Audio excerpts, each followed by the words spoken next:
Council, I will call this meeting to order. For the record, it is Tuesday, December 22nd, 2020 at 4:32 p.m. We'll begin this afternoon's work session with roll call attendance. Thank you, Mr. Mayor.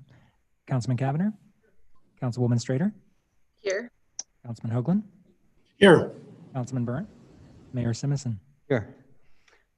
Next item is adoption of the agenda. Mr. Mayor? Councilman Byrne.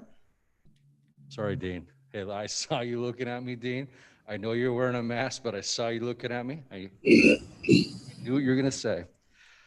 Mr. Mayor, I move that we adopt the agenda as published. I have a motion and a second to adopt the agenda as published. Is there any discussion on the motion? If not, all those in favor signify by saying aye. Aye. Aye. Opposed, nay. The ayes have it. The agenda is adopted. Next item is the consent agenda. Mr. Mayor, Councilman Byrne. I move that we approve the consent agenda for the mayor to sign and for the clerk to attest. Yeah, second motion. I have a motion and a second to approve the consent agenda as presented. Is there any discussion? If not, all those in favor signify by saying aye. Aye. Aye. Opposed, nay. The ayes have it. All items are adopted. Moving on, there were no items moving from the consent agenda, so we will go right into department commission reports. And first up is item 19, our police department annual report. And we'll turn this over to Chief Jeff Levy.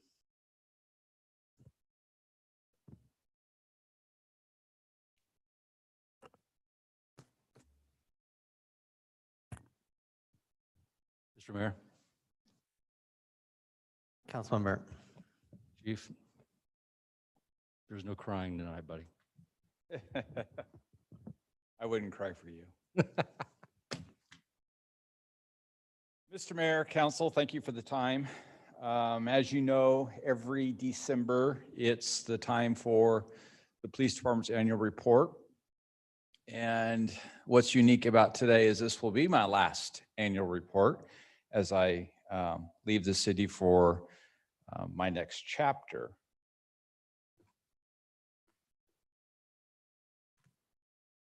So really the purpose today is to just talk about what's been going on and where we're heading.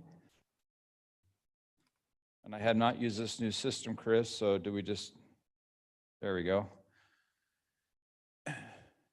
This mission is here just for you to read. I will share with you that this was adopted about 16, 17 years ago, maybe just a little bit longer. We had a command staff meeting several years ago to discuss whether it should be updated, and we left it as it is. It really is what we're all about. A three-pronged approach. It's not just about throwing people in jail. It's about preventing crime. It's about educating our citizens. But one of the things that we learned over the years is that we cannot do this job alone, that we have to rely on everybody within our community to make it a great place. And then our vision there as well is the Meridian Police Department is a premier organization valued for our innovation, positive culture, community partnerships, and core values. This may change with the new leadership, but that's currently where we're at with our vision.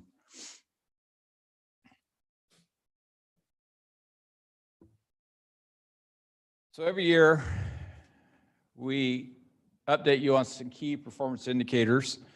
And one of the most important things that we always discuss first is our response times. That's really what's critical. How long do you have to wait until you get a police officer at your door? We break it down into priority 1, priority 2, and priority 3s. Priority 1s are the least priority, and priority 3s is the most serious. And so as you can look at the chart, priority threes are at the bottom.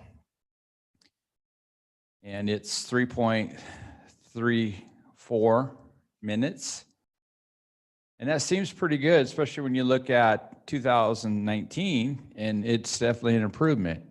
But this is how long you have to wait for a police officer to come to your door after calling 911. That 3 minutes could be a lifetime to people that are in distress. So we strive to keep it around 3 minutes. But if we're in that 3 to 5 minute range, we're doing really, really well. And then priority twos are just a little bit more important type calls. Priority threes, priority ones are report type calls. So if you call the police department, on average, you got to wait about 10 minutes to get an officer to your door to take a police report. I will stress that these are averages. So some people may get immediate results. Some people may have to wait a little bit longer.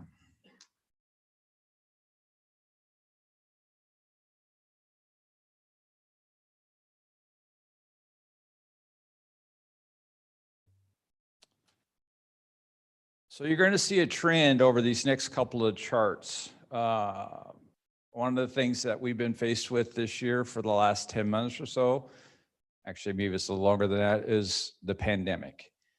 And the pandemic has had a effect on calls for service. And as you can see there, last year we were at 57,896 calls for service. This year we're trending at 53,171, which is approximately an 18% decrease due to COVID. I guess if you're going to see a positive in what we've been going through, the fact that we're actually having less need for police officers is about the only positive. Crashes.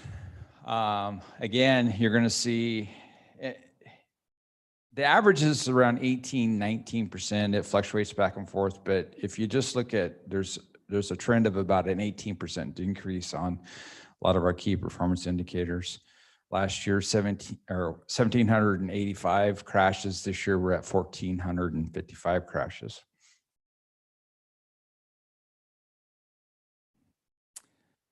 Citations, again, you'll see the trend, 19,177 last year, 15,602 this year. And then there's our effect on the actual reports that we've written. Also a decrease.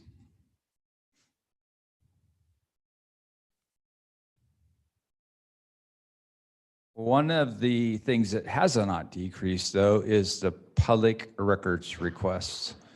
And this figure always seems to blow me away when you compare the rest of the city to the police department.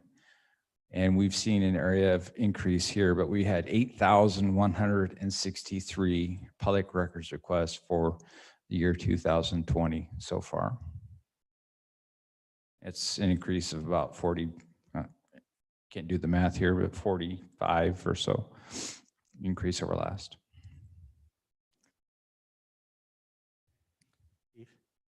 Before we Yes. move on, to just curious, are you making any correlation, your reduction in times to get places because you had fewer places to go? And is that a safe assumption, or were we that much faster in the cars, or what would be your? So there's always, when we do our trends, we always have to make assumptions, analysis, our best guesses. That would definitely be one of the reasons. I don't know if it's the only reason, but yes, that is a fair assumption. Hands-free driving in Meridian. This is one of our proudest moments. We talked about this last year because we were successful in getting a city ordinance. And you know, that it didn't come without a fight. And I realized that there was people that supported it and there's people that didn't support it. But since then, it became state law.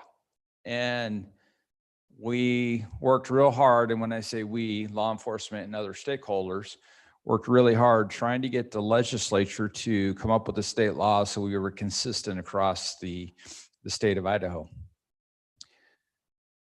Then the pandemic hit and this was still tied up in the legislature, and I didn't think it was going to make it out. And they suspended some of the rules. Senator Winder pushed it forward. They voted on it and the governor signed it approximately 5 days later. What's unique about this is that the last 6 months has been an educational period under the state law. And we've written, under the city ordinance, we wrote 166 warnings, 254 citations, and then we've given out 179 warnings so far under this new state law through, actually no, 283 warnings from July when this law went into effect until now. The reason why I wanted to mention this is because enforcement starts under the state law January 1st. So we're going to be doing a campaign to advise our citizens that it's coming, because unfortunately people still don't get it. We've seen a major improvement, but still we see people on the phones creating distractions every single day.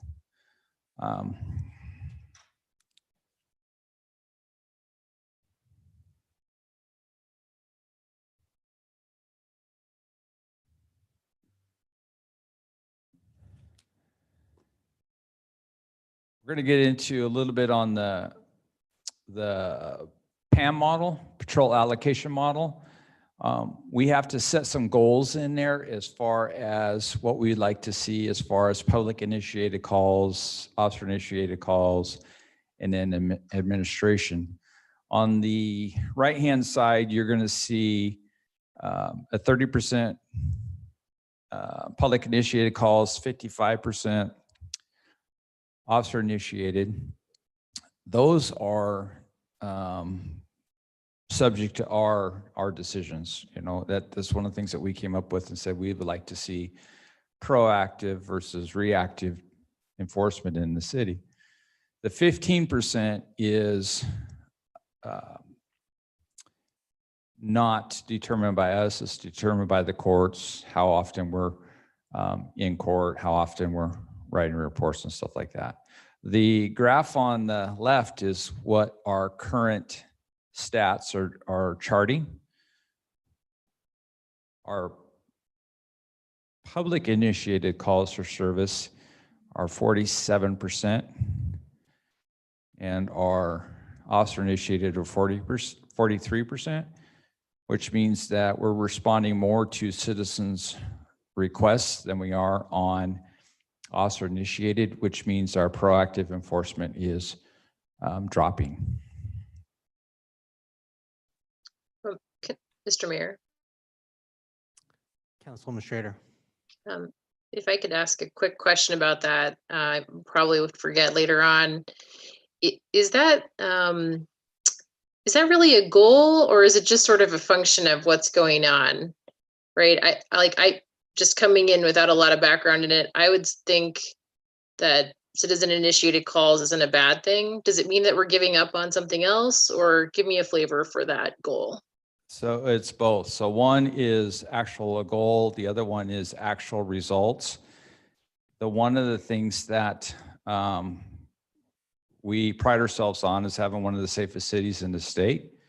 In order for us to do that, it involves a lot of proactive type enforcement. So when the officers are tied up on calls for service and not available to go out there on their random patrols, ultimately it's going to affect the status of your safe city. So it's it's a fact of life, is that's what we're dealing with. But if you can trend and have more time for proactive enforcement, then there's less need to respond to citizens' calls for service. It's not a bad thing, but it's better if we have less need for our services, I guess. So hopefully that answers the question. Yeah, I think it answers my question. I guess, yeah, it sounds like we'll have a future session next month to dig into a bunch of details on a lot of different topics, but I appreciated the overview. I didn't necessarily take it as a bad thing, but I guess if it sounds like, to repeat what you just said, and make sure I'm understanding, really what it means is we're getting so many calls and our resourcing is such that we're not able to do as much of the patrol work and community facing work as we would like to ideally. That, Mr. Mayor, Councilman Strader, that's an exact fair statement. I don't believe I put the stats in here, but you're going to see our community programs that we often do has also dropped this year just because we haven't had the time to, or the officers to do those sorts of programs. I believe it was also the one area for the first time ever that we took a hit in our community survey where we actually saw a drop in the number of programs that the police department provided this past year. And that is another area of why. Thank you. You heard me talk about the PAM model. I know there's a couple council members that aren't quite as familiar with it. And I know that the mayor has also asked for some additional information on it. So this is going to be the very quick executive summary portion of it. It is a Excel program that was developed in the 1970s to measure patrol staffing in cities. It takes a series of inputs that we program in there. Some of those inputs are predetermined, such as how many hours officers train, how many hours the city gives them in vacation. Some of those inputs vary and they change year by year by types of roadways, speeds of the roadways, calls for service and such. When you put all those together, it produces an output, and the output indicates how many officers it will take to be able to service the city. Last year, we were sitting at 88 officers under the model, but because of COVID, we're down to 85. So what it does is it looks and your calls for service and all those other inputs and says, this is how many officers we need for our city. We will tell you that we're currently appropriated for 82. So the model would indicate 3 additional officers based on COVID standards, but you're probably going to get faced with the need for 6 additional officers in the near future if we ever get past this pandemic. And the PAM model was adopted by City Council a couple of years ago. It's the most conservative model out there. There's a couple of other models. Well, there's 3 other models out there. 2 of the models involve benchmark cities and officers per 1,000. The other one takes 5 particular, I don't recall what they are, it takes 5 inputs only and makes a determination. Both of those models will show you a higher amount of officers.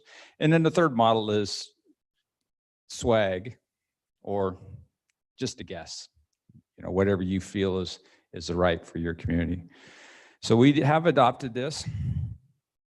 We are going to give the mayor a presentation on January 5th and have him have an in-depth review and have the ability to do questions and answers at that time.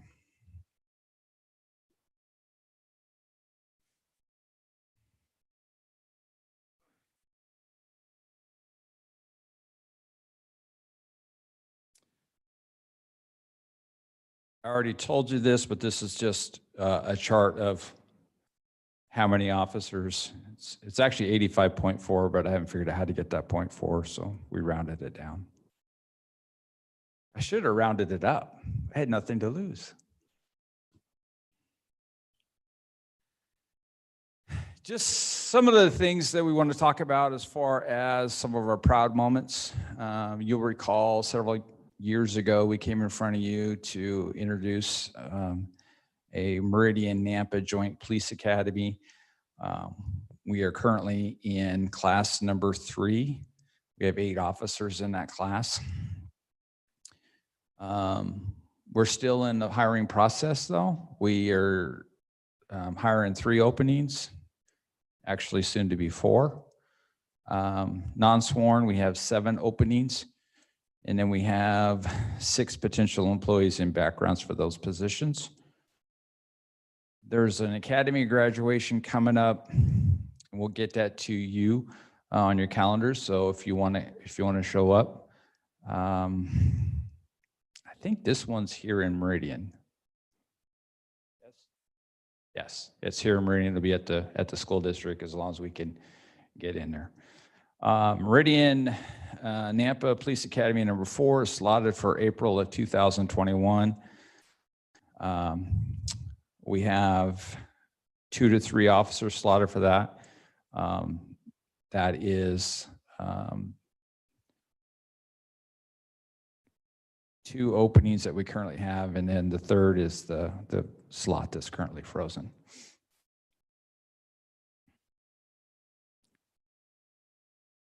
Just wanted to share this with you all. I know you're aware of this, and really it's in here mainly for our citizens that go back and watch this later on. Our public outreach has increased drastically after hiring a PIO. She's in the back of the room, Stephanie Galbraith. I just want to thank her for expanding on a great foundation that we already had. Deputy Chief Bastrachea did a great job with the media.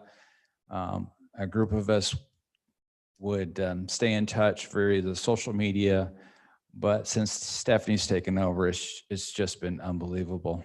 The positive results, kind of humanizing the badge and other great stories out there. The feedback has just been phenomenal. But we do have a Facebook page, Instagram, Twitter.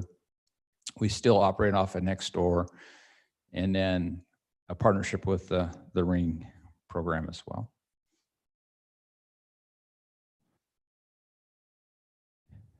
Lastly, on the public outreach, a couple of years ago, I'm not sure how long it's been, we approached you on having Nixle, and it's an opt-in program where you can get messages from the police department. So we send all of our important messages and our media releases out via Nixle. And then how you specify to get, you want the report, you can get it either text or a phone call or email or all 3. I figured this was probably a good time to highlight our command roles with the changing of the guard, as you would say. We did a assignment change a few months ago. And so this is our current assignments. Lieutenant Brown, Caldwell, Ford, and Leslie are assigned to the patrol division.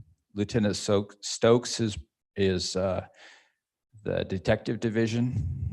Lieutenant Harper is over the community service division, and Lieutenant Coliani is Office of Professional Standards, who oversees training, internal investigations, and hiring.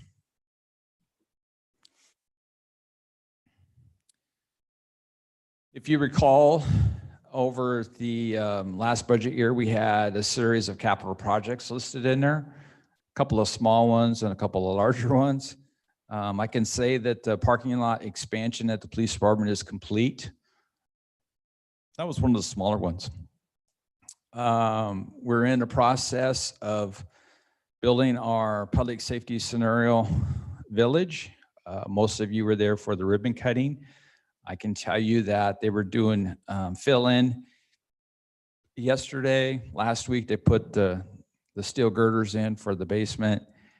Block is supposed to come within the next 2 weeks, and it'll start seeing walls on the side. So right now, they're estimating they're about 2.5 weeks ahead of schedule. That always will change. They could be behind, they could be ahead, but right now they're 2.5 weeks ahead, which is good. And the most awesome thing is we're still within budget. There is, if you recall, the building remodel of the headquarters building. It was tabled until we got far enough along on the scenario village, and our architects, I believe right after the holidays, they have a meeting scheduled to start on the design work of the remodel within the headquarters building. And then we've discussed this before, we're in the design stage of the precincts. I've seen the footprints, I've seen the layouts on the land. I do know that an agreement is been presented for some of the property up north. I think you'll hear about that later. And that our intent is to have something, it won't be quite shovel ready because we're not going to that extent on the plans until we know timelines, but we'll have some best guesses of costs for the 2022 budget discussions.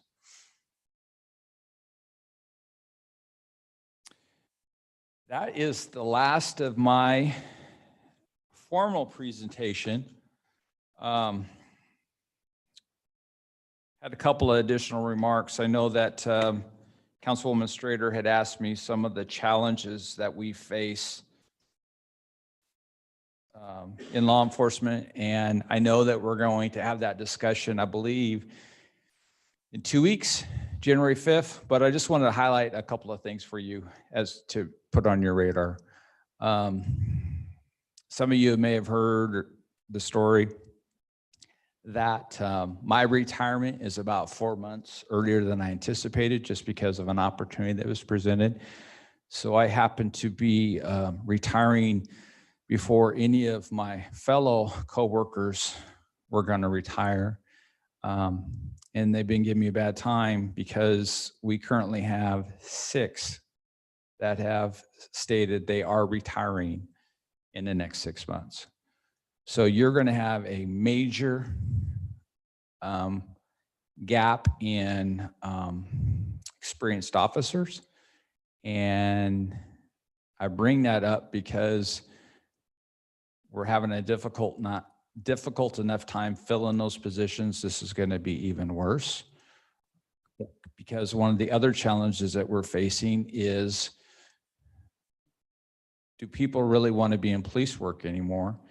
And it's really based upon the national rhetoric that you hear. The good thing is that we're kind of in a bubble here. That national rhetoric that you hear is not really here. But unfortunately, we have some people that move into the area that think it is and want to create issues. And it's causing those that are contemplating retirement to say, I'm done.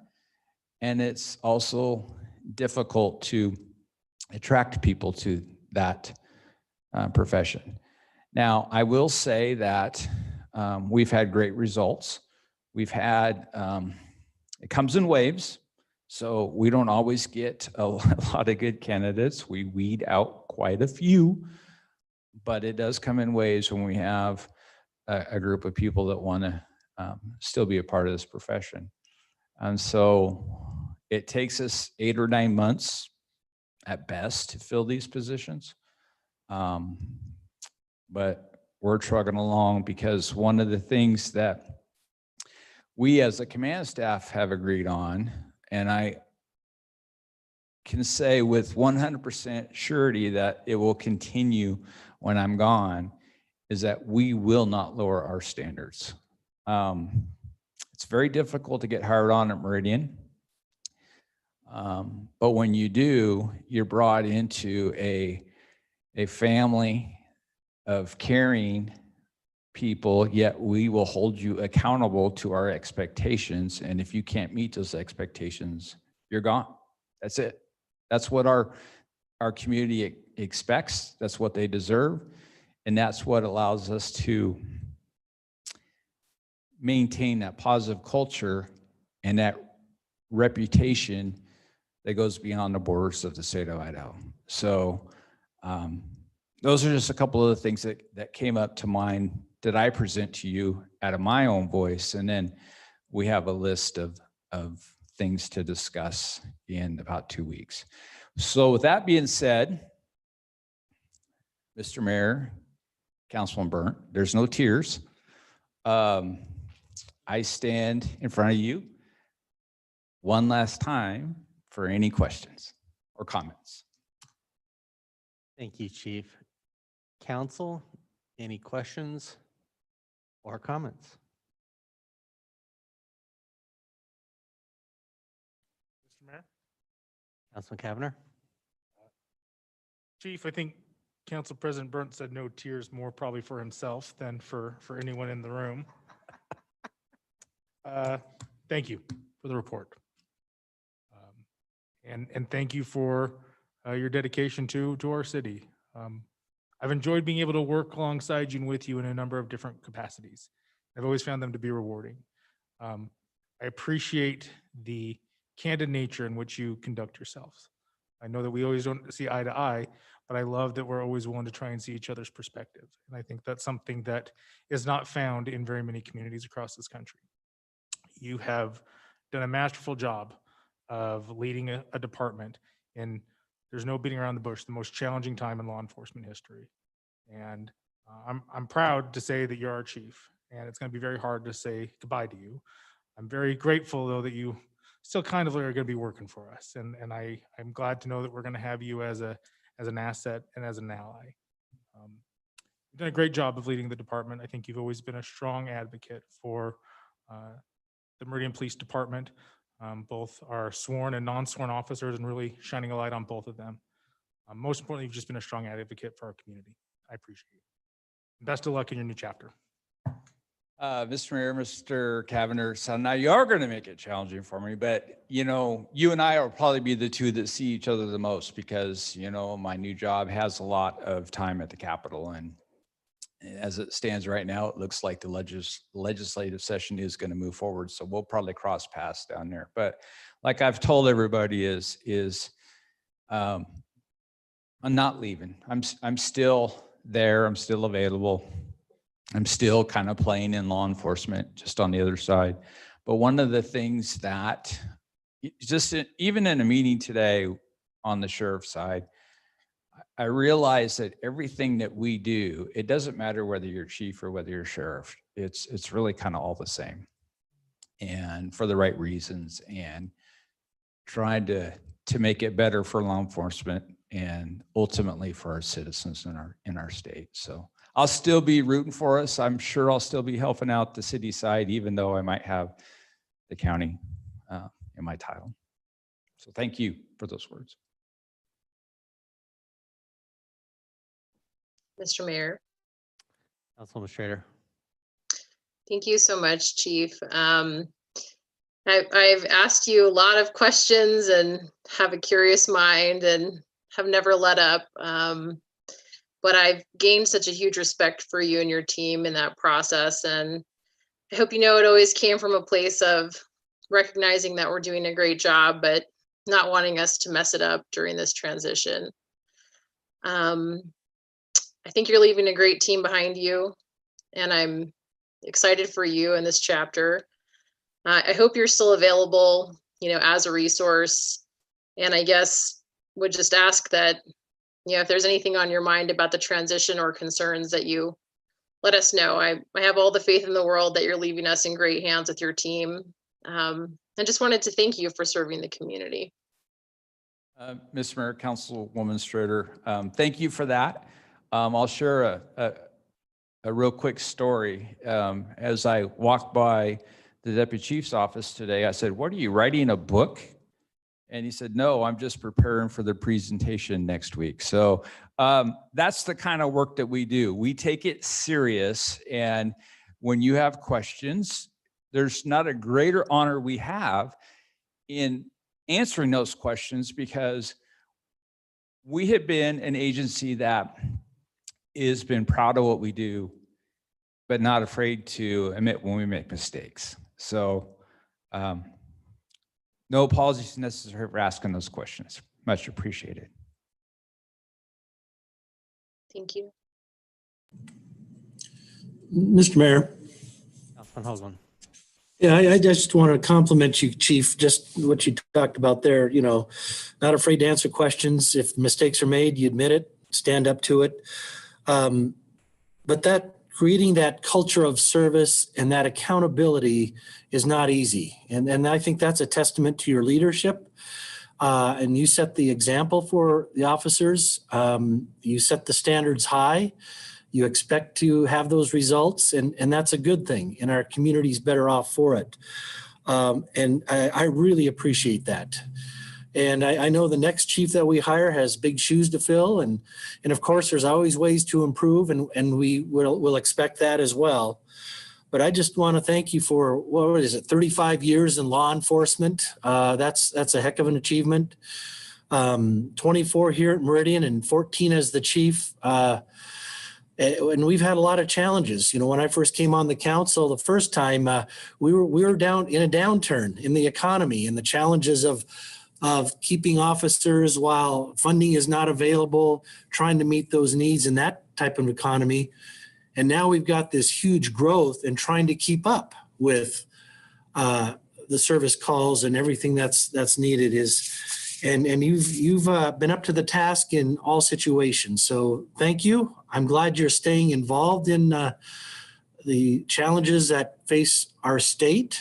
And that is greatly appreciated, because I think you have something to offer. And we look forward to some good things that you're going to be doing for the citizens here in Idaho and law enforcement in particular. So thank you, Chief. Mr. Mayor, Councilman Hoagland. Yeah, we've been reminiscing these past couple of weeks about how far we've become. This was a small, tiny community of, and I know we're going to laugh when I say 28,000, but 28,000 to the 120,000 today. I was the 31st officer in Meridian, and now we have 128. We've seen a major growth in our city, and it has not come without challenges. But I will say that every single year we've gotten better and better and better. And what makes us successful is our expectations start before we even hire you. And it starts with a screening and a background and boots on the ground, talking to your neighbors, talking to your spouse, talking to your coworkers before we even decide to let you in the door. And then on day one, we talk about history, expectations, and our care values. And we hold everybody to those. So that's what made us successful. I do know that it's much easier to not hire someone than get rid of someone that we shouldn't have hired. And I have all the faith in the world that your command staff will stay on that trend, because it's not a fun process when you have to weed someone out that should have never been hired. And so we do a really good job of trying to get it right the first time.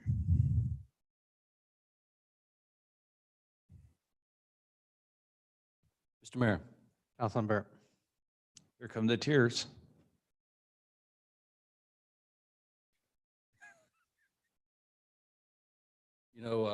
Councilmember Kavner knows me well.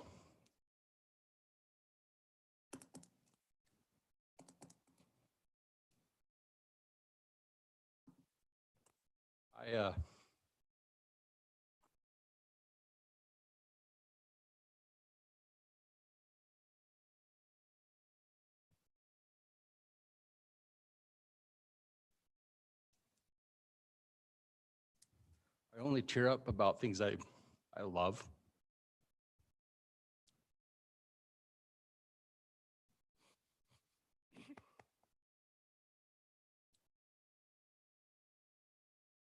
I only tear up about things I'm passionate about. And tonight's a bittersweet day for me. For the city, I have a lot to say. My mind's been racing, but just some thoughts. Recently, I was hit up on social media by a gentleman I've never met.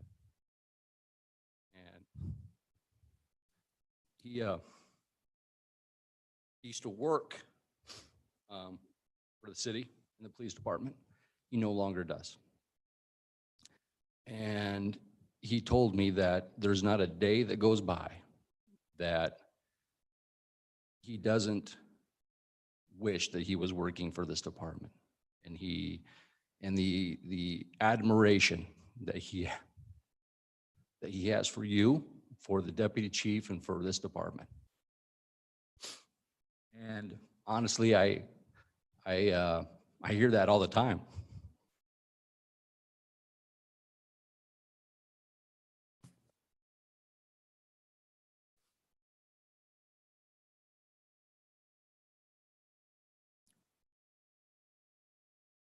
I understand why you're leaving.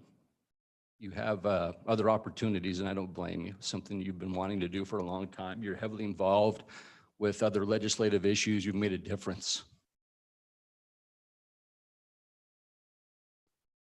Down at the Capitol, and it's the next step.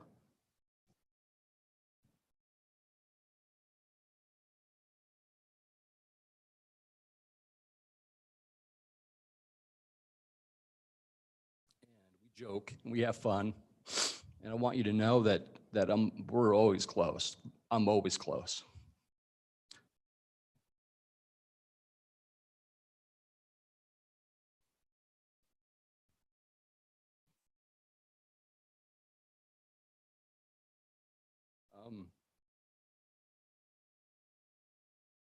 The city of Meridian will always be close.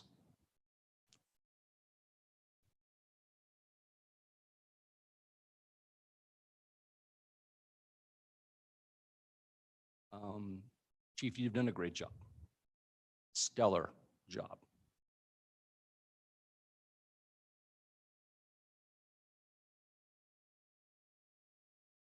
You have a lot to be proud of.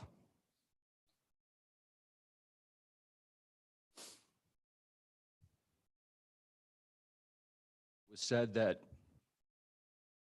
you know, you've been doing this for 14 years as the chief, and you've seen the growth, and you've seen where we were, and where we are at now, and we're not the same city, and every city survey since then until now, the Meridian Police Department has high marks. You know that.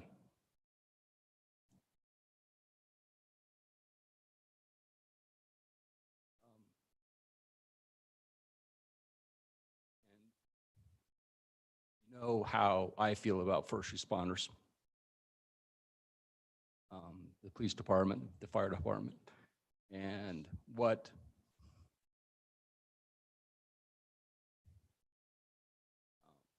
badge means to me and the citizens of this great city. And so we're grateful for you. Even more grateful that we have a succession plan in place that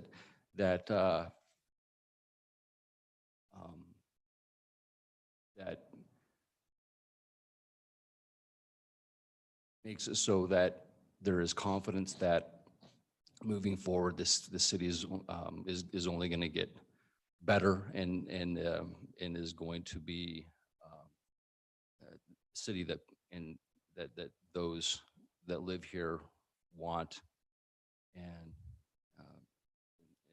with the services that they expect. But from your deputy chief, the command staff, your department, family culture, the community culture that you have made. I thank you from the bottom of my heart. Mr. Mayor, Councilman Burr,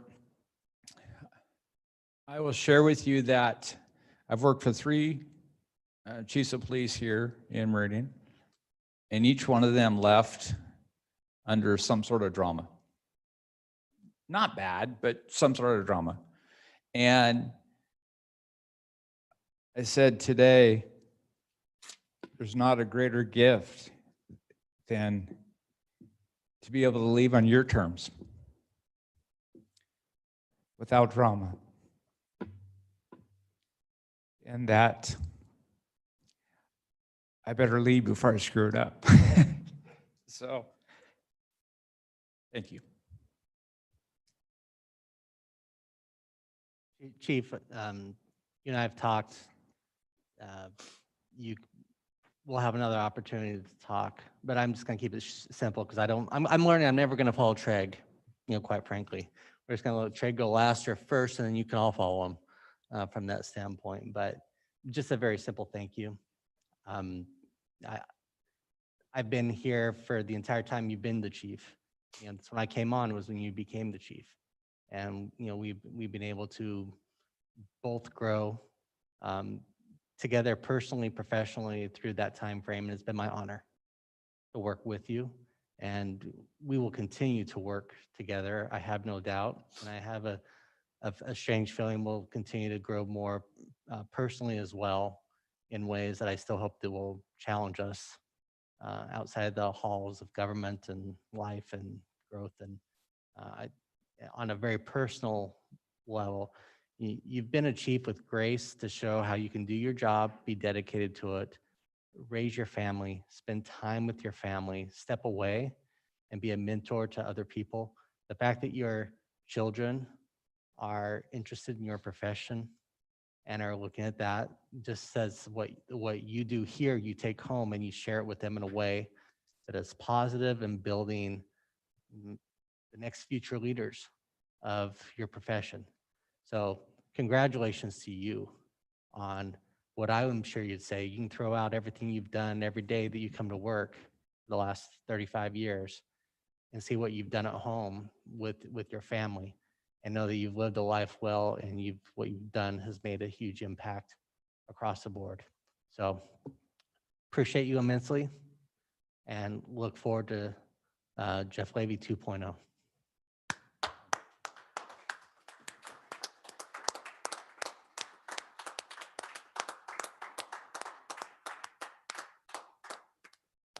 Mr. Mayor, I'll say I got a half right because I got one son that's in the law enforcement field and the other one wants to go into the health field. So I don't know if that's 50% right or 50% wrong, but it's only 50%. I have a gift I'd like to share with all of you as well. So I thank you for your time today.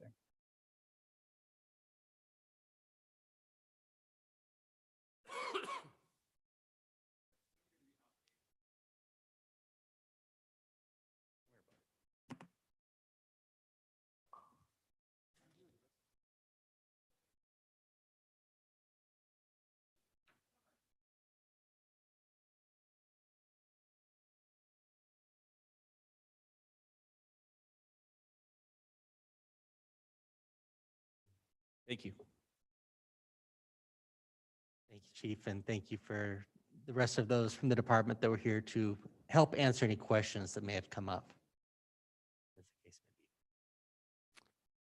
may be. Yeah. Yes, I say. We love you too, Caleb. With that, we'll move on to number item 20 on the agenda, Community Development Department Service Accessibility Tool Update, and I'll turn this over to Mr. Hood. Thank you, Mr. Mayor, members of council. Yeah, I was going to make a comment that Mayor, you got to follow Treg. I got to follow that whole thing. So bear with me a little bit. This is important, but that was pretty awesome. So congratulations, Chief. Thank you for your service. So service accessibility tool may be a new term for you. We've actually kind of retooled the term. We had talked about this tool as a serviceability tool. but it really is about access to services. Let me back up a little bit. We started talking about this as we were developing our comprehensive plan in 2019. We had our consultant at the time, Logan Simpson, help us put together the bones of this tool that I'm going to run you through here in a minute. Our IT department has since helped take those bones and put some more flesh on it, and really the meat of what we're going to be reporting out to you in staff report. At least that's the proposal that we'd like to make tonight. So Doug Green in IT and Tom Miller both have been working with us over the last several months to get this refined. I'll go into some more details about what they've done and what some of the inputs and outputs are. Brian McClure has been part of the process since the comp plan and through today. And then Miranda Carson's picked it up and sort of inheriting this to some degree at this point. And so a special shout out to them for all their help to get this tool kind of to where it's at now. And part of this was as we were talking about where those priority growth areas were in the city. So you'll see a map at the end of the presentation that'll kind of bring back some of that. This isn't that map, but it is kind of what's in the name. It's again, where parcels have access to services. So let me run you through it.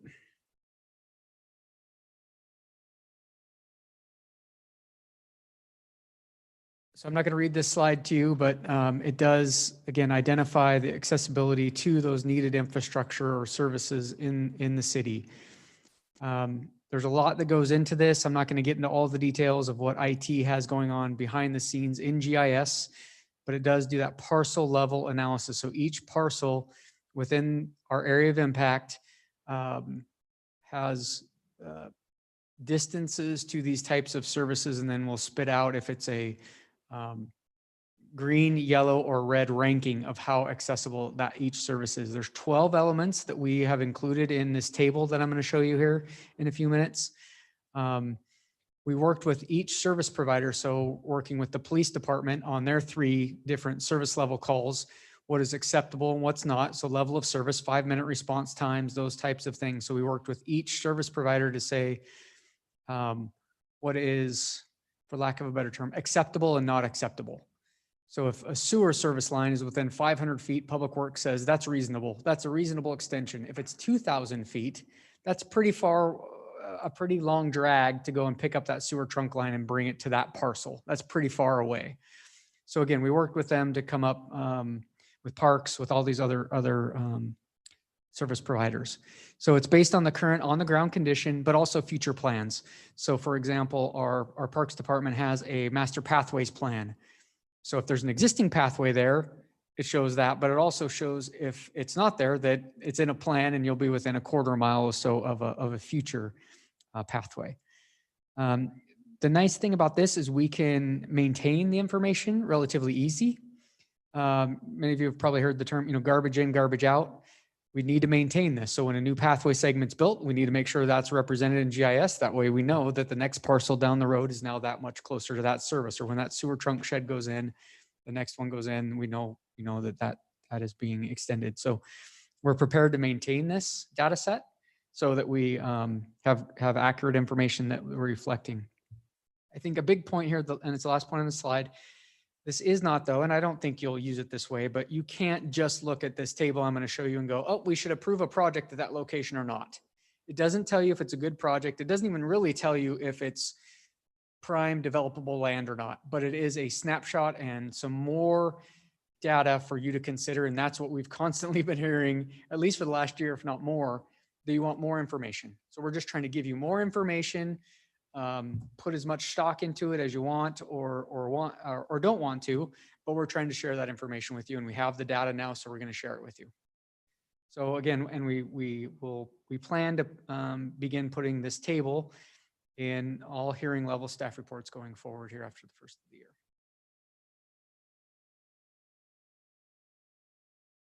So let's get into those 12 elements. This first one is not really an element. It really is just a yes or no. Is it already within city limits, or is it within a half mile of existing city limits?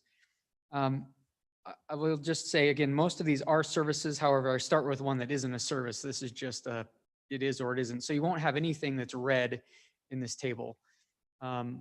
We do have a red layer. As I'll show you at the end, there is an overall citywide map. And so this factors in the weights that you see on the side, factor into that overall developability, or if, again, just use the term, priority growth area type factor. That's where the weight becomes important, but really focus in on, is it red, yellow, or green? And what that service provider says is the appropriate breakpoint for if it's red or yellow or green. Floodplain is the other one that I'll call out. The other 10 are really services, but floodplain, the last one there, isn't a service necessarily. It's just something to know, is it within the floodplain or not? So not a big deal, but the score, but just, again, a data point, something to be aware of. Is this property in the floodplain or not? So these are the first four. Emergency services. So this should look generally familiar. Response times, less than 5 minutes, 5 to 9 minutes, and 9 minutes. For the police, again, chief and his annual report went through the 3 different priorities. And this is, again, how you'll see those in this table will be how each parcel does with their response times based on the variance call for that service. Pathways, I mentioned that too in kind of my opening remarks there.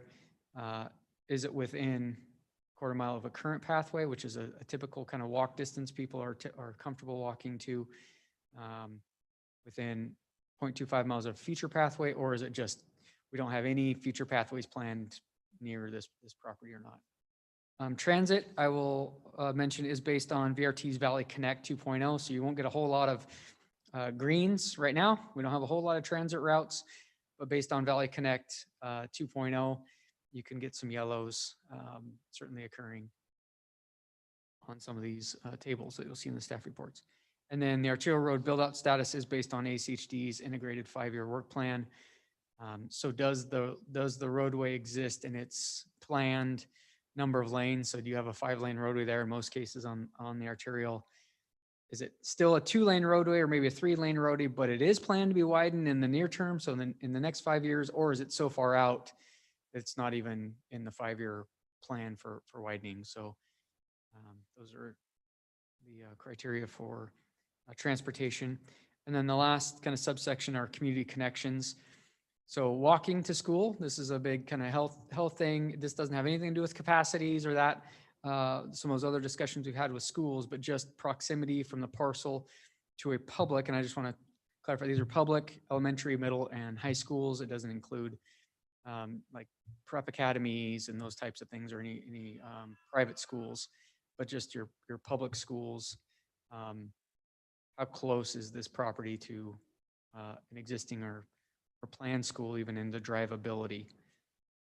And then park walkability, again, distance to park basically is a regional park in close proximity. So those are the 12 criteria. So I mentioned before, this is where those scores that I told you to kind of, the weight that I told you to kind of disregard, this is where they come into play. These are subject, and I'll take comments on that if you have any comments on what is a higher score or not. And again, there's nothing, we aren't going to use this. You aren't going to see this in staff reports. This is just to show the composite compilation of, if you put all that together, this is what our area of city impact would look like for access to those services that generally are a consideration when a property develops. That kind of gives you an idea. This next slide is really something, you'll see something very, very similar in a staff report. And this is just a hypothetical. This isn't any one parcel. We just put a few reds in, a few yellows, and a few greens. But we'll have the definition, so you'll know that in this case, the location, it's within 0.5 miles, but it's not it's not infill. It's not already annexed. It's in the county. This parcel in particular. Sewer lines are relatively close, so between 500 and 2,000 feet. I won't read all of these, but this is essentially, again, the table you would see in a staff report. It should draw your eye a little bit, right? It's red, so you're gonna go, wait a minute, okay, it's in the floodplain. I know that, at least, so we're sharing that information. Again, you won't see this composite rank, so that probably won't be in the table. But all these other things, we wanted to share that information with you. So the purpose of this really is kind of twofold. Again, I'll take any feedback if you want to go back to any of those ranges of these. If you don't like that this is, the split here and you want it to be 1.5 miles and then this, 0.5 to 1.5 is yellow and 1.5 and above is red. That type of comment we'll take. This is more, at this point in time anyways, just to let you know they're coming in staff reports. And if you don't like how it's working, we can take that feedback and change this over time. Again, it's a tool we've created and built. So if there's something in here you don't like or want to see in addition, we can evolve with those comments. So with that, I will stand for any comments you may have or questions. Thank you. Council, maybe just to be purposeful with our comments, rather than getting into whether or not you agree or disagree with any of these specific items, perhaps I'll encourage you to look at this in your off time and providing feedback directly to Caleb that he can look at. But any other general questions or comments on the tool? Mr. Mayor, Councilman Cavanagh. this may be a clarifying question for Caleb. Caleb, is it staff's intent to use a rank as a determining factor in recommending approval or denial of a project? Mr. Mayor, Councilman Cavanagh, no. Again, it is just a data point. Sometimes you may be, this close from being green, but you're yellow, or this close to yellow, but red. And so it is, there is a line because it is geospatial and we got to have a cutoff somewhere. But it should make you think and maybe dig a little deeper into those things. Again, like the floodplain example. Okay, it's in the floodplain. What are they proposing to do to mitigate that? Right. Just because the sewer line may be 2,000 feet, maybe they're building a lift station and can mitigate that. So this isn't, again, doesn't tell the whole story. It just tells geospatially where those things are at. So we aren't relying on this. And again, we'd ask you not to rely on this to say, well, there's no park within walking distance, therefore we're going to deny your project. Maybe there's a park plan and it's coming or other circumstances. So no. Thank you. Mr. Mayor. Councilman Schrader. Thank you so much, Caleb. I really appreciate the tool. We'll dig into it and look at the composite and the maps and probably test it like 100 different ways one day. But I appreciate that instead of guessing about where services are at or digging through a lot of information, that there would be a way to quickly assess the totality of the accessibility of all these services. I think this is great. And I think it will lead us to a lot more consistency. And I just appreciate that type of approach. So thanks for all the work and to the whole team for working on this. Mr. Hood, is it possible or probable or makes sense at all to include a picture of the parcel with where each one of these locations are away that would make sense? I mean, sewer line, you can do the parcel and here's the nearest sewer line, here's the newest park, here's the nearest pathway. I don't know that they all make sense, but just something to think about if a actual visual picture of the parcel with these elements would make sense or not. Food for thought, don't need an answer. So, Mr. Mayor, we can probably include some of that. Like you said, some of them, maybe it doesn't make sense, especially if it doesn't exist, transit. But some of those we can maybe add a layer. You'll have a series of maps already in the staff report, and some of that may even be evident where schools are at and those types of things. And this is that same general location of the staff report. We'll play with that a little bit and see if that seems to be helpful, and maybe shoot some examples your way. If it adds value would be the thing. I'm not saying it needs to. Council, any further questions? All right. Thank you very much, Mr. Hood. Thank you. We appreciate you.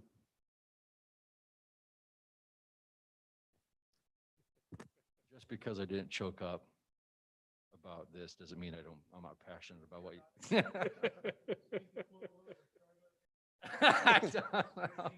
I don't know about Do we need to go to Dean and ask him to replay that? that. Um, Council, we are item 21 on the agenda. Do we want to do that now or following Mr. Neri? Mr. Mayor, members of the council, I anticipate a fairly lengthy discussion, so it'd probably be best not to break it up. I mean, you could have just one conversation. On the regular agenda, I know there's a lot of hearings. I don't think there's a lot of length to any of them. They just will take a little bit of time. But I did tell our team that we could anticipate either a really short session now, but probably best at the end. Everybody else is remote, so I don't think it'll be an impact to most anybody else. Mr. Mayor, Councilman Burke. I move that we vacate item number 21 on the agenda. Second motion, Mr. Mayor. I have a motion, a second to vacate item 21 on the agenda. Is there any discussion? If not, all those in favor signify by saying aye. Aye. Hi. Aye. Mr. Mayor. Opposed, nay. The ayes have it. Councilman Burke. Second motion. I have a motion, second to adjourn. All those in favor signify by saying aye. Hi. Aye. Opposed, nay. We are adjourned. Did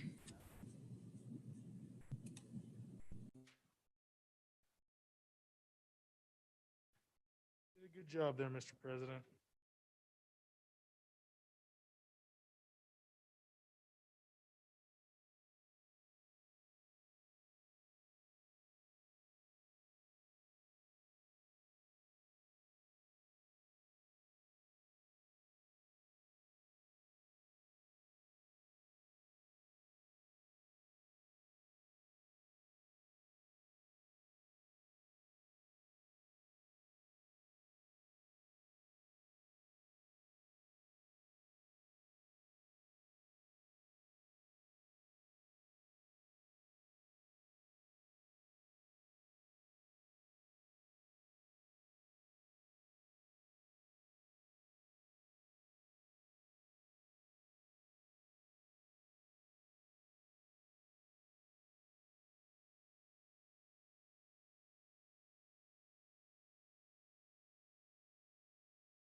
Hi, Brad.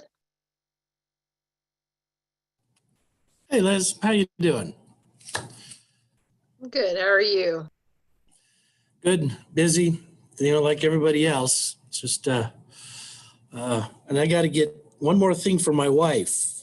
I know what I need, and I just haven't had time to get it. So I feel the pressure. So I Like, know oh, I have no. faith in you. You can do it. I better.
Thank you, Mr. Mayor. Councilman Cavanagh. Here? Councilwoman Strader. Here. Councilman Hoagland. Here. Councilman Burnt. Mayor Simison. Here. Next item is the Pledge of Allegiance. If you'd all please rise and join us in the pledge. I pledge allegiance to the flag of the United States of America and to the republic for which it stands, one nation, under God, indivisible, with liberty and justice for all.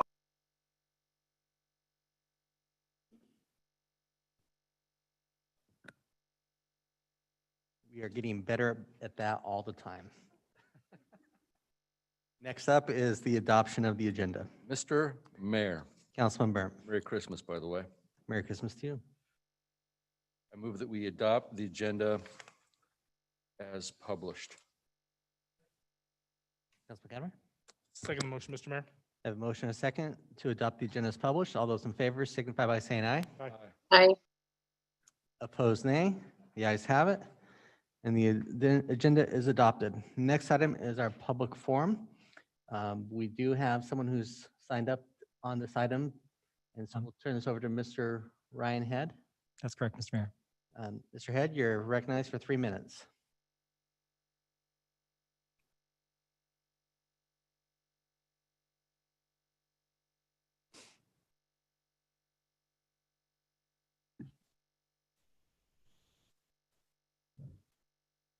You've unmuted if you want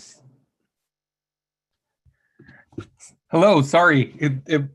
It kicked me out and then I didn't hear the introduction. So Mr. Mayor and council members, I'm Ryan Head. I'm the planning manager at ACHD, a new planning manager there, replacing Justin Lucas, who decided he had bigger and better things to do. Now he's my boss again, but that's okay.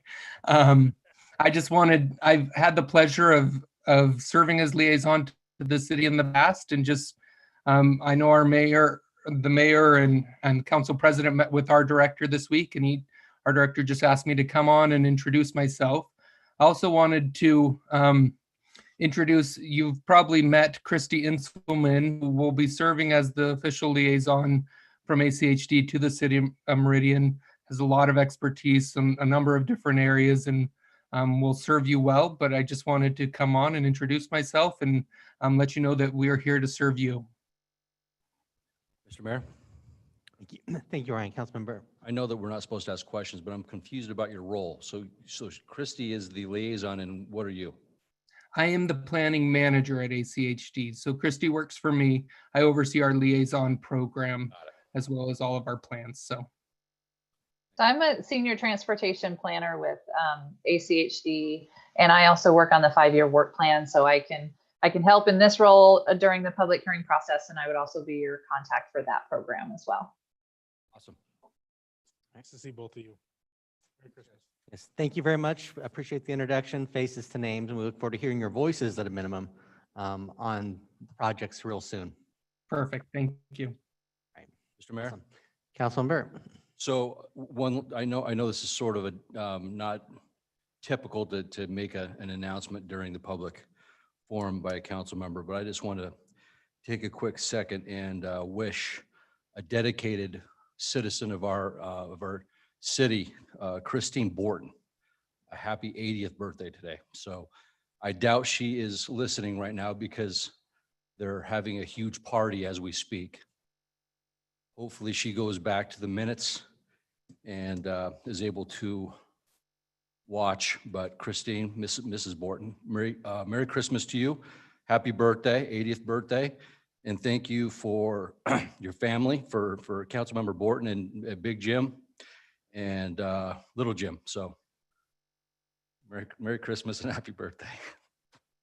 Thank you, Councilmember. And by huge bash, we mean socially acceptable and appropriate size, using appropriate safety measures to slow the spread of COVID in our community. I didn't mean that.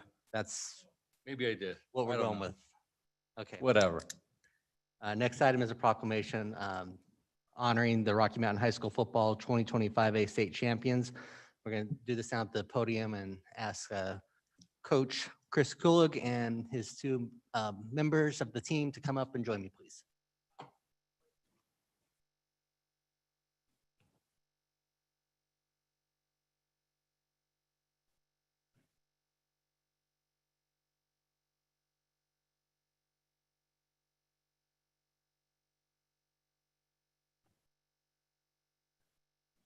Just want to say thank you for your accommodations and in helping us still take time to honor the achievements of our youth. We know this year has been especially challenging for many people with the disruptions in the school and education system, as well as disruptions on and off the field with practices and games at all levels. So the fact that we were able to successfully get through a full sports season this fall and have continuing championship football team here in the city of Meridian is quite an honor. So with that, we're going to go ahead and do a proclamation to honor the Rocky Mountain team this year, and then we'll ask the coach to make some comments. But whereas being a Rocky Mountain football player is more than tackles, yardage, kickoffs, and touchdowns, and achieving a state title. It is training to build leadership, character, confidence, teamwork, and resilience.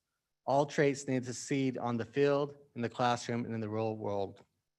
And whereas the Rocky Mountain football team never backed down from familiar opponents and knocked off defending state champion Rigby to win its second state title in 3 seasons and third in 6 years. And whereas for the 2019-20 season, the Grizzly football team overcame many hurdles, but their hard work played off as they took the 5A state championship. And whereas the capturing of the state title builds school spirit and allows these student athletes to walk the halls of Rocky Mountain with a little extra swagger. And whereas the leadership, training, and discipline of the head coach and assistants help team members focus their talents and passion to become a winning team, with each player making valuable contributions to their victory.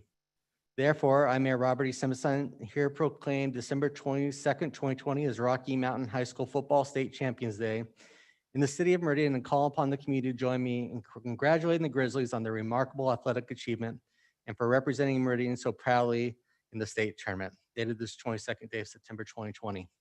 There's 2 proclamations here. There's also a second one, which includes all the names of the players and the coaches, and that one will be included in the record. So if any of them ever want to come and find their name on the, at least it's recognized here. I don't know where else you can get it outside of a yearbook.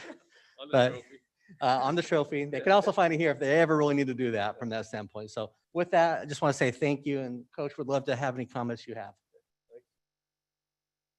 Well, first of all, thank you very much. It was really a special season. You know, it takes a lot of people. It takes great players like we have here, Ty Tanner, Jordan Erickson. It takes our whole group of administrators and teachers and parents. And in order to have a successful program, win a state championship, you basically need to have all those pieces. And obviously having the support of the city and recognizing that all the hard work, especially with a year like we've had, is pretty special. So thanks, and we appreciate it. Thanks. Good one. I'm good. Just a quick picture. Sounds good.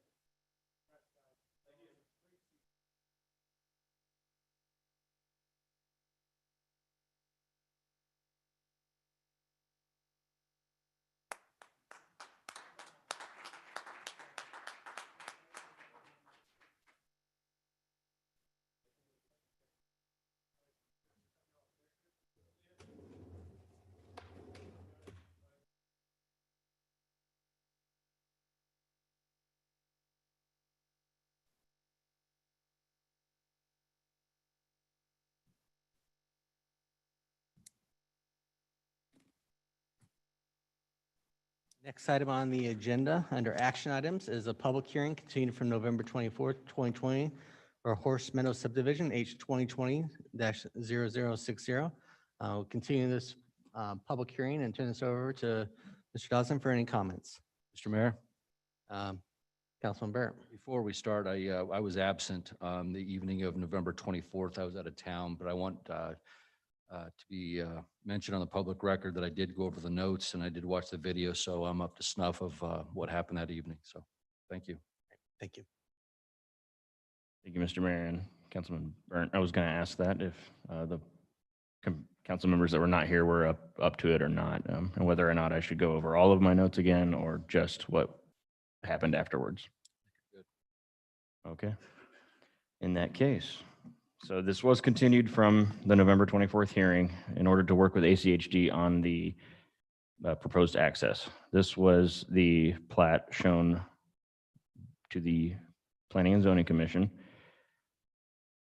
which is the same, which is slightly different than the one that was shown at the previous council meeting. This was, as you can see in the southern boundary, there are a few differences along the bottom.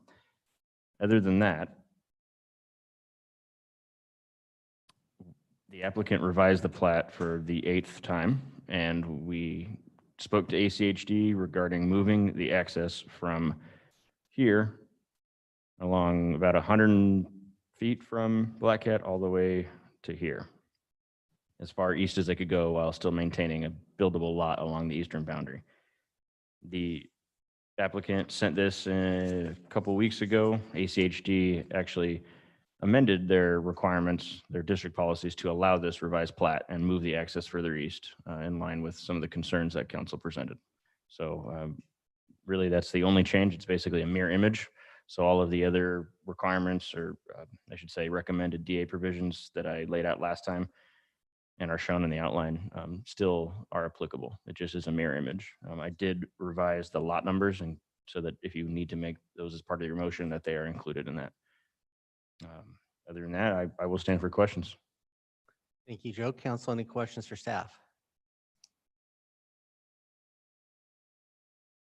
I'm seeing head shake. Would the applicant like to make any comments regarding this item?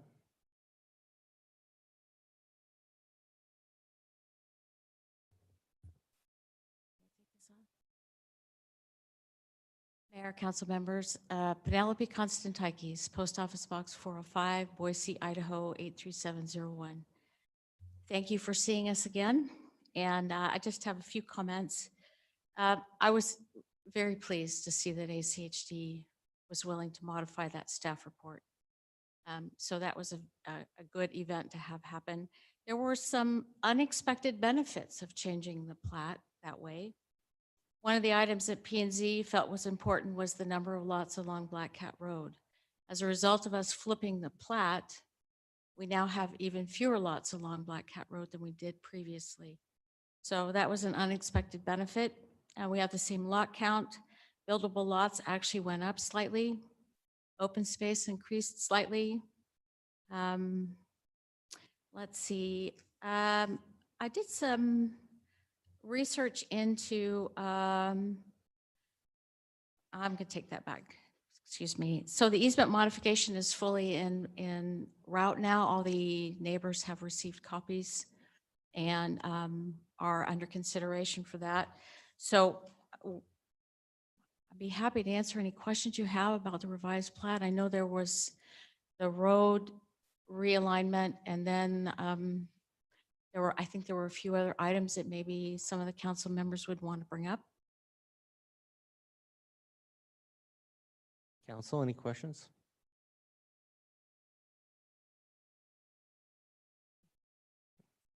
Not seeing any questions. Very good, thank you. This is a public hearing. Mr. Clark, do we have anyone sign up to provide testimony on this item? Mr. Mayor, we did not.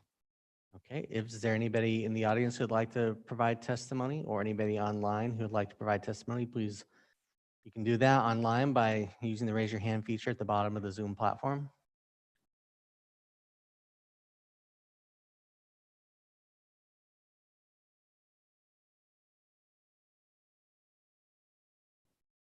Not seeing anybody wishing to come forward or raise their hand online.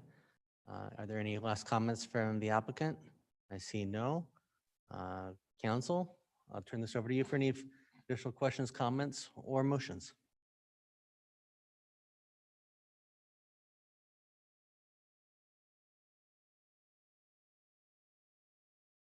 Mr. Mayor, Councilman Burt, I move that we close the public hearing.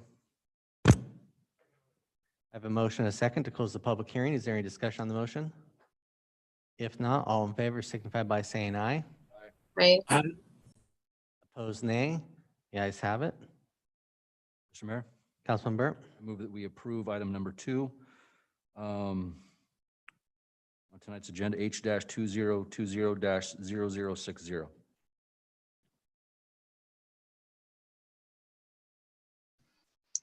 Second. I have a motion and a second. Is there any discussion on the motion? Councilman Mr. Cavanagh. Mayor, Councilman Cavanagh. Thank you, Mr. Mayor. I had some concerns about this the last time around. I got to applaud the applicant and staff, ACHD. I know we got a new liaison working to make some changes on the road. I appreciate that. My concerns are really I really feel like that we're trying to jam too many units into too small of a footprint. These are tightly packed lots. It's not something I'm supportive of at the time. Mr. Mayor, I have a question for staff. Go ahead, Councilman Hoagland. Yeah, I just wanted to find out, do we need to, it looks like we should include the language regarding the DA Provision 1E be modified to bring all those easement holders into this DA and to relinquish their rights, et cetera, that language that was included in that staff report. Is that right, Joe?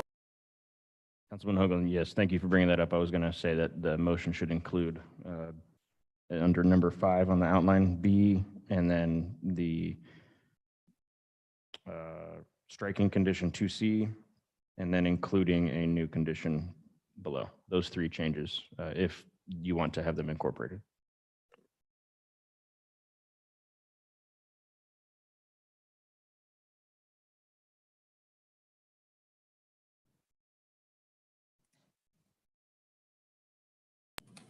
I guess I would ask the motion maker if that is something he would like or not. And Mr. Mayor? Councilman Hoagland. Yeah, I can just speak to those for the maker of the motion benefit. Yeah, we wanted to include these easement holders into this to make sure everybody's tied together to move this forward.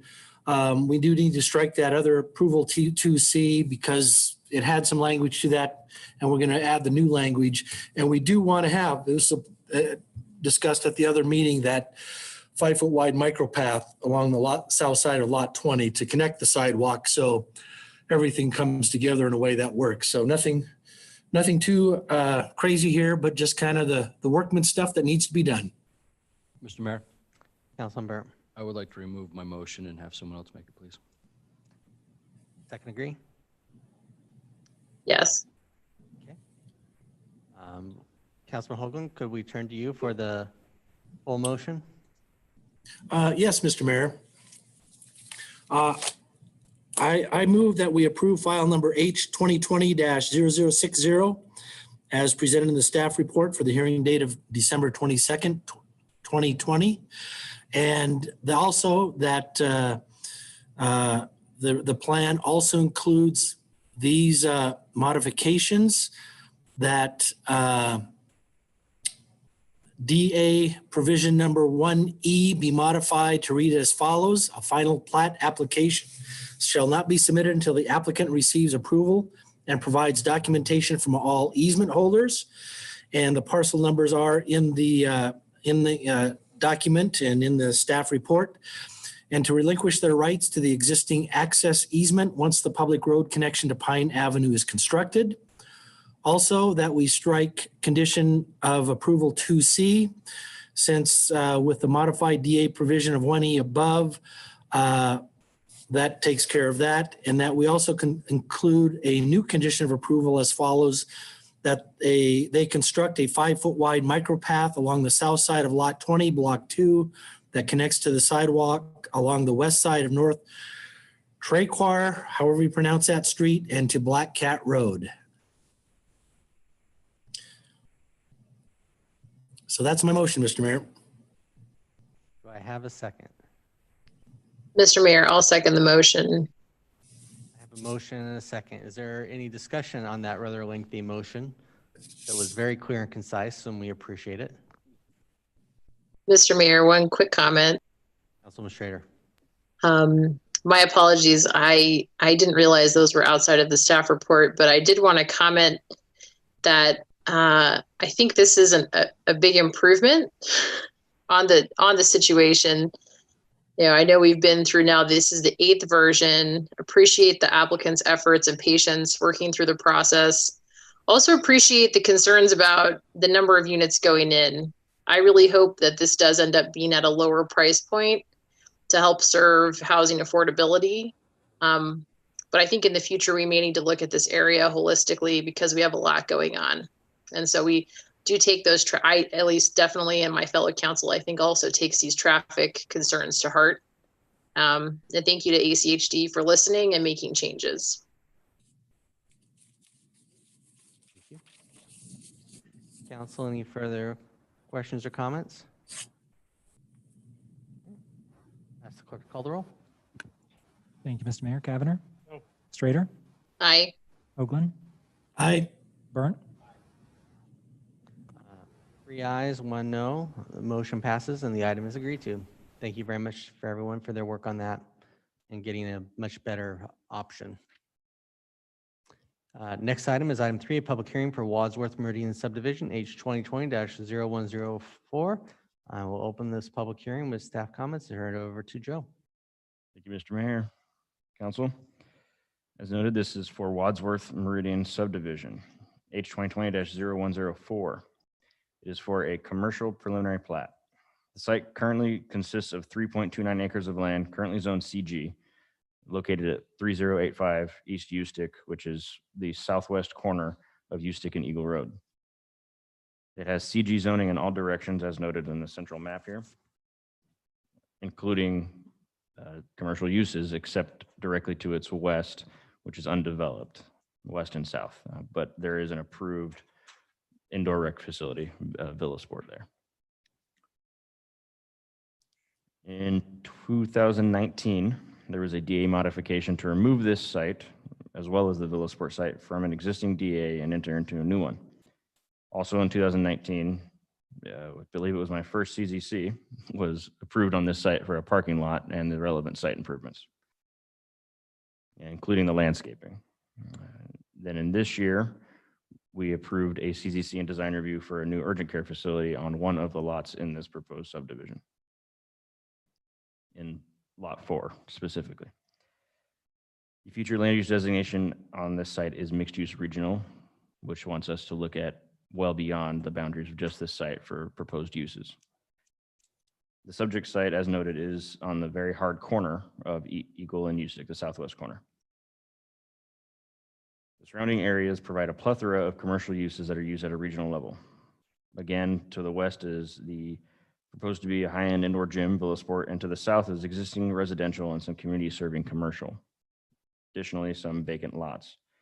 As lots within this subdivision develop over time, staff believes they will likely be a higher benefit to the users of the future Villa Sport and residents to the southwest of this site. Staff is of the opinion that there is less need for these 5 relatively small commercial lots to serve a regional base than those sites to the north and east, the bigger commercial subdivisions. In addition, this project, in conjunction with the approved uses to the west, should satisfy the comprehensive plan and mixed-use policies. The submitted preliminary plat proposes 5 commercial building lots that vary in size from 0.39 acres to 1.02 acres. The CG zoning district does not have a minimum lot size requirement. All landscape buffers are previously approved with the existing CZC as noted. When future buildings are proposed on each building lot, staff will analyze each building for compliance with other dimensional standards of the CG zoning district, including their proposed use. Access for this development will be via a shared driveway constructed with the Villa Sport improvements along Ustick, limited to a right-in, right-out access. This applicant will be required to construct this shared driveway if this development is constructed before the Villa Sport. And that is in the existing development agreement. There are no public streets as part of this commercial development, and there are therefore no public substreets proposed. Instead, there are private drive aisles as our standard for commercial developments. The applicant has an existing cross-access agreement with the adjacent commercial properties, but will be required to maintain the cross-access agreement across the proposed lots, so internal to the site, that are already existing in the CCNRs. Off-street parking is required to be provided in accord with the standards listed in the UDC for non-residential uses at the ratio of 1 per 500 square feet. If any restaurants are proposed, the parking ratio is 1 per 250.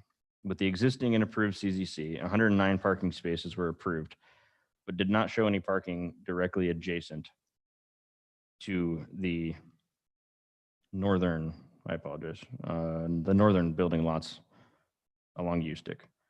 The revised site plan provided by the applicant shows some changes to the parking lot that differ from the currently approved site plan in that CZC. One of these changes include 3 additional trash enclosures for a total of 4, but now none are proposed within the center of the parking area. The new locations of the trash enclosures should help minimize any blind corners while traversing the site. In addition, the applicant is now showing a reconfiguration of some of the parking spaces and additional parking adjacent to the northern building lots. These changes show a net positive gain of 16 additional parking spaces. Again, as each pad site is developed, the required number of spaces will be checked throughout the site, and the applicant will be required to comply with code requirements as each building lot develops.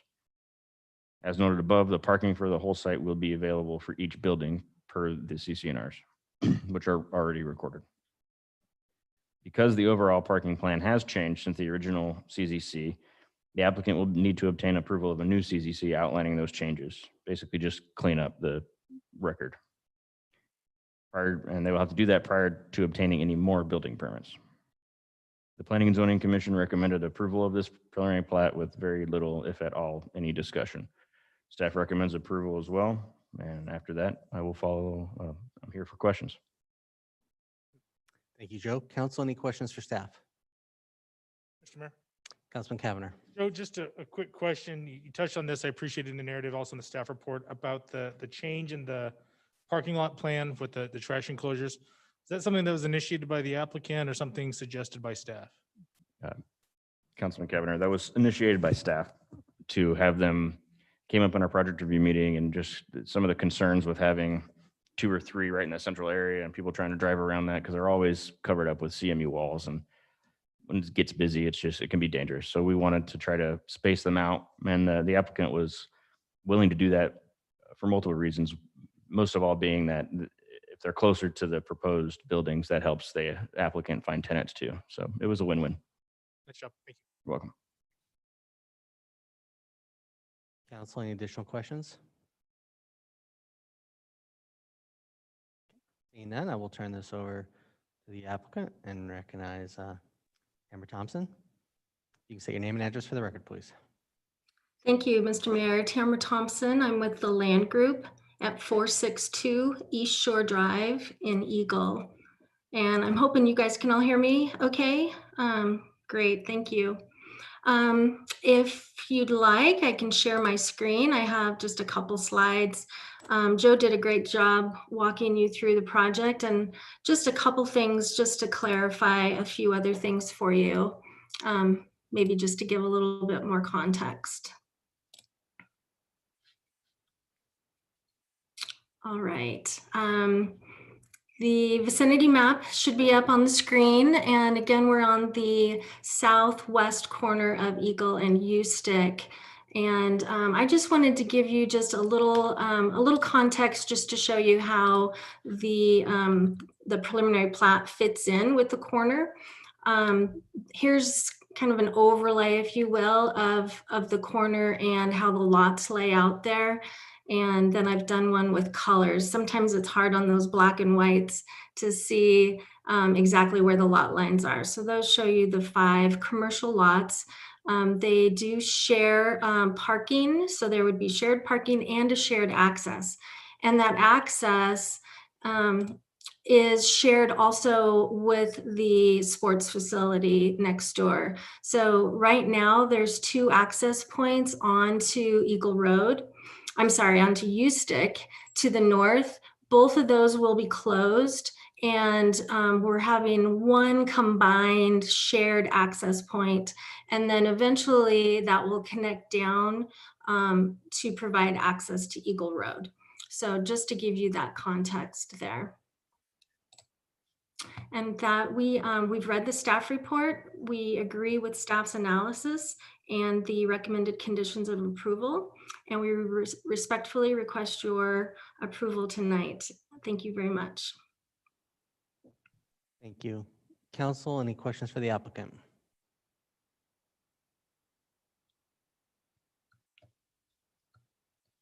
Thank you.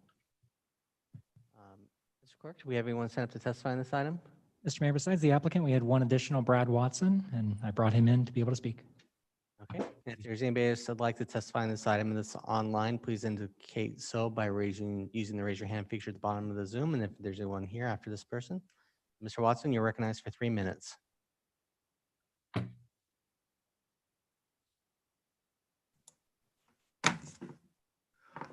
Thank you. I'm with the owner of the property and have just joined the meeting. I obviously signed up in the wrong category, but Tamara did an awesome job and represented us well, and I don't have anything more to say. Thank you very much. Council, any questions for Watson? And Mr. Watson, if you could, just for the record, just give us your address so we have it.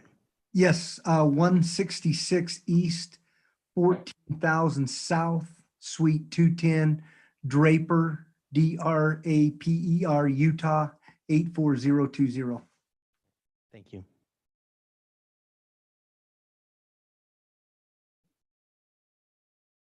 Seeing no one else who's signed up to testify or coming forward to do so, would the applicant like to make any final comments? Mr. Mayor, Tamara Thompson again. No final comments. Thank you. Council, what's your pleasure?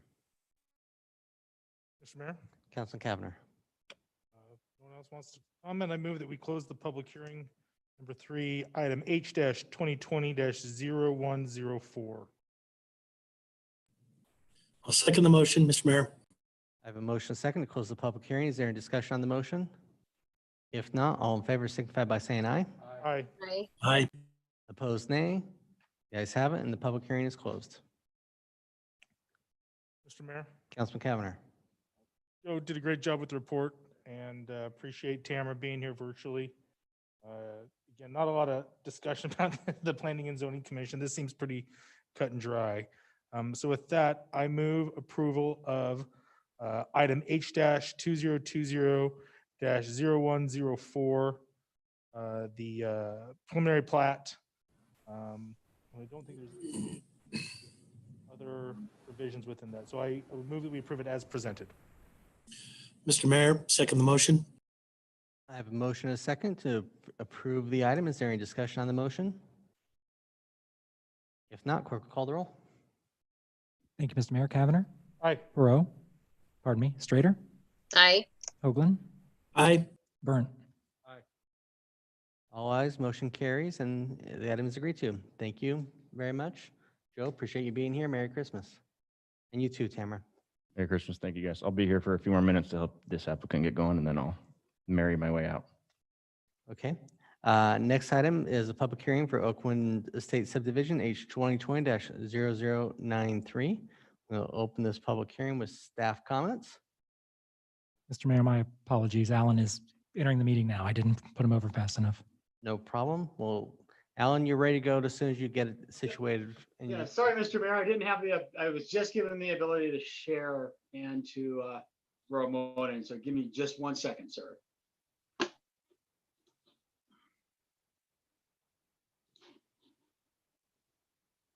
All right, let's see here.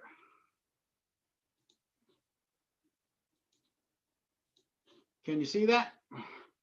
Yes.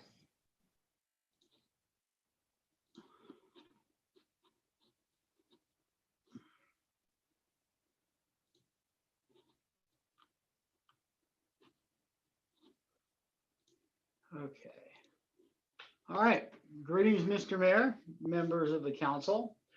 This is a preliminary plat and a development agreement modification.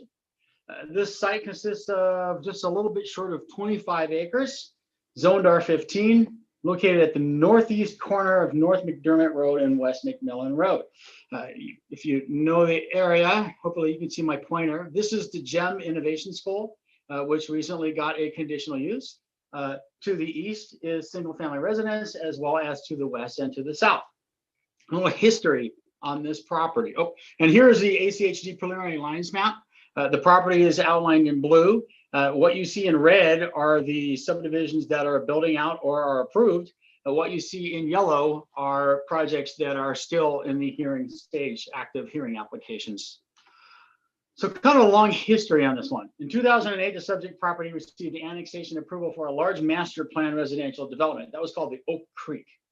In 2013, the subject property was rezoned to R15 as a portion of the Oaks North subdivision. This was a huge subdivision.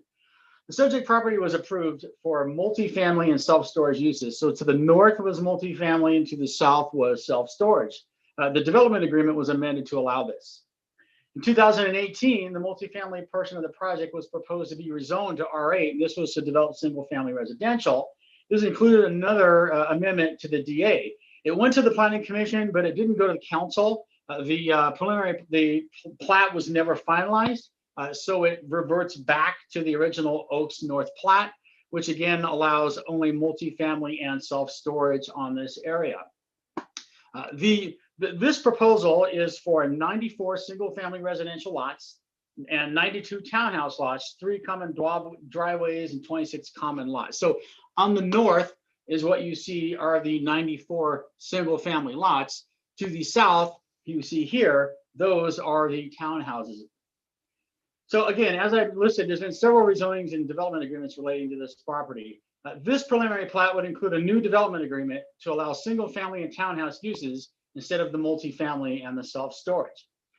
Again, like I said, 92 townhouses, 94 single-family. The proposed street network stubs 2 streets to the east. One is Cherrybrook, which you can see here. And the other is Daphne, which you can see here. This is Trident, which is an existing street, and it connects to McMillan through the Oaks subdivision. This proposal would not provide direct access to an arterial, nor would it increase the number of access points to nearby collectors. There's several internal roads, as you can see, and the townhouses are actually alley loaded, and they're set up along mews, which are these little parks and these pathways that you can see here.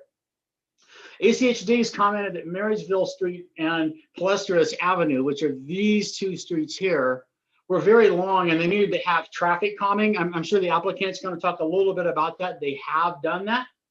I want to make a point of clarification that the staff report mentioned that the applicant would be required to construct curb and gutter along McMillan.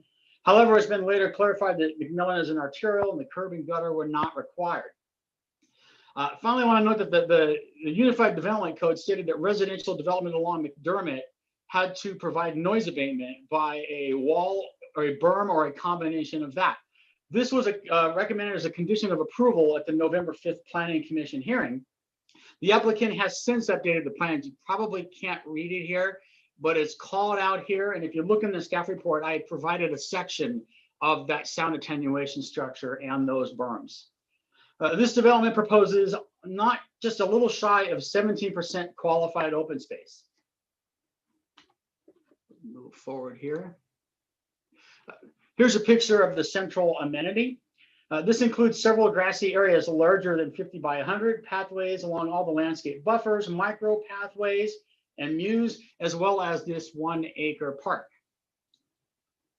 Again, pathways include a 10-foot pathway along McDermott, a 5-foot pathway along McMillan, and numerous micro pathways. This outdoor park that you see here contains a playground, fire pit, outdoor kitchen, and a shelter. Also, the applicant has provided an updated parking plan. This is what you see here. So the townhouses in particular, each townhouse has a 2-car garage and a driveway large enough for 2 cars. So 4 cars for each townhouse. In addition to that, there is additional on-street parking as well. Now, this on-street parking can't be counted as part of the parking requirements, but this parking plan is to demonstrate that there is sufficient parking here. The applicant has also provided building elevations at the originals, with the original staff report and some of the earlier versions, the elevations that staff saw, we thought that there needed to be a few changes made. These were mostly to extending some roof lines and breaking up some of the roofs on the townhouses. The original roof lines were very, very long. So they've broken up these roof lines so you don't see these long, massive structures. So this was heard by the Meridian Planning and Zoning Commission on November 5th. At the Planning Commission, the commissioners, they recommended approval, but there were 3 things that they added. The first one is that they recommended that the development agreement be modified to include a limitation to no more than 3 units on a common drive. The applicant showed 4 units on a common drive, and it's important to note that our Unified Development Code allows 6, so you can have 3 on each side of the common drive. So again, the Planning Commission made a recommendation to only have 3 total. The second recommendation that the Planning Commission made was that they wanted to revise the plans to incorporate additional parking.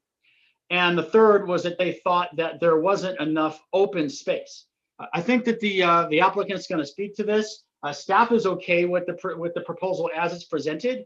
They are well in excess of what the code requires. So I think that the applicant is going to, they're not agreeable to these conditions. And I'm here to stand for any questions if you'd like, counsel. Thank you, Alan. Council, any questions for staff? Mr. Mayor, Councilwoman Schrader. I did have a question for staff. If Mr. Deputy Chief Bongiorno is here or another fire department person. I'm not aware of fire present, ma'am. We do have Deputy Chief. I'm here. Oh, hi, Joe. Hey. Thank you. So my 5-minute fire response, I feel like a broken record. So this was approved in 2008. It happened, right? Multifamily too, maybe riskier than single family. But I'm looking at the map on the agency comments. It's outside of the 5 minutes, but it was in black and white on Laserfish. I couldn't tell how close to 5 minutes it was. Just give me a feel for how long, how far outside of the 5 minutes this might be, if you could. And then in your opinion, is this an improvement moving from multifamily to single family and townhomes from a safety perspective if we were going to be stuck with multifamily instead? Mr. Mayor, Councilwoman Schrader, this project is outside the 5-minute response barrier in that map. I can pull up the map and show it to you if you'd like. Ends right at Trident or right before Trident. The last time Ms. McKay and I had spoken, they were going to fire sprinkler everything in this development. So I'm not sure if that's still being done, but that's the last discussion that we had. Let me, I don't know, do I have Mr. Clerk or Madam Clerk, do I have the ability to share this map? Mr. Mayor and Chief, you do, yes. Just share screen, bottom of your screen. Oh, there it is right there in green. Okay, let me know when it's up and I'll.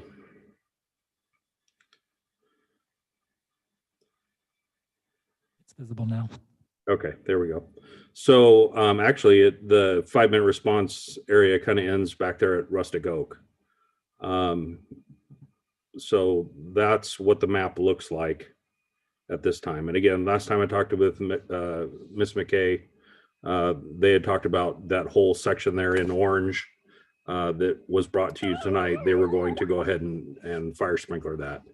Again, if we ever get to Station 7, Station 8, however it plays out, that property is nearby and would definitely, so here's the school.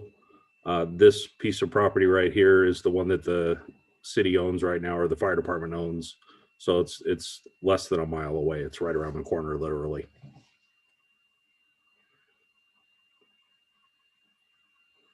Thank you.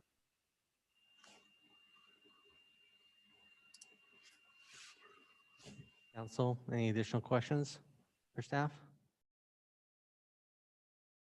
Okay. Invite the applicant to come forward. You're recognized for 15 minutes.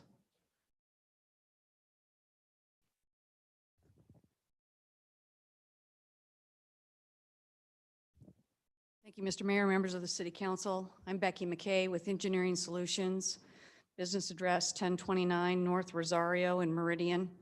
We're representing the applicant on the application that's before you.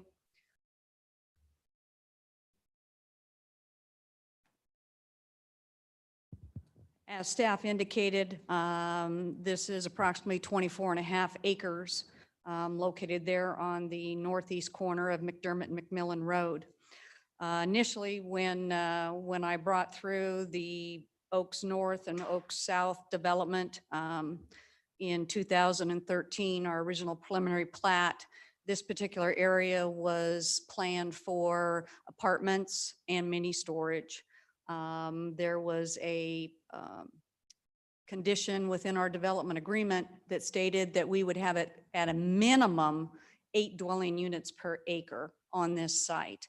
The reason being is at the time, the staff and the council wanted to see some diversity in the subdivision, and they wanted us to provide some type of rental type component here. A lot's changed over the past 7 years. ITD has changed their plan for McMillan to be an overpass over the new State Highway 16. Instead, State Highway 16 will go over the top of McMillan Road. Therefore, their initial plan for McDermott bypass kind of went by the wayside. And I did receive in writing from ITD indicating that they would no longer need the right-of-way that we anticipated for the overpass, since 16 will go over McMillan. The applicant on this particular project is BB Living. They are a division of Toll Brothers. They are a company that does townhomes and detached single family, and they rent and manage them. They have on-site management for these facilities. So when we took a look at this site design, where's my cursor? How come I always get lost?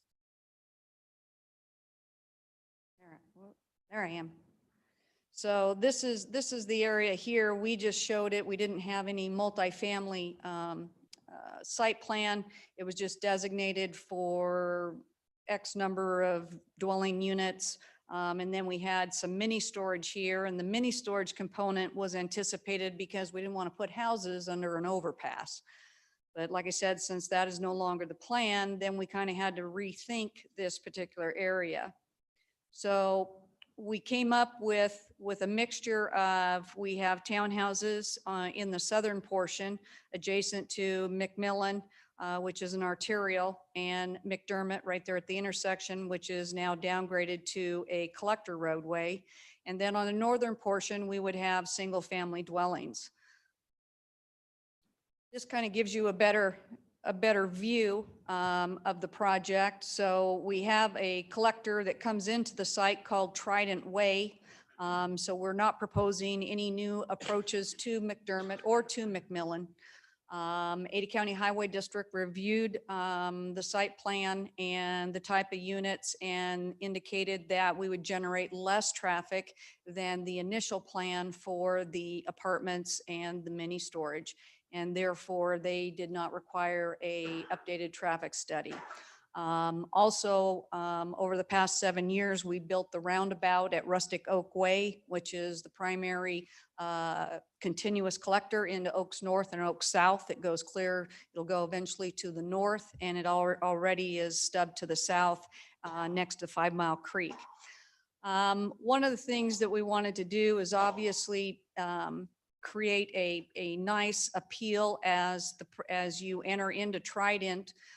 So that's why we kind of have these units. As you can see, we have this buildings, we have sets of 4s, 5s, 6s, and then these are not all in a straight line, but they're kind of angled so that it gives it a kind of a better aesthetic feel as you come in if the buildings aren't all lined up. We have 35 feet of landscaping along McMillan Road. We'll be widening that 17 feet from center line with a 5-foot detached walk. We kept that intersection free of any dwellings. We have a pedestrian pathway that comes down and links in, so we can obviously create some type of landscape or some type of visual interest here at the intersection. Your pathway consultant has indicated that McDermott Road is planned for a 10-foot multi-use pathway. So we do have 35 feet of landscaping for the entryway corridor that McDermott is, and then we have a 10-foot multi-use pathway. Staff has indicated the UDC requires berming and then a sound wall. And they've asked us to install that with the first phase and then install our landscape fencing and sidewalk along McMillan with the first phase, and we have agreed to that. Up here, we have the Creason lateral, which we piped all the way through the Oaks project. And we have a pathway that runs along that Creason. So we'll be linking into that with a micropath and then another pathway that goes out to McDermott here. The charter school is proposed here, right along our northern boundary. We have internal micropaths, as you can see, that lead up through to the internal pathway system within the Oaks North project. We have 1.7 or 1.07 acre central amenity located here. And then we have pathways that link down into the townhome area. And then we have a MU that runs between the buildings, and then pathways that run both north and south. So everyone has Mr. Mayor? easy access. Yes, Mr. Kavner. Sorry, Becky, I don't mean to interrupt. I'm not familiar. What is a MU? A MU is, has to be in your UDC, a minimum of 20 feet wide. It's a landscaped grassed area with a 5-foot pathway, and it is a common area that's in between either single-family dwellings or townhomes. So they sit on a common area. So one of the things that BB Living wanted to do was if we have garages front-loaded on our public streets, and all of these streets are proposed as public, we wanted to have some alley load product that gives it a little bit of variety and visual interest, where then we can have, instead of being garage oriented, they're on the alley here, which is a public alley. And then the front of the structures are on this Daphne Street that comes in. The sidewalks on Daphne are all detached with an 8-foot landscape strip. We've left a lot of landscape area here so that we can put a monument create a sense of place for this development. And then all of the sidewalk is detached along Daphne. On the internal public streets, they're 5 foot attached, and they're all 33 feet from back of curb to back of curb.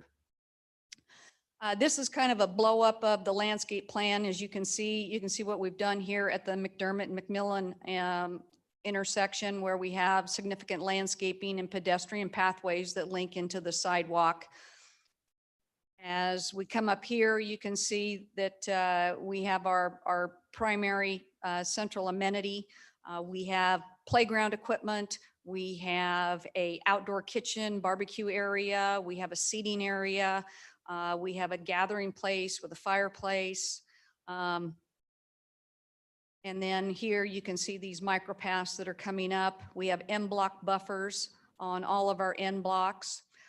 Even though this is an R15 zone, we are not using 3 foot side yard setbacks. Our side yard setbacks are 5 for all of the single family dwellings, and then obviously for the townhomes. Here's a blow up of that central amenity.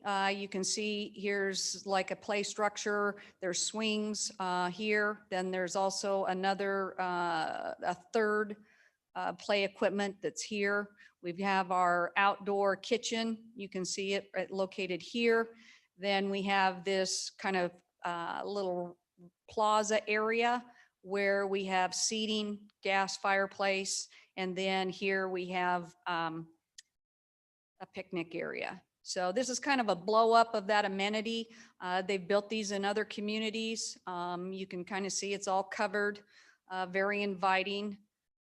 Here's the kitchen area. It's not just a barbecuer stuck out with, in the middle of nowhere. It's a full, kitchen area where people can obviously gather after COVID and and barbecue and have a few drinks or pop and get together. And that's their theme. They cater to people that want smaller rental lots. And here's another gathering area that we'll be emulating. You can see they have the Adirondack chairs, they have the fireplace, they use planters, and like I said, a plaza type concept that's very inviting.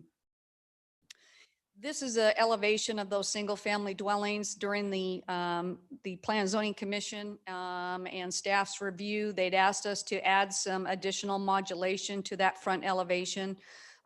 So we did add element over the garages. We've extended the roof lines so that the two-story don't have just a single plane in the front.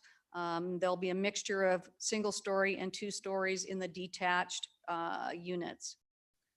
Here's another example where we've gone and placed an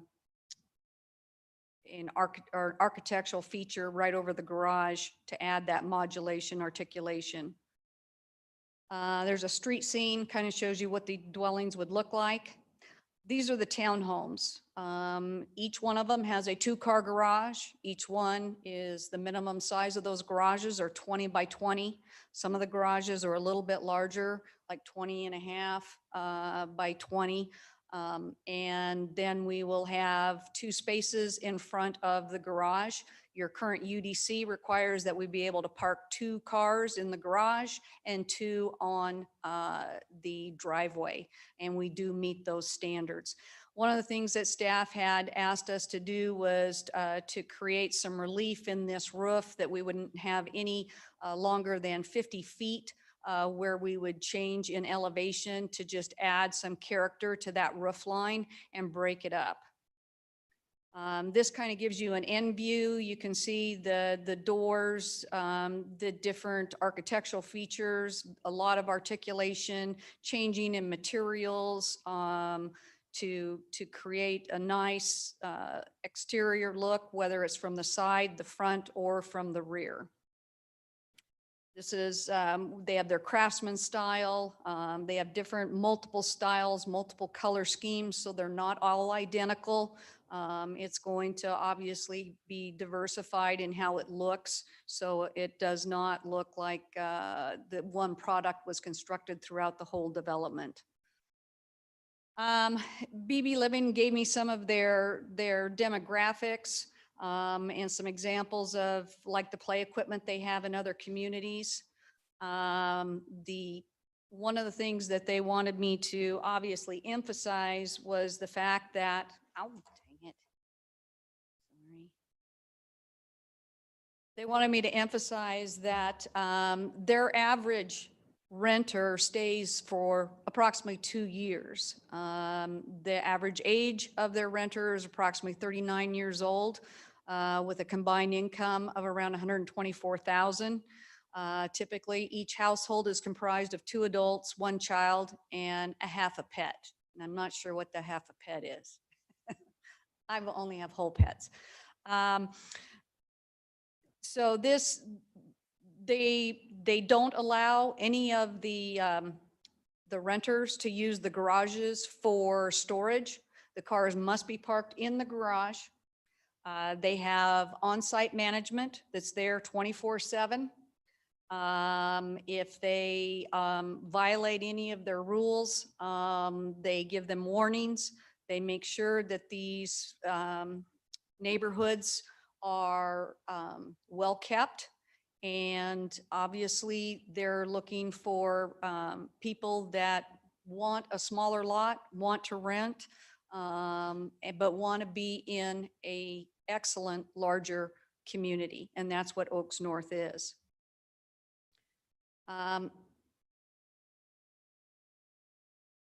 Oops. So one of the things that I wanted to emphasize is this property is already zoned R15. Our proposed density is 7.58. We're not asking for a rezone. It's already zoned for it. We're asking basically for less density than what is in the original development agreement. And that is why we're asking for a DA modification, also to take out that apartment component. In closing, we have 20% of open space and 16.75% qualified open space. So we well exceed the 10%. And we have significant parking. As Alan indicated, we have 60 spaces for guests. May I answer any questions you may have? Thank you, Becky. Council, any questions? Mr. Mayor, Councilman Schrader. quick question, Becky, if you could just confirm that you're okay with a requirement to sprinkler the whole subdivision, as the deputy chief alluded to. Mr. Mayor, Councilman Strader, yes, in our pre-application meetings with Mr. Bongiorno, we did agree that all units, including the townhomes and single family, would be sprinkled. Thank you. Mr. Mayor. Councilman Hoagland. Mr. Mayor, Becky, can you address the request from the commission to limit no more than 3 units on a common drive and kind of point out where those are and how many you do? Yes, Mr. Mayor, Councilman Hoagland, we have only 3 common drives. We have one up in the northwest corner where we have the detached single-family dwellings. There are 3. We have one common drive here where we have 4 townhomes. We have a common drive over here in the southeast corner where we have 4 townhomes. Your UDC allows us to have up to 6. The fire department and Public Works did review our driveways. We did submit to Public Works a design of how we would handle our utilities, and they were in full agreement that having the 4 units was acceptable. And as you can see, our driveways fan out when they reach the road. So it's not just a narrow 20-foot little corridor. So we are asking that the council allow us to have 4 units on these 2 common driveways.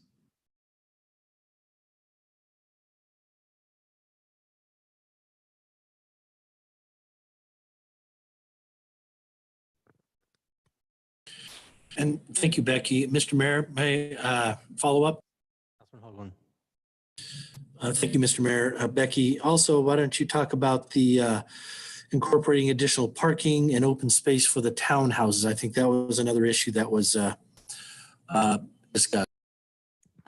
Mr. Mayor, Councilman Hoagland, at the Planning and Zoning Commission, we had, the staff recommended approval. We had no opposition to our project. And they asked a handful of questions and then they closed the public hearing. And after the public hearing was closed, then they started debating the driveways and debating the open space.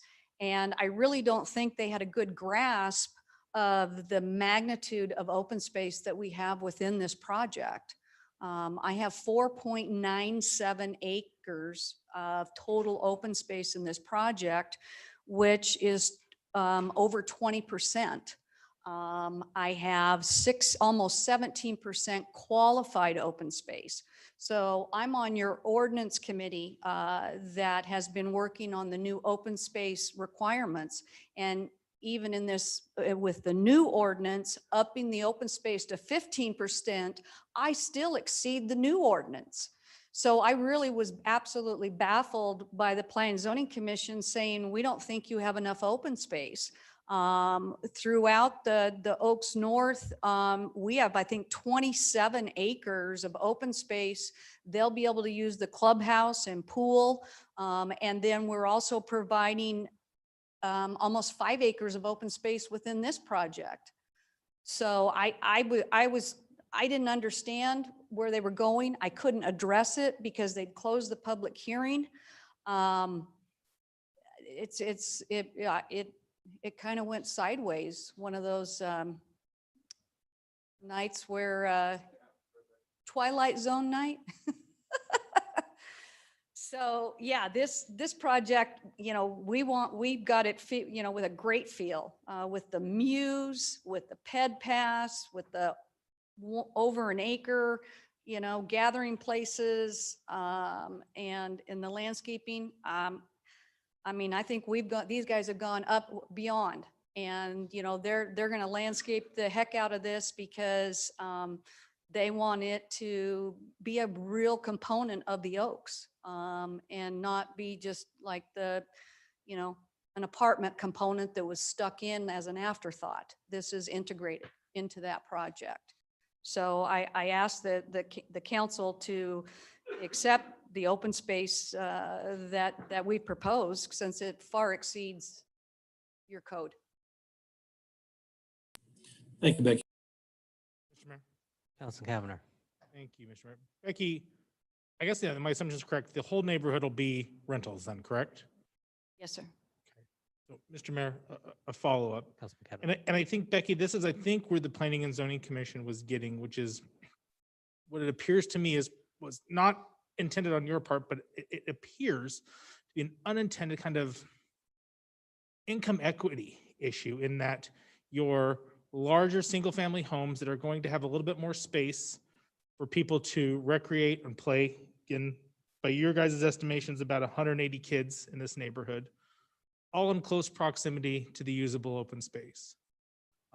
Whereas those that are in the townhouse are far further away from it.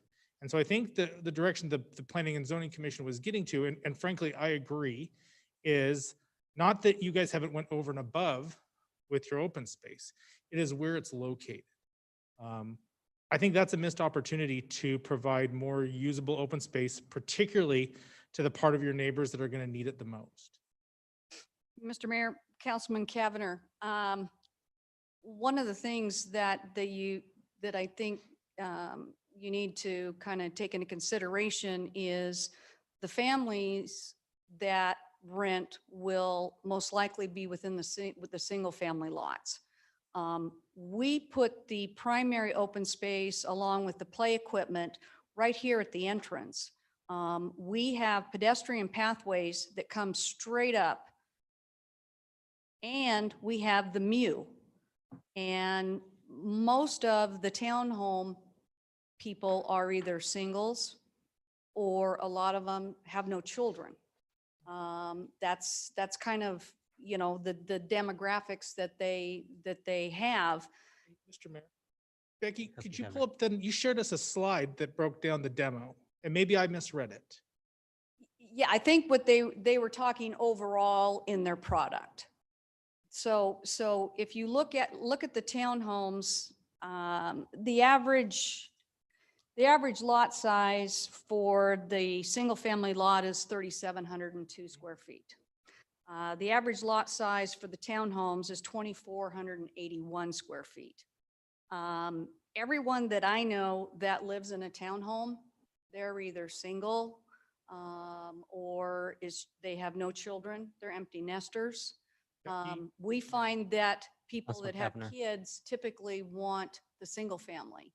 Becky, And with all due respect, I think that we see a lot of young families in all sorts of living situations. And I think, yes, I have not seen a townhouse complex in Meridian that does not have young kids unless it's age restricted. So that's just going to have to be a piece that we're going to have to agree to disagree on.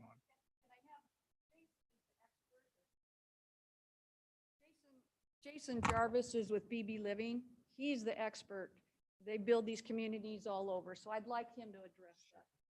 Jason Jarvis, BB Living, 4900 North Scottsdale Road, Scottsdale, Arizona. Thank you very much, Mayor and Council Member Kavner. Yeah, we're not saying that there will not be kids in there. What that demographic was supposed to be shown was just on the average throughout our communities, through all of our markets, and we're in 5 or 6 different markets right now. So again, not trying to state there wouldn't be any, but traditionally we see more, you know, for every 2 kids in a single family, then we have a professional couple in a townhome. So on the average, and we do see some kids in there, but typically, since that is a smaller unit, I mean, if you've got a lot of kids, you're not going to rent. Typically, they don't rent there long-term. It's usually with a younger child. And that's why we try to spend so much time, like Becky stated, on the pathways in the MU to kind of put that centralized open space in the middle of the community where everybody had a pathway and availability to get there, as well as when you drive in with that sense of arrival. So that there was, agree to disagree on whether you like it or not, but that was the thought process behind it. Councilman Kavner. Jason, appreciate it. Not trying to jam you up. I think what we're saying is the same thing. You're putting a lot of people, and yeah, there's going to be young families. There's going to be kids that are there. Again, you're saying 1 for every unit. Haven't even talked about the dogs yet, or the 0.5 pets. But that's where my concern comes from. Is you've got the smaller unit that is the furthest away from the usable open space. So, and I think that was the point that the Planning and Zoning Commission was trying to make as well. Disappointing they didn't have an opportunity, Becky, I think, for you to respond and provide that context. We've been guilty of that as well as the council. I'm just trying to wrap my head around why that location again, and why not an opportunity for the folks that are going to be in a much smaller unit to have that equal access in a spot of Meridian that we don't have as much of a robust park system right now as we would like to have. And I just wanted to add one more thing. At being part of the Oaks, all of our residents do have access to all of the other amenities within the master plan as well. Mr. Mayor.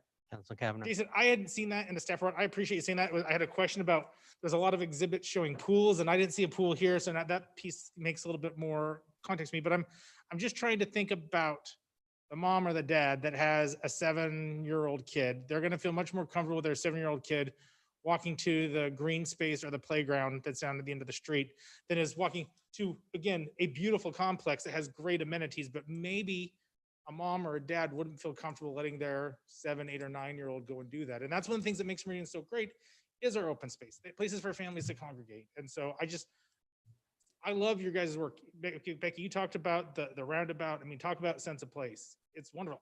I just feel on this particular element, you guys missed them all. Yeah, Mr. Mayor, Councilman Kavner, I think, this entrance was set with the Oaks. So the utilities and the street were set there. So what we tried to create was we would have our own sense of place with this significant landscaping here at our entrance. And then since there are no driveways here, no driveways at all on Daphne. So this is all detached walk. So it's very pedestrian friendly. And that's what all these micropaths lead to. And so one of the things that we always work with the staff is in a project, they want me to centrally locate that open space. Don't, if I see a lot of projects where they'll put it like, it's over in the low point of the project because it serves storm drainage purposes. Here, that's not the case. We put it right smack in the middle. So it is, the distance from the lots on the north and the lots on the south aren't that significant. And all of those micropaths from the north quadrant and the south quadrant all lead to it.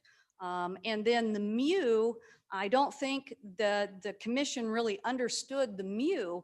I mean, that creates open space, play areas where they can throw the Frisbee, chase the dog, all kinds of things. So it's not like this is the only game in town. And we have 2 pool facilities in Oaks North and South.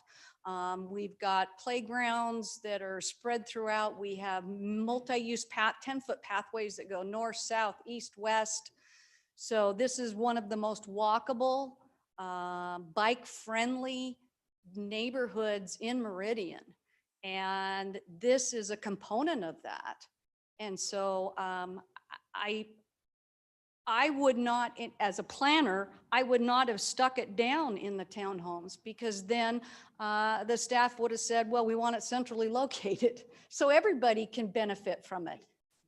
Councilman Cameron. Becky, agree with staff. I go crazy when you see this, because you're in these public hearings where somebody else brings, and you're right, they put it in the drainage pond and that's suddenly an amenity. I sniffed that out. That doesn't go very far. But to me, it is not in place of, but in addition to. And honestly, I think you touched on the mu as an ideal location.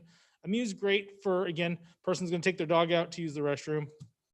A mu is not great for a 9 or a 10-year-old kid.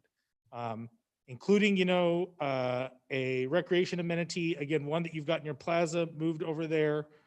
To me, I guess that's kind of what when I knew that this type of a project was coming and the reputation they have, those were the type of things that I was expecting, because I think you guys strive to level up. So to me, it was not a case of one or the other, it's in addition to. Mr. Mayor, Councilman Kavner, would it be more palatable to you for us to put some type of a play structure in the mu? Mayor, Councilman Kavner, thank you.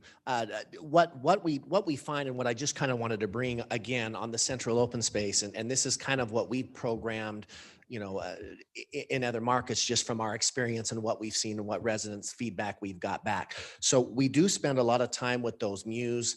What we find is the 7 or 9-year-old kid, you're not going to go out and throw the ball right there, because it's really not the spot. But what they do is they get on their bikes or their skateboards or their scooters, and they go with mom and dad, and they take a walk, and they go up to the park. And that's why we focus a lot more that grassy area where little brother can go play on the playground, and big brother and dad can throw the football or throw the baseball or kick the soccer ball around. And again, that's the thought process behind it, and why we put the focus there. And what we find is we do get a lot of, mom with her stroller with those younger kids out walking the community. And then, that's kind of the destination where they get out to play and then head back. So again, just trying to explain our reasoning behind it, and appreciate all your comments. They're very valid. But just wanted to kind of let you know where our thoughts were on it. Mr. Mayor. Councilman Kavner, we worked this site plan. We had, I bet we had 20 variations trying to achieve what their vision was going to be, what would comply with Meridian's UDC, what would comply with ACHD requirements. I think we're there. I mean, if you're thinking that you want some little feature within or gathering place in the mu, then I think Jason and his group are very willing to do that. Sorry. Councilwoman Schrader, were you looking to speak? Yes. Thank you, Mr. Mayor. Yeah, I share some of the same concern. Like I'm looking, and I guess for a single family resident in the sort of most northern quadrant or part of the property, there's a micropath. At least if they're the farthest away in that last row, they're near Gem Innovation School, and then there's a micropath leading them there. And I guess what I'm struggling with is I don't see that kind of access to the green space from the folks that are, I guess, at the southern area along McMillan. Like I see the 2 micropaths leading from north in the townhomes toward the Mew, but I don't see a similar set of micropaths leading toward the Mew. So I'm imagining someone on that sort of southernmost row of townhomes has to walk all the way around to get to the green space. I think that would be my part of my perception, is that maybe there's something that needs to be done. Excuse me, sorry, just give me 1 second, and I'm going to get out my second part of my question, which is I absolutely hate these shared common drives. I know what our code says. I hope we change it soon. I really, it looks to me like we're really cramming them on there where we have 4. And I just want to get that out there. I like what you're doing. I think it's beautiful, but I think we need more paths to get to the green space for the townhomes. And I think there are way too many townhomes sharing these common drives in the corners. Mr. Mayor, Councilman Strader. So it's kind of hard to see at this particular scale. So you can see that there's a micropath here. We have another micropath here. Oh, crud. And then there's a micropath there. This is the alleyway. Then we have another micropath that comes here, here, and then we have a pathway that comes here and another one here. So there's a pathway that goes all the way through these blocks that leads up to the central amenity. And then on the common drive issues, you know, the UDC allows us to have up to 6. I think 6 is too many. I don't think there should be any more than 4. In some instances, it makes sense. Like, you know, in these corners, we struggled here. Obviously trying to make this work. It's hard when you have a 90 to put townhomes on a 90-degree curve here. So it's kind of out of necessity that we have the common drives. But obviously you can see that it is the exception in this project and not similar to some of the other projects where you required redesign because they had a whole bunch of common drives throughout their entire project. We just have, we have 3 units up here in this northwest corner. We have about 3.5 because this lot, this townhome here is technically on the public street. And then the only area we have 4 is right here. I guess my recommendation, if the council, you know, has heartburn with the common drives, then we should change the UDC to not allow it. But we've worked with fire, we've worked with public works, we've worked with planning to integrate it into this project. And like I said, we only have 3. Did I answer your question? Mr. Mayor. Councilman Strader. I think you try. I think you gave it a good go. I guess I'm just not seeing where those micropaths are. How wide are they? How are they in comparison to the other ones that are clearly marked on the map? And then I guess the second part of my, I guess, just thought process is, to your point, I think we're in the process of looking at our UDC. We should absolutely do that. But, you know, it's not just about the UDC. We're really looking for, I think, trying to level up. And I think we're really holding all of our applicants to a higher standard these days, whether it's open space, et cetera. I think you're hitting the high marks for the most part. Yeah, I'm not liking that, those 4 especially. But yeah, if you could just show us the pathway you're talking about and how it compares, that would be super. Yeah, right. It's hard to see. It's a 5-foot wide pathway here. There is 5 foot of landscaping on each side, and there's another 5-foot pathway here with 5 feet of landscaping on each side. And then it links to these pathways that are here, and I'm not sure if those are 15 or those are 20. Those may be 20. So they show up a little bit. And then we have some 15s, and then we have some pathways that are 30. This pathway here is 30 feet wide with a 5-foot. It's a 30-foot wide lot with a 5-foot path. This one's 15 with a 5-foot path. And then this one up here opens up. It's 30 feet. So we have these common lots allowing for that pedestrian interconnectivity from north to south, and then from east to west. And then we have a pathway that also comes down and links into the detached walk along McMillan and the 10-foot multi-use pathway that goes along McDermott. If someone follows the 10-foot multi-use pathway over to the east, then they'll hook into the multi-use pathway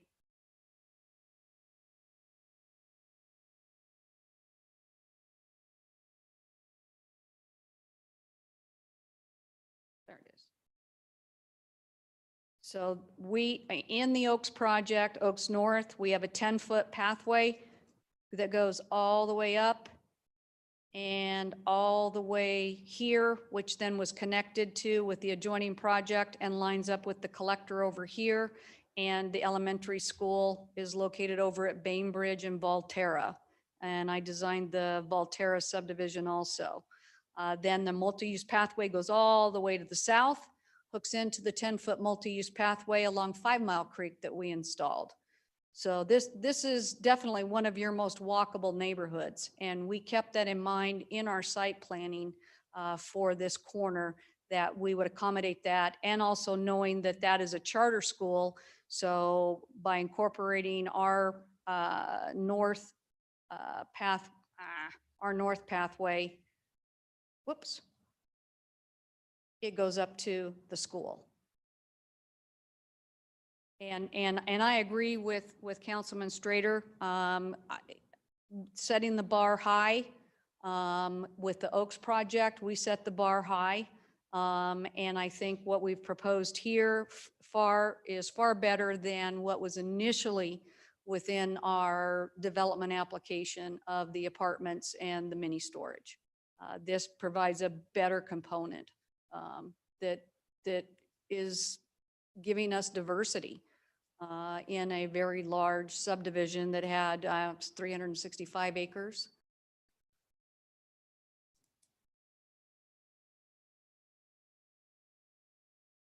Mr. Mayor, Councilman Burr. just another quick comment. I don't know if it's something that I would approve or disapprove of with regard to this application, but one of the things that I see in these private drives is when people park on both sides of the road, it really creates an issue.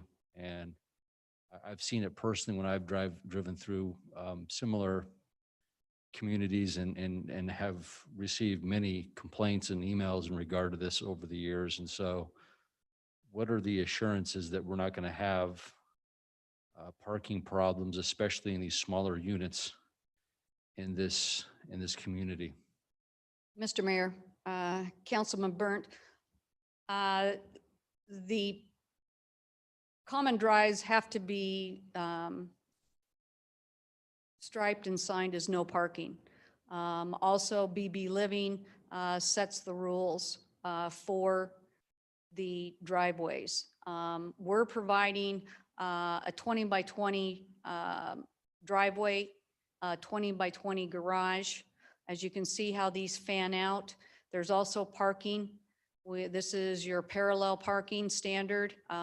It's 9 by 25 or 23, excuse me. We've calculated 9 by 23. So there's parking here for guests. There's also intermittent parking on the street. We also did a cross-section so that if they have guests, most of the residents, they indicated to me at BB Living, they have 2 cars. And in most of their jurisdictions, they average 2.5 to 2.8 parking spaces per unit. And here in this townhome area, we have 4.65 parking spaces per unit. Mr. Mayor, Yes, Councilmember. Becky, I'm loving the stats tonight. You're throwing stats like crazy. I love it. I love how you call pop, not soda, by the way. I heard that earlier. I don't know if you're from Idaho like me. I get it. I am, I'm a So, native. we're not talking about like an urban area here. We're talking about suburbia Sure. where the garages are going to be stuffed full of stuff. I mean, it's just reality. And so that's my concern Yes, is sir. that, you know, I'd like Jason to address that because he and I had this conversation. it's a different story when we're more urban, you know, we have more density, you know, we're downtown. We want to go up, less parking because we want people to walk.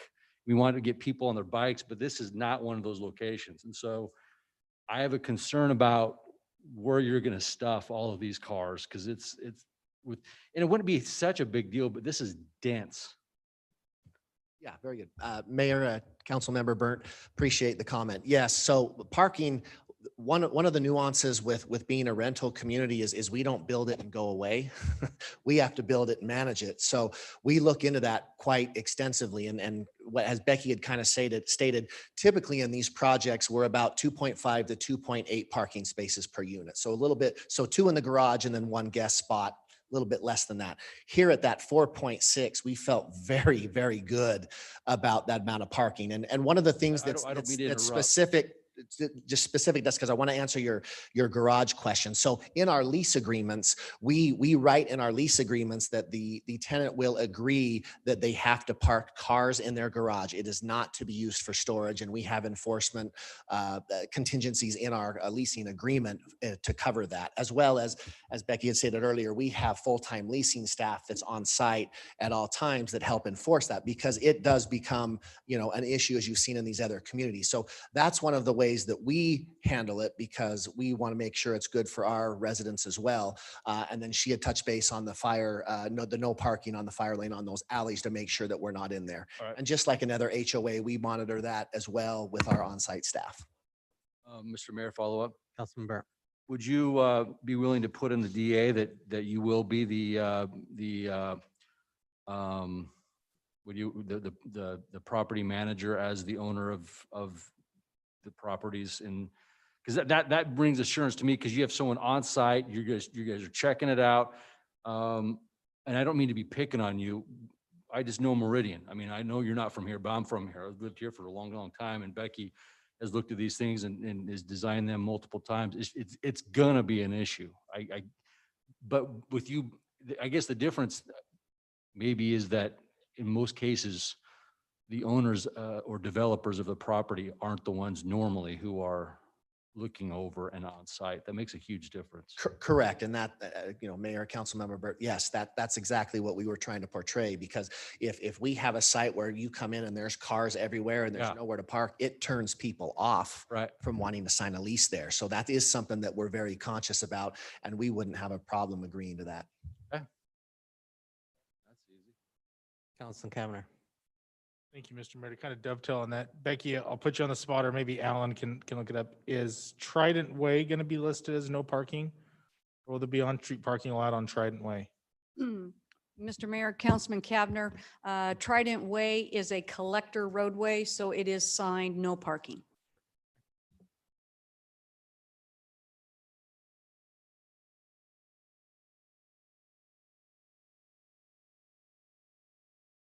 Council, any further questions?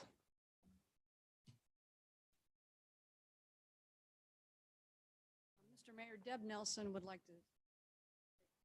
Well, let's wait. Is she representing part of the team? Okay, so now it's testifying on behalf of somebody else. Thank you, Mr. Mayor, members of the council. Not to take away from any of the great points that you heard from Becky and Jason, excuse me, Deborah Nelson, 601 West Bannock Street in Boise. I just wanted to add one additional comment for your consideration because there's been several questions about the commission's additional recommendations involving open space and parking and the common drives. And so as you digest all of the factual points and benefits that Becky and Jason have described about the site design, the way that they've proposed it and the way staff supported it and nobody opposed it. I also want you just to keep in mind the legal context that the application before you is not a rezone. And so Councilmember Strader, I appreciated your comment that you guys are always trying to improve, and really everything you've said is additive, right? You're looking to add preference of design features to be additive. But in this context where we're not seeking a rezone, the standards that you apply are different. And so this is already zoned for R15. And if you look at the criteria in your code for a subdivision, it's important to note exactly what you state in there for compliance with the code, that you need to confirm that the plat is consistent with the UDC. And as a point of comparison, if you've got something, for example, a conditional use permit, your standards change, and it says that you can require more restrictive standards than those generally required in this title. And so there's just a point of differentiation here where we're not seeking anything additional there. Now, we are asking you to modify the development agreement in a specific way, and that is to reduce the density so that we can get under that 8 units per acre. If we were asking, oftentimes applicants are coming in and asking for a more intense development than is allowed in a development agreement. You're asking to increase density.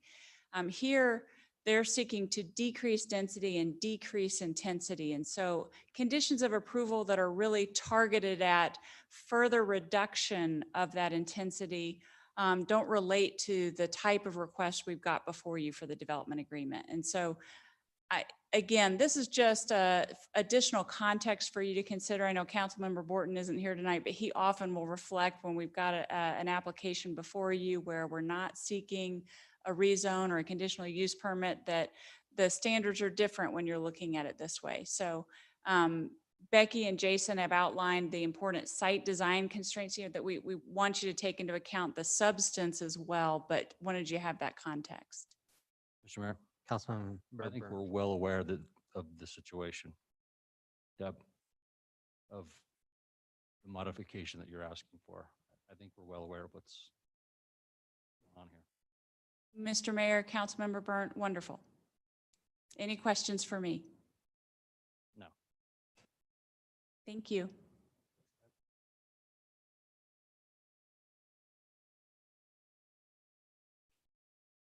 Mr. Clerk, do we have anyone set up to testify?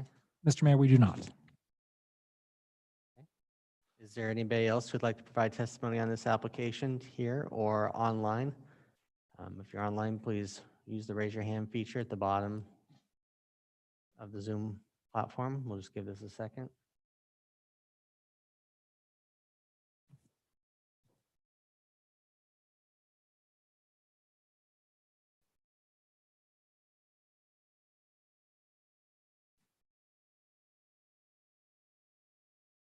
Okay, seeing no one who's raised their hand or come forward to provide any testimony, would the applicant like to make any final comments?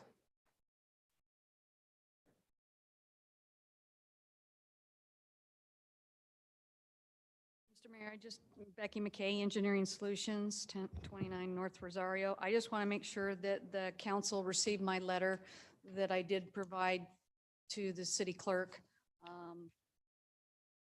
where we did ask for the modifications, as Deb Nelson indicated,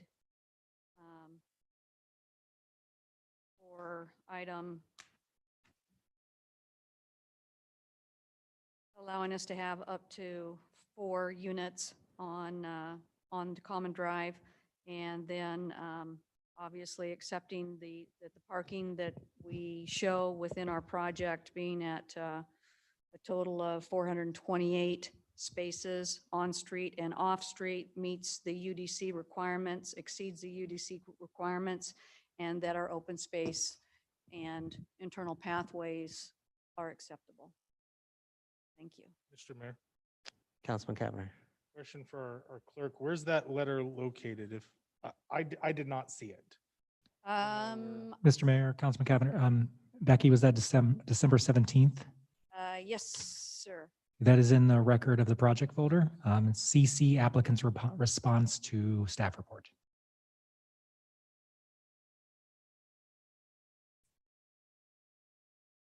There it is. Thank you. I missed that. Thank you.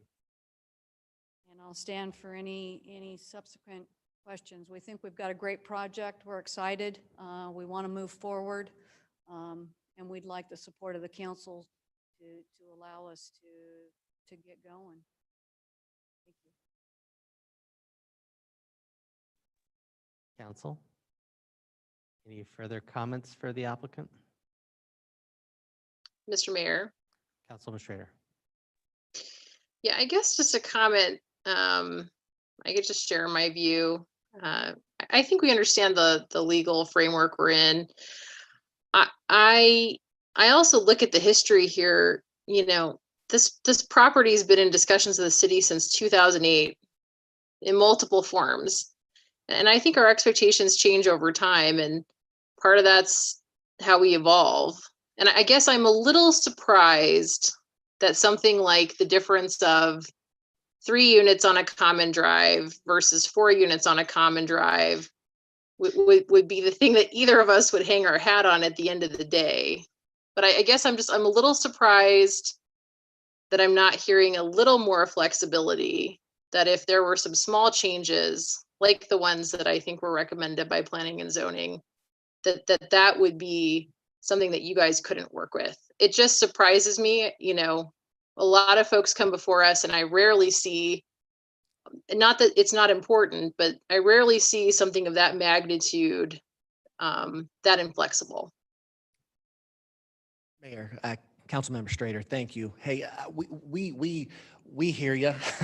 We've tried. We thought we came in with a great project, meeting above all of your other requirements, which is kind of why we felt like and coming down in density. So we felt like we were going above and beyond, where we could have started low, let you make comments, and then come back with what we had proposed, right?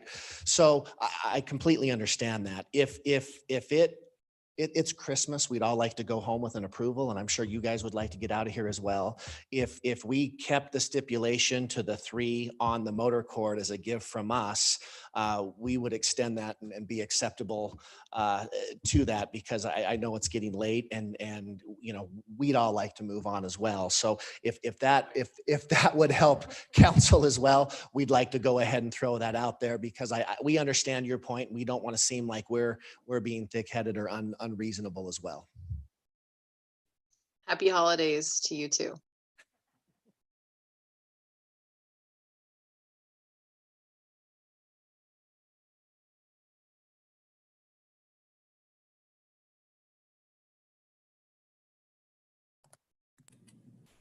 Mr. Mayor, Councilman Hoagland. I think we probably want to have some discussion without closing the public hearing and allow additional feedback if necessary.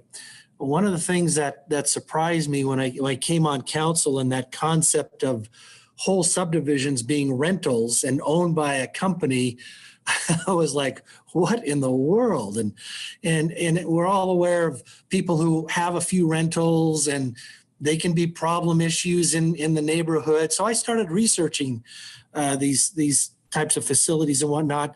I was struck by the fact that because they're in it there's a bottom line, and they're investors, and they look for a rate of return, that there is an expectation of certain things being done to maintain that value. So that was the surprise to me, that going, oh, maybe this isn't such a bad thing.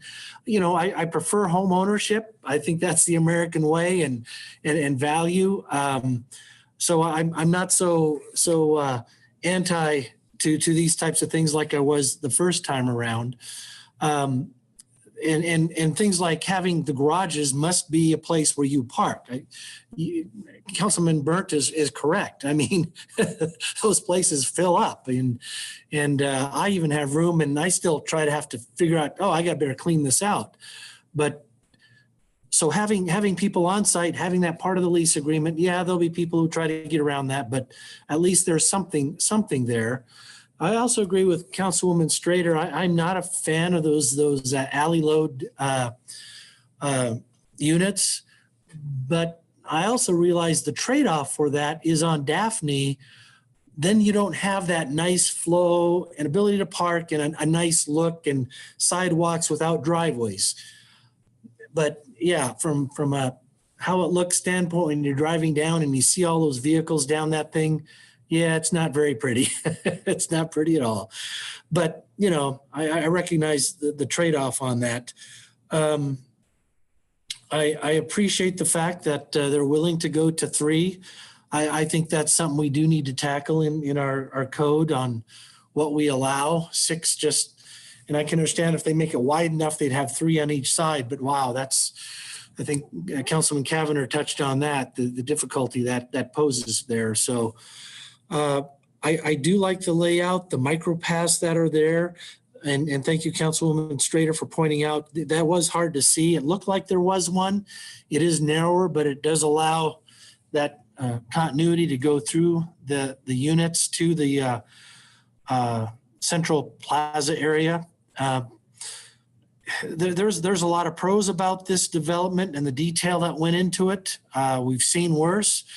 But also at the same time, whenever you're putting something that's really dense, it's dense, and it just kind of gives you that feeling. I wish there was more space. I wish we could do this and that.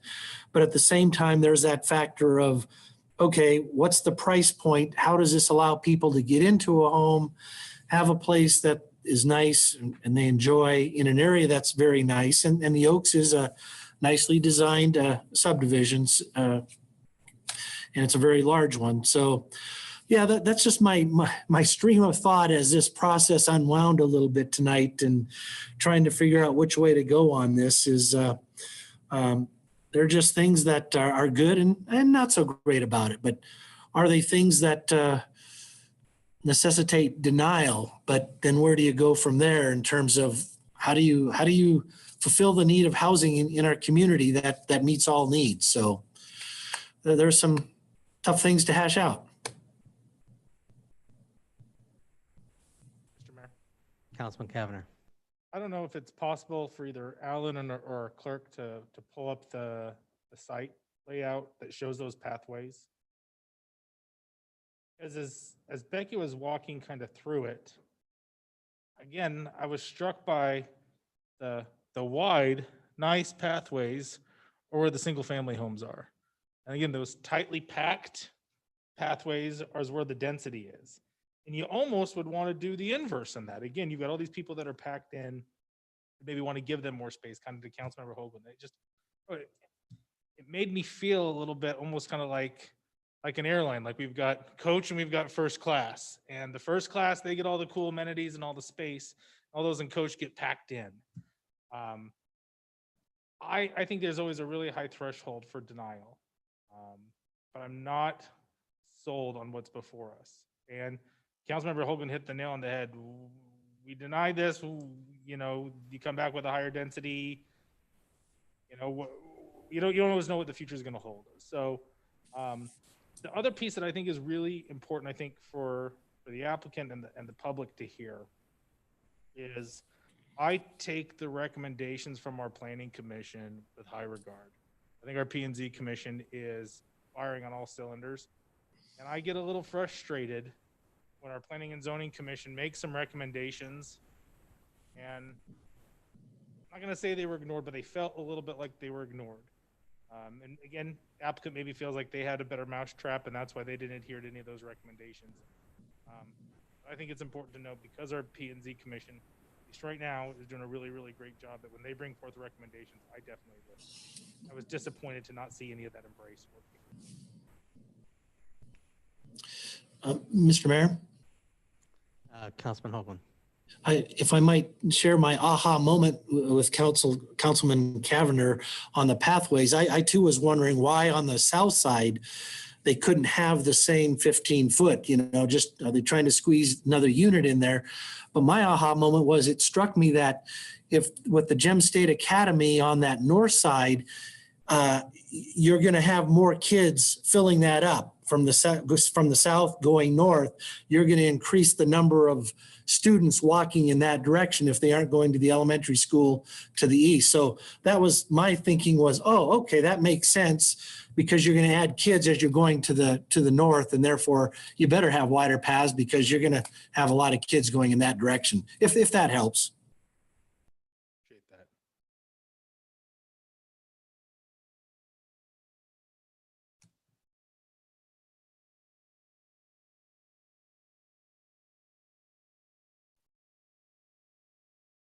Mr. Mayor, Councilwoman Schrader. I think it is an improvement on what this was previously approved to be, in the sense that, I don't think that multifamily and self-storage was a better use of this property. But that being said, things are evolving. I like in general the direction it's going. I personally, to get on board with it, really want a limitation to the 3 units on the common drive. And I'd like to see those pathways from the southern portion of the property with the townhomes, where they're 5 feet wide, widens to at least, what the ones in that top level are at. It doesn't have to be the 15 foot, but 7 feet or 10 feet, something where a parent would feel comfortable watching their kid go down that pathway. And I think we should support the Planning and Zoning Commission as well. I think that their recommendations didn't come out of nowhere. I think they were good recommendations, and I want to support them there as well. I understand what the letter of the UDC code says, but we're really heading to a higher standard here. And I think these are small changes in the context of a massive development, personally. So I appreciated the overture on the 3 per common drive. I think if we could widen these pathways slightly, I can get on board.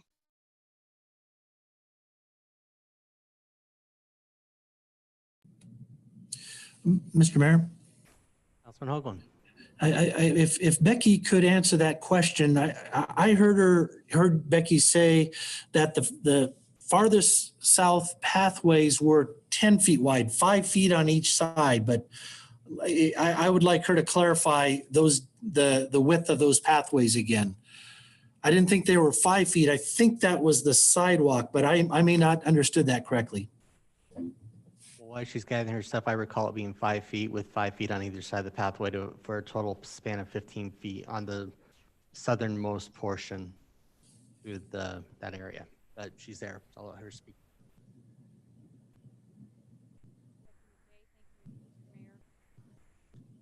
So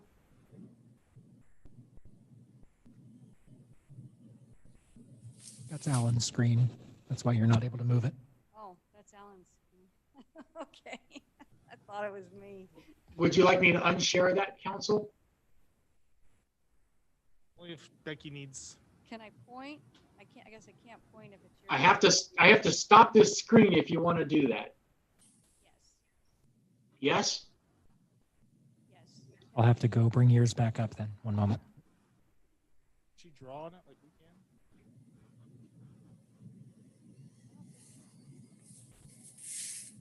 Possible but cumbersome.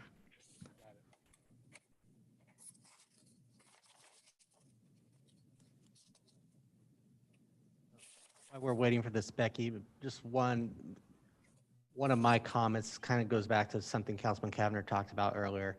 And I don't know the possibility or the practicality, but when I look at the plat, I see the 2 small common areas, both on the east and west side, one on the entrance and one on the left-hand side.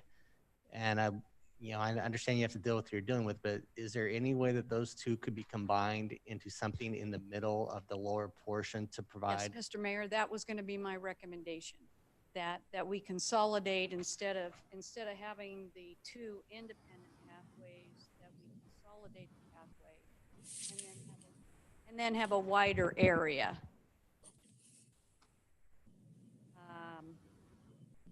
because we have 2, 4, 6 pathways that go through that block, lead into the Mew, lead up to the Daphne to the north. So we can shift over and then combine those into a wider, more pedestrian-friendly pathway if the commission is concerned. So just to kind of give you, lose the arrow. So this pathway is 30 feet in width. I mean, not the pathway itself, the lot is 30 feet in width. The pathway itself is 5. This pathway here is 15 feet in width with a 5-foot pathway. That's the minimum in your code. We have to have a minimum of 5 foot of landscaping on each side of a 5-foot pathway. I have another pathway that is kind of hard for you guys to see. It's right here. So it lines up straight with these, and then we go up to the school there. I have a pathway that comes out here. We have another common area where we can have a pathway here and a pathway here. So the ones, if we take these 2 pathways here, these 2 pathways, and we combine them into one, and we take these and make a larger area, because see, I have landscaping on the end blocks that I can shift over. We did that just so we'd have a nice curb appeal. So I could shift some of that here and then consolidate that pathway. If that is the council's wishes. And I think that would obviously help, because it's kind of hard, yeah, to see at this size. Councilman Cavanagh. Alongside that, Becky, I like the analogy about Christmas and all of that. I've got maybe ghost of council members past in my ear, Councilmember Milam. At that point, maybe where those pathways are, where it meets the Mew, putting some sort of a recreational kids activity, again, whether it's you'd mentioned that might be of interest earlier, again, maybe relocating one of the 3 down there. So whether it's a play structure, a swing set, or some activity for those that are using skateboards or rollerblades, I think would make a lot of sense. Yes, sir. He is the applicant is agreeable.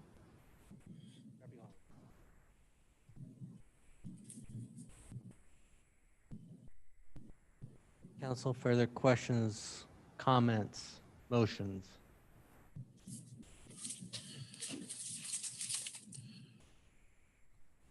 Mr. Mayor? Councilman Cavanagh, or Councilman Hoagland. So what Councilman Cavanagh was just asking about, they have agreed to, is an activity structure of some sort. Was it at the intersection of the Mew and one of the, or somewhere along the Mew was what we're doing? And it sounds like to me, council is, and the applicant has agreed to no more than 3 units on a common drive. Did I hear that correctly?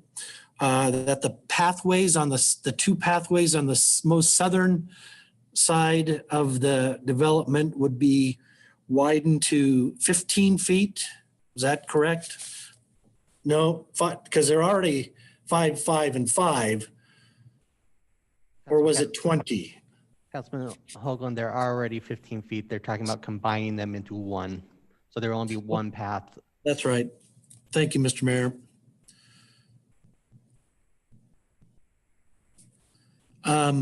The other thing that we've talked about, the additional parking, I don't see what anything's going to happen with that.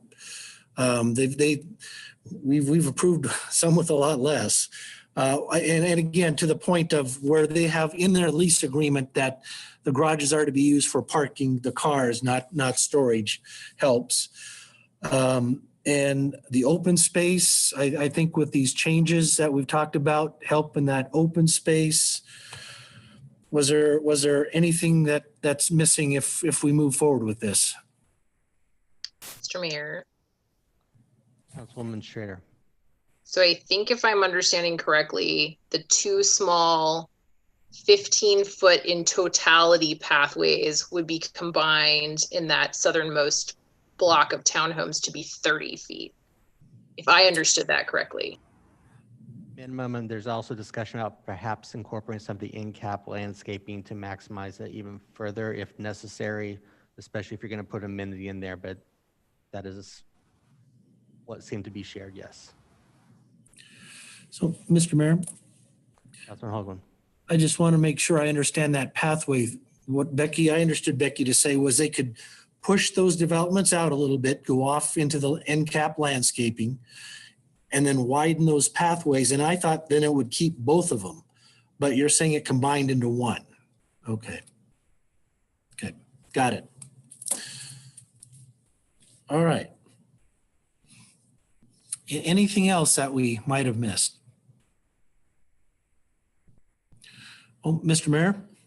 Councilman Hoagland. I would move that we close the public hearing on, it just disappeared on me. Where are, Mr.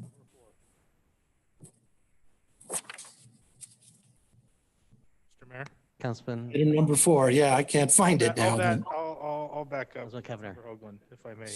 Mr. Mayor, I move we close the item on number 4, public hearing for Oakwoods Estate subdivision, item number H-2020-0093. Mr.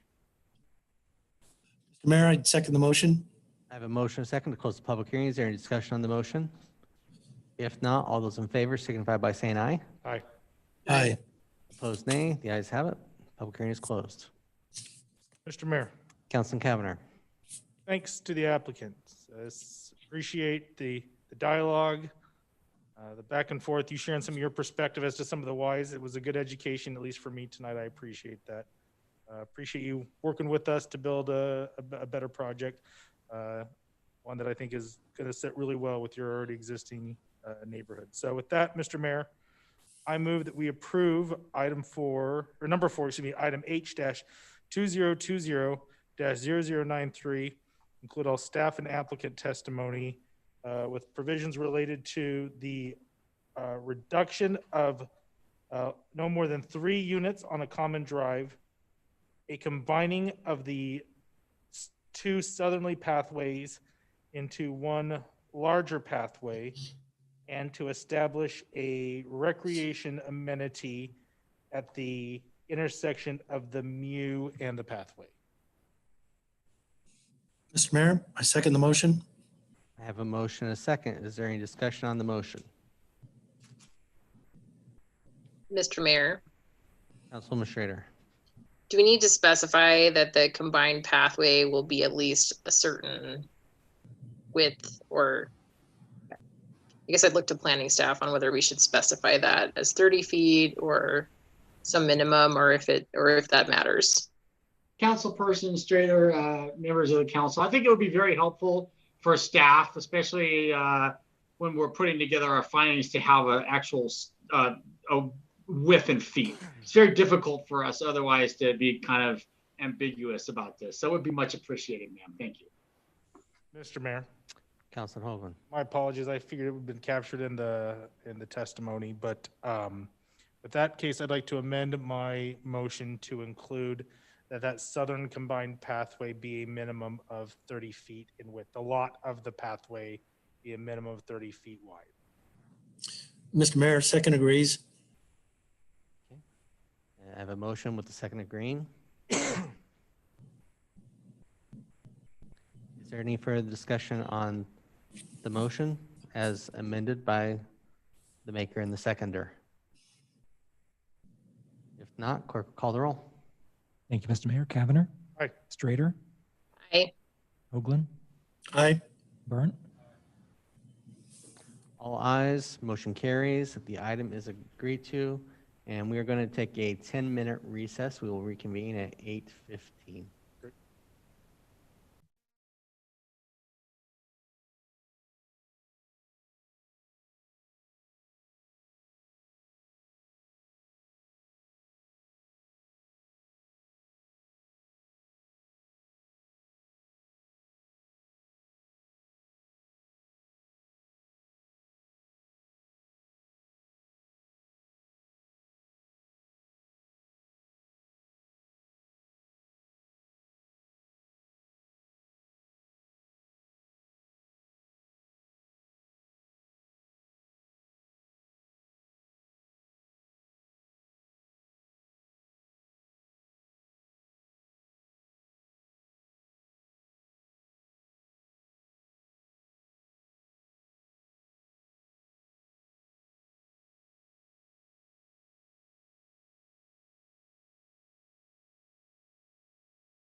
Hi, Stephanie. They're on a recess right now for another 7 minutes or so.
Council, we'll go ahead and come out of recess, and we will move on to the next item this evening, which is a public hearing for H 2020-0097. We will open this public hearing with staff comments. I'll turn this over to Sonia.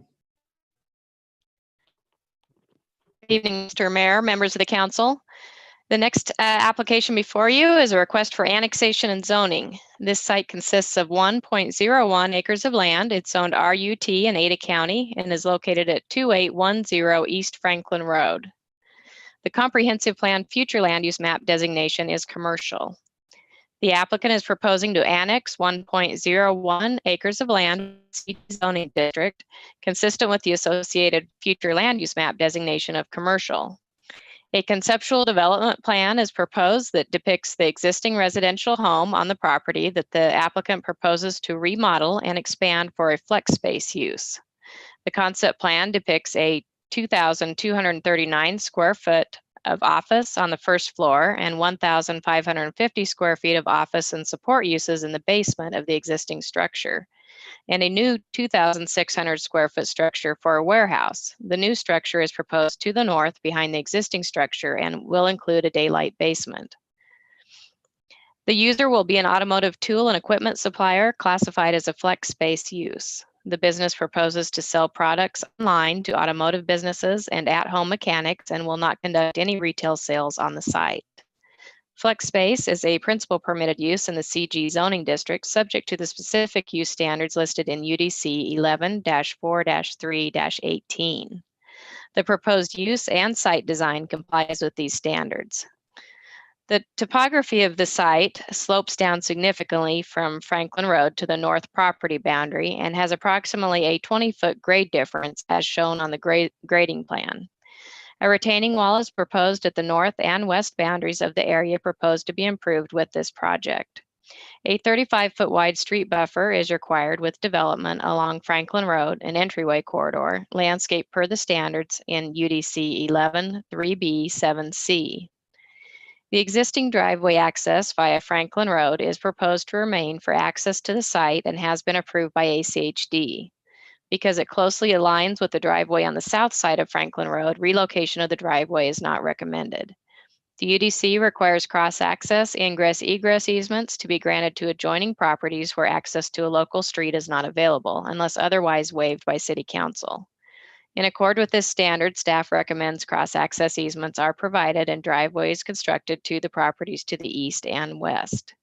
A 20-foot wide cross-access easement is depicted on the concept plan to the east and west, but the applicant requests council approval of a waiver to this requirement to not provide cross-access easements due to the topography of the site and site constraints related to the space available for development. At a minimum, staff recommends council require cross-access to the west. However, it should be noted that staff did contact Ada County to see if a cross-access easement was provided to the subject property with redevelopment of the adjacent property to the west back in 2002, but one was not. There still may be an opportunity in the future, though, to get a cross-access easement. A minimum of 12 vehicle spaces based on 6,389 square feet and 1 bicycle space is required. A total of 13 spaces are depicted on the concept plan, including an ADA accessible space, which is 1 more than required. However, if cross-access driveways are provided to adjacent properties as required, parking will be reduced by up to 3 spaces, which will result in parking below the required minimum standard. If a waiver is not approved by council, Anya, we lost you.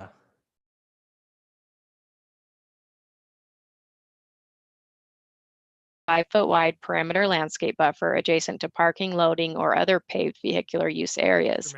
Landscape Sonia? per the standards. Sonia? Yes? We lost you for probably about 30 seconds. Fabulous. Do you know where I left off? Where you left off hearing me? I remember Mr. 12 Mayor, vehicle- can you hear me? Yeah, we did. We heard 12 vehicle spaces, total of 13 spaces are depicted on the conceptual. Okay. Yeah, I think she's right at the Snyder lateral piece. I think either parking lot landscaping piece. So I was saying that if cross-access driveways are provided to adjacent property required, parking will be reduced by up to 3 spaces, which will result in parking below the required minimum standards.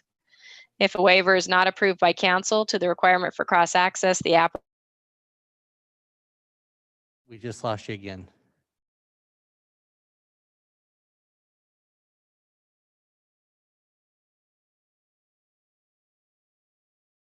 Or other paved vehicular Sonia, use. we lost you again. It was a hard drop. Oh, I'm so sorry. She said not approved by council. Yeah, right after not approved by council, then you dropped.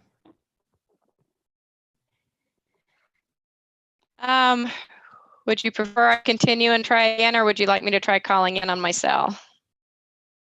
Try keep going, because other time Okay. you're sounding great. It just was a hard drop. It didn't make any I'm sense. so sorry. All right. If a waiver is not approved by council to the requirement for cross access, the applicant should consider constructing a smaller addition to reduce the parking requirement.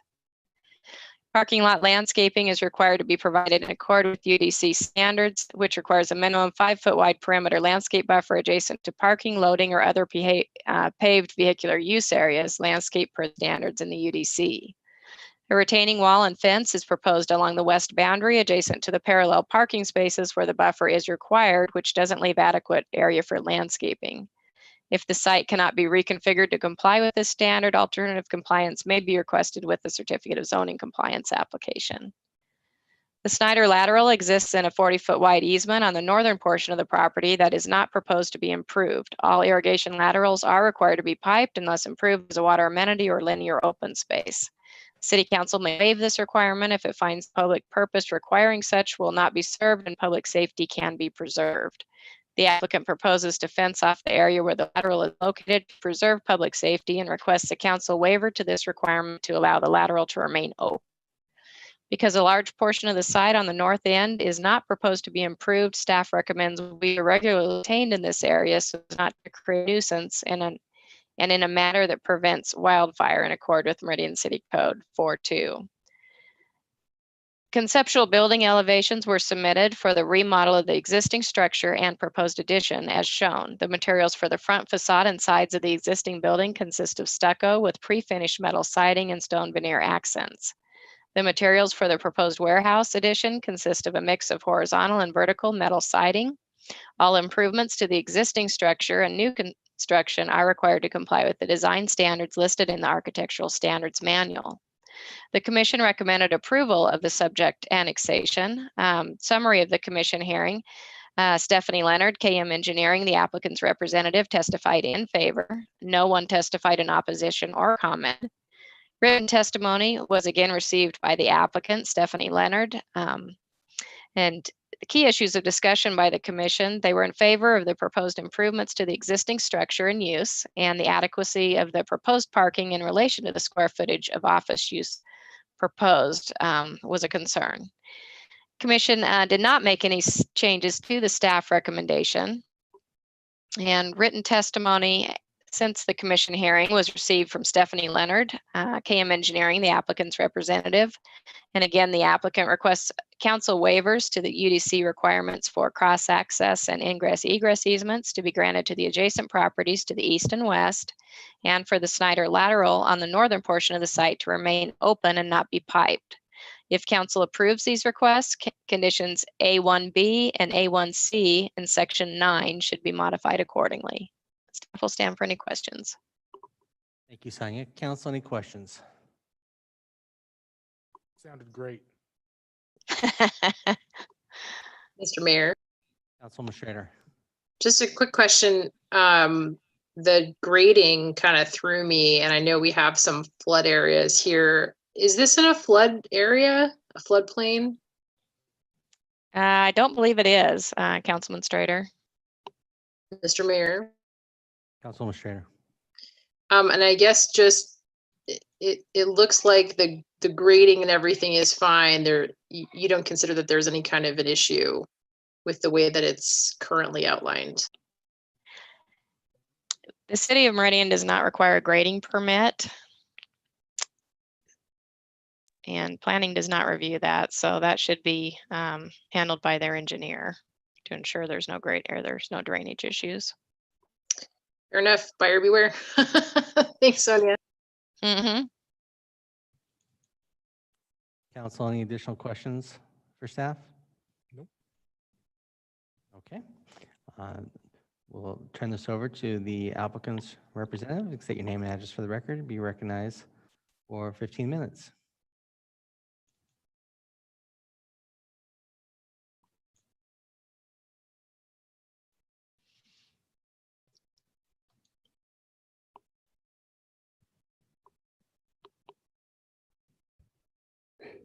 Okay, hopefully you can hear me now. I was trying to find which screen I was on there. Let's see. Okay, well, Sonia did a fantastic job covering the project, so I won't be too lengthy with her presentation. We are requesting, hopefully you can see. Sorry. Okay, so we're requesting to annex this property into the city of Meridian. It's about an acre of land located west of Eagle Road and north of Franklin Road. We're adjacent to several properties that have already been annexed and zoned into the city of Meridian. As you can see, we've got a fair amount of light industrial to the north, and then some general service commercial to the east, and community business district to the south. There are some Ada County parcels that surround us, but the ones that are directly adjacent to the west are used for industrial uses and commercial uses.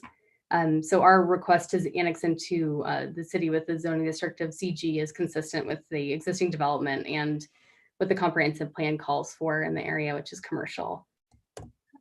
This is our conceptual site plan. We did make revisions before the Planning and Zoning Commission the last go around to move a parking space out of the 35-foot landscape buffer that's shown on the south part of the site adjacent to Franklin Road. Otherwise, we're in compliance with the number of parking spaces that are required. As Sonia mentioned, we are proposing to expand upon an existing structure.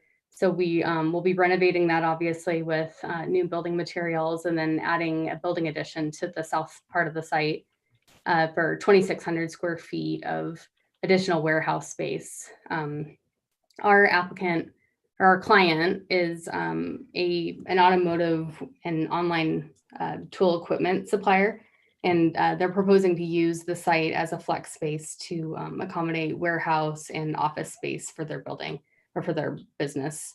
So that is primarily the warehouse space will be for the tools and other items that they sell online, and then the existing structure that's going to be renovated is for employees and when they have the occasional person stop by that needs to do business with them.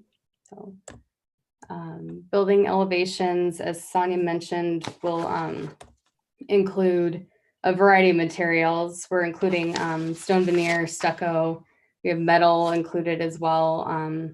The east elevation will be one of the side elevations, and then the elevation on this on the bottom part is actually the north elevation, so that'll be facing away from Franklin Road.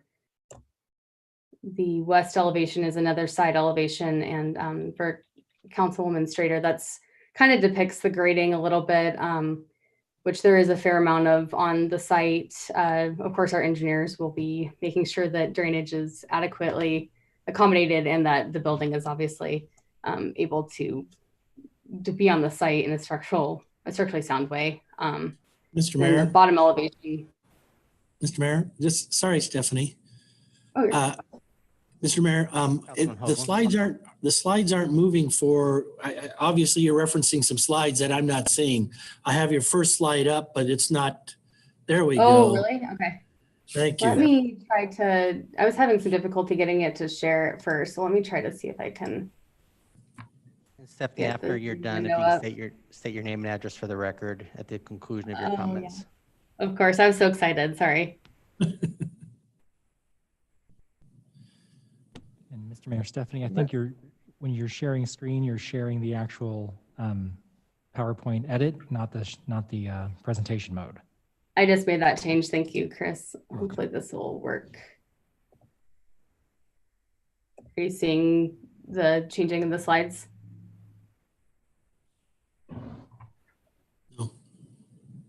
No, I'm not. Okay, hold on just a second.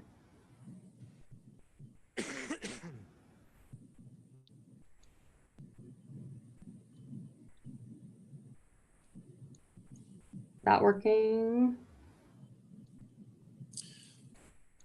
Mr. Mayor, Stephanie, yes, it's different. We're not seeing it in presentation mode. We see the slide, your title slide, and then we actually see the next slide that's smaller that's coming up. So. Oh, shoot. Okay. Sorry, I have 3 screens open, so I think it's having a hard time picking which one. Bringing it up for you here, Stephanie. If you just tell me where to go, I'll drive. Thank you, Chris. Okay, so Stephanie Leonard with KM Engineering. I'm representing the applicant and our client on this project. As I mentioned, we're consistent with other uses and zoning districts that are adjacent to us. Go ahead and go to the next slide, Chris. This is our conceptual site plan. We kind of went through this, but as you can see, we are accommodating an existing building and the site is fairly constrained as far as the grading that I mentioned, and then also just kind of working around an existing building with the parking requirements, drive aisle requirements, and trash enclosure requirements that reviewing agencies require for the site. So kind of a little bit of a funky drive aisle and then making everything fit was a little bit of a challenge. So next slide, please. These are our building elevations. This, as you can see, we kind of have a mix of colors, or actually, I'm sorry, Sonia showed a mix of colors that we recently revised. This version has kind of the mix of materials that we're proposing. We've got stone veneer, stucco, and metal siding, both horizontal and vertical is proposed. We are proposing one loading bay on the back of the property. So that'll be the north elevation facing away from Franklin Road. If you go to the next one, Chris. The bottom elevation shown here is what folks from Franklin Road will see. So that'll be a decorative and a vast improvement on the existing home that's actually on the site. So that is what we're proposing as far as the building elevations. And of course, if this project is approved, we will be required to go through the certificate of zoning compliance and design review, as Sonia mentioned. The flex use is a principal permitted use in this zone, so that'll be our next step. So next slide, please. As Sonia mentioned, we are requesting a couple of waivers to requirements just due to the site constraints that are on the site and just kind of the natural, the elements that are present here. So the first waiver we're requesting is to omit staff's condition to provide easements and to construct cross-access driveways to the east and west. As we've talked about briefly, the site does have a fair amount of slope, so that would require grading and a retention, which we're already providing grading and a retention wall to the north. You can see there's kind of a double hatched line at the top. That's our retention wall. And if I remember correctly, it's like an 8-foot wall. And then we are providing a little bit of that wall too on the west side. So that's kind of right along where the vegetative boundary is to the property to the west. Construction of that driveway to the west would include I think it's like a 5-foot drop off to the property to the west, which would essentially be a driveway kind of to nowhere since that property doesn't currently have an easily accessible way to get over there and doesn't have a requirement to have any kind of cross access. The property to the east has a similar situation and challenge. That property actually is annexed and zoned into the city as well. And I wasn't able to find any requirement that they had to provide cross access there. So that would eliminate several parking spaces, as Sonia mentioned, and would also likely be a driveway that may not ever be connected in the future. So, with that, we respectfully request that that requirement is waived for this site in particular, just due to the site constraints and kind of the situation we're working with around the existing building. Next slide, please, Chris. So the next waiver that we'd like to request is to leave the Snyder lateral open. Typically, the UDC requires that you cover or pipe any existing laterals. In this case, we feel that it's got a fair amount of vegetation around it, and we'd like to leave it as an amenity for the site and leave it in its natural state so that we can just to keep it the way it is, essentially. So the retaining wall and fence that Sonia mentioned will provide a barrier to that lateral, so it'll keep the public safe and will make it so that it's inaccessible from our site anyway. So as Sonia mentioned, it is located within a 40-foot easement, so that would also keep it free from any kind of built structure or fence or anything like that. So I guess next slide, please, Chris. With that, we feel that this proposed use is very consistent with the area. We think that the remodeled house and addition to the building will be an improvement and will really elevate the properties in the area and provide another commercial opportunity to this growing part of Meridian. It's really close to major transportation corridors and will be easily accessible. And the CG zoning district, I think, would be in the best interest of the city for this property and specifically this project. So we are in agreement with the staff report, with the exception of the conditions that I mentioned for the waivers that we're requesting. And with that, I will stand for any questions. Thank you. Thank you, Stephanie. Council, any questions?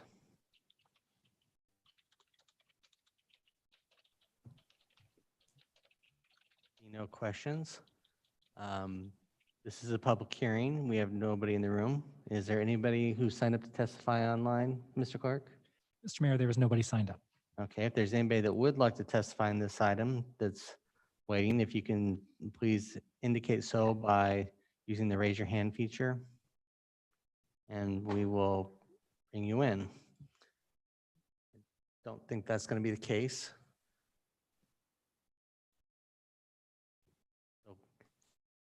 And see no one raising their hand or coming forward. Stephanie, would you like to make any final comments? No, I thank you for hearing me tonight and for dealing with the technical difficulties of the presentation. Yeah, I guess I'll just stand with what I said before. I think this will be a great project for the city of Meridian, and we're excited for our applicant to grow his business here. So thank you. Thank you. So my question for Mr. Neri, well, I guess it's for Mr. Neri, I don't know, but when you have a project come forward that essentially says we're not going to have any customers, but this building could be sold to somebody else as soon as it's built, how, since we have no business licensing, is there any process by which that this would ever be reviewed or determined that a business that now wants customers or didn't want customers would have access? Mr. Mayor, members of council, it's a great question. I mean, certainly the problem is you could put in a provision in the development agreement that any business located in the site would have to be of similar nature without on-site customers and things like that. Then if they wanted to have that, they'd have to come back. That'd be one check. The problem would be is the access may not be available then. There may not be a way to make cross access at that point in time because of changed circumstances, buildings, whatever gets built on site or on the adjacent property because there's no cross access. So it is a little problematic that it's, as you stated, because not only could it get built and sold, it could get sold without being built. And so again, you would have essentially a landlocked parcel without cross access. It is problematic, I would agree. Thank you.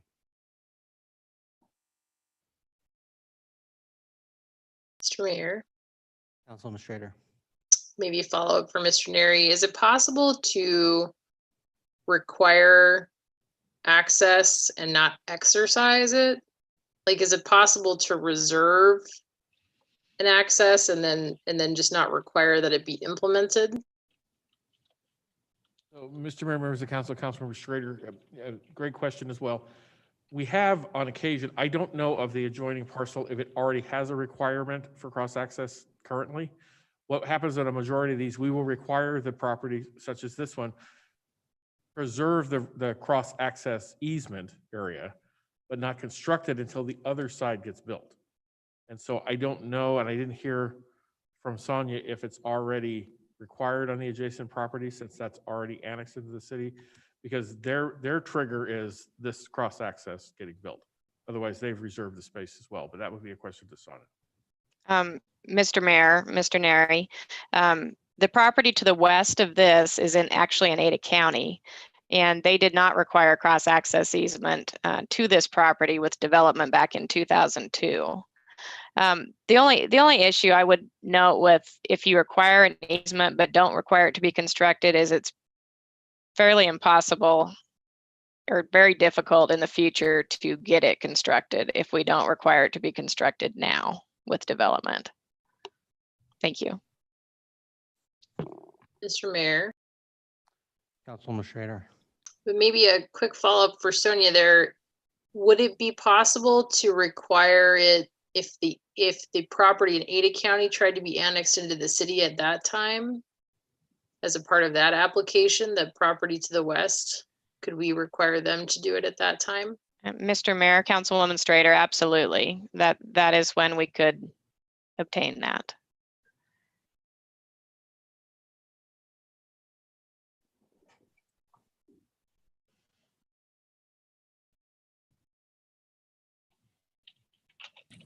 Mr. Mayor, question for Sonia.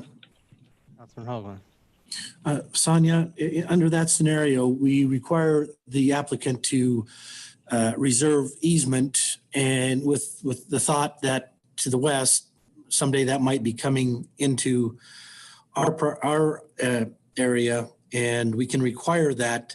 But the parking requirements, if there's parking there, which I recall there's some spaces there, and that goes away, and then they fall under the limit, but they're already stuck, everything's built.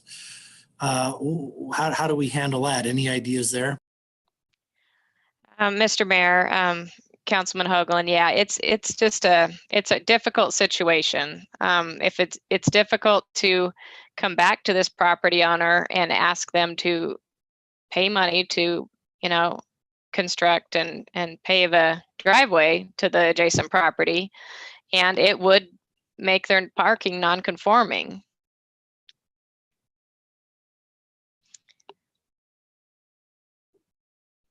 And Mr. Mayor, just a comment. Councilman Hoagland.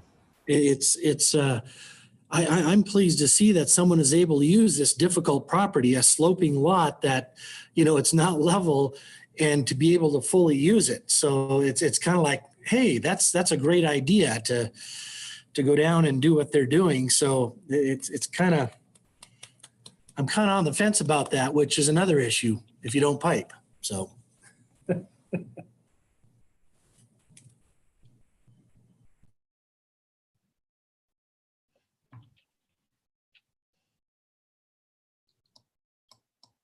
Mr. Mayor, Councilman Strader. maybe a question for the applicant. Would it be preferable to have to build it now to nowhere, or would it be preferable from your perspective to have that be an easement that exists and then the development of a future property might trigger it at that time?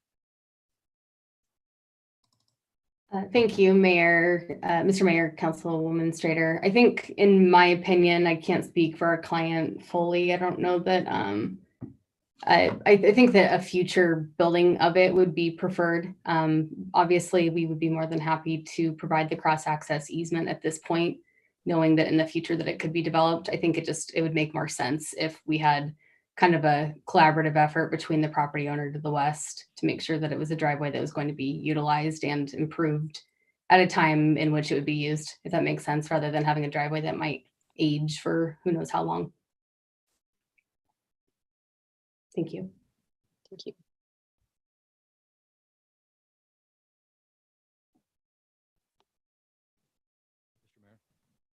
Councilman Burr. My concern is by leaving the easement there without construction, it would be very difficult to come back and require that construction process to happen, if possible, only because we don't have the means to look over that or to be a part of that conversation, unless the property owner to the west, comes to us requesting, I guess, would be the only way that we would ever do that. And so these scenarios, it's almost best to do what's needed right now, knowing that in the future, it's likely that that property to the west will be annexed. And at that time, it will be an easy opportunity and we could use that that annexation as an opportunity to make them use that cross connection at that time as well, so those properties are connected. So that would be my opinion on that issue. My mask keeps falling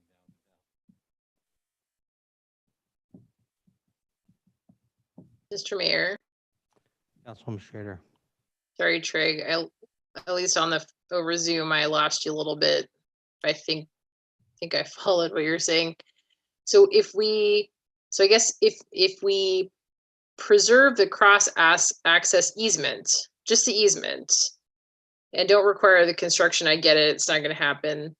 But then that would allow the property to the west, if they come annexed into the city, at least that easement would be there. So they would be able to construct something. Am I tracking? Is that what you were saying too? Or was I not? Mr. Mayor? Councilman Barrett. To a certain degree, yes. There's this one spot that I may have made not clear enough, but so yes, that could happen. But then this property owner legally wouldn't have the property wouldn't have to make that connection unless they were good neighbors. And I'm assuming that they are good neighbors and they're great people, but they certainly wouldn't be forced to. It would be a gesture on their part to make it happen. I could be wrong on that. Maybe Mr. Neri could clarify, but. So, Mr. Mayor. Yes, Mr. Neri. Mr. Mayor, members of council, Councilmember Schrader. So here's what you could consider doing if you're not going to require them to construct the access today. We haven't done this before, so this is a completely new idea. But one of the problems with these types of easements that don't get constructed is that nobody remembers they're there. Correct.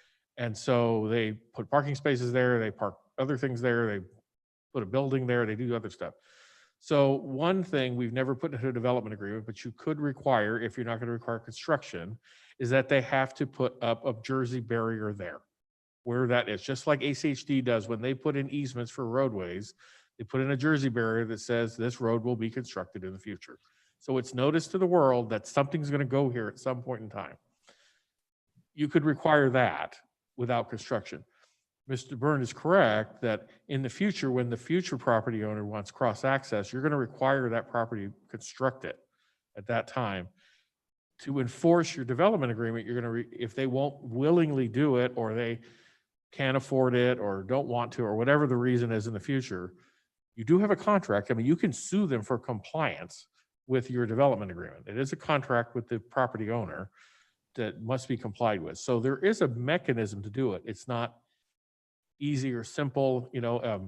Again, one of the problems with future development agreement conditions that aren't tied to a permit or tied to building permits or some other function that the city's involved with is someone has to come and tell us that it's not there and that it's supposed to be there. So there is some clunkiness to it.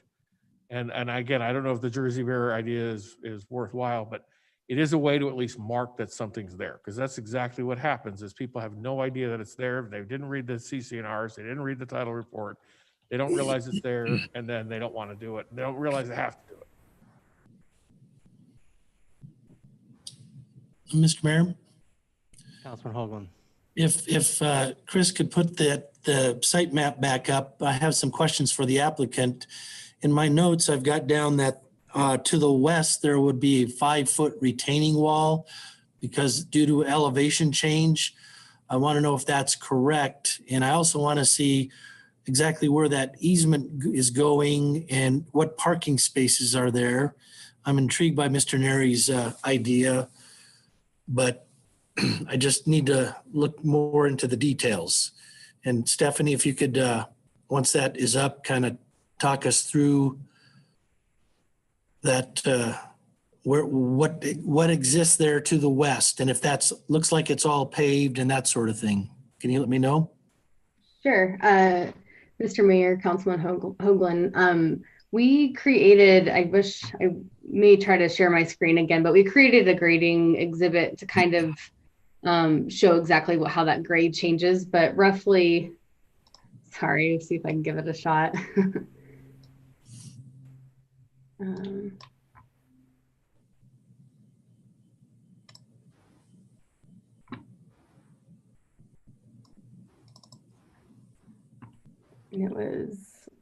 It was also the I think the 5th slide of our PowerPoint too, if my screen doesn't end up showing. So there's a contour that's like, is anyone seeing my screen? Mr. Mayor, Stephanie, I can see it. It's not full presentation mode, but I can see it. Okay, I'm going to turn off my webcam and see if that's maybe the issue, because I feel like it is. And there we go. Okay. Well, you don't get to see me anymore, but now you can actually see the screen. So apologies on that. As you can see, there's a line here that says the existing adjacent grade is at 2643, and then there's another line that's at the 2648. If we were to construct, you can see it a little bit, construct the beginning of the driveway on the arrow that's further east, that would start at 2648, and then it would go down to 2643 when we got to the west property line at that point in the site. I think the grade, as Sonia mentioned, it gets worse as you go north. If you look kind of further south, it's not quite as bad. But I think the point being really is that we've got a retaining wall that we're planning that's kind of along that entire boundary, and then along the north side of the site that would be changed. And as a result, the engineering of the site would change as well. We also are we have one extra parking space, but if we were to be required to provide that cross-access driveway, it would eliminate one of those to the west. If we were to be required to provide it to the east, it would eliminate potentially 3 to 4 parking spaces, which would put us out of compliance with what the code requires. So hopefully that kind of shows the situation. One thing I would like to note too is that if that property to the west came in, so they're currently in the county right now, if they were to annex and go through a similar process to what we are right now, they could potentially be required to do a cross-access easement at that time as well. And then, as Bill was mentioning, maybe there could be some kind of condition in the development agreement that would be required at that time to require construction of the driveway in a way that would be, I guess, would work for both sites.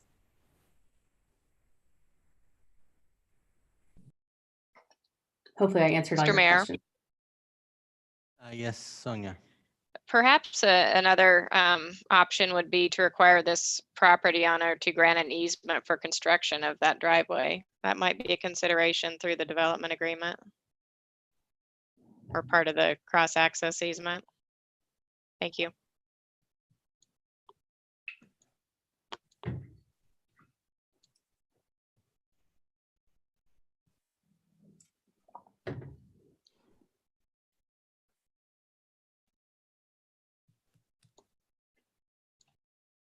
Mr. Mayor, Administrator. maybe follow up for Sonia. So by using that distinction, so providing a construction access easement, if I'm understanding, then the applicant here is allowing for construction to happen in the future, and then the property to the west is paying for it. Is that the distinction with what you're proposing? It is. I'm not sure it's a great idea, Mr. Mayor, Councilwoman Strader, but it's a consideration. It still doesn't change the fact that if we require cross access to be granted, that it will likely put the parking below the minimum standards and create a non-conforming parking situation. So, the council just needs to, I guess, determine if it makes sense to approve a waiver to that requirement in this instance. Thank you. Thank you.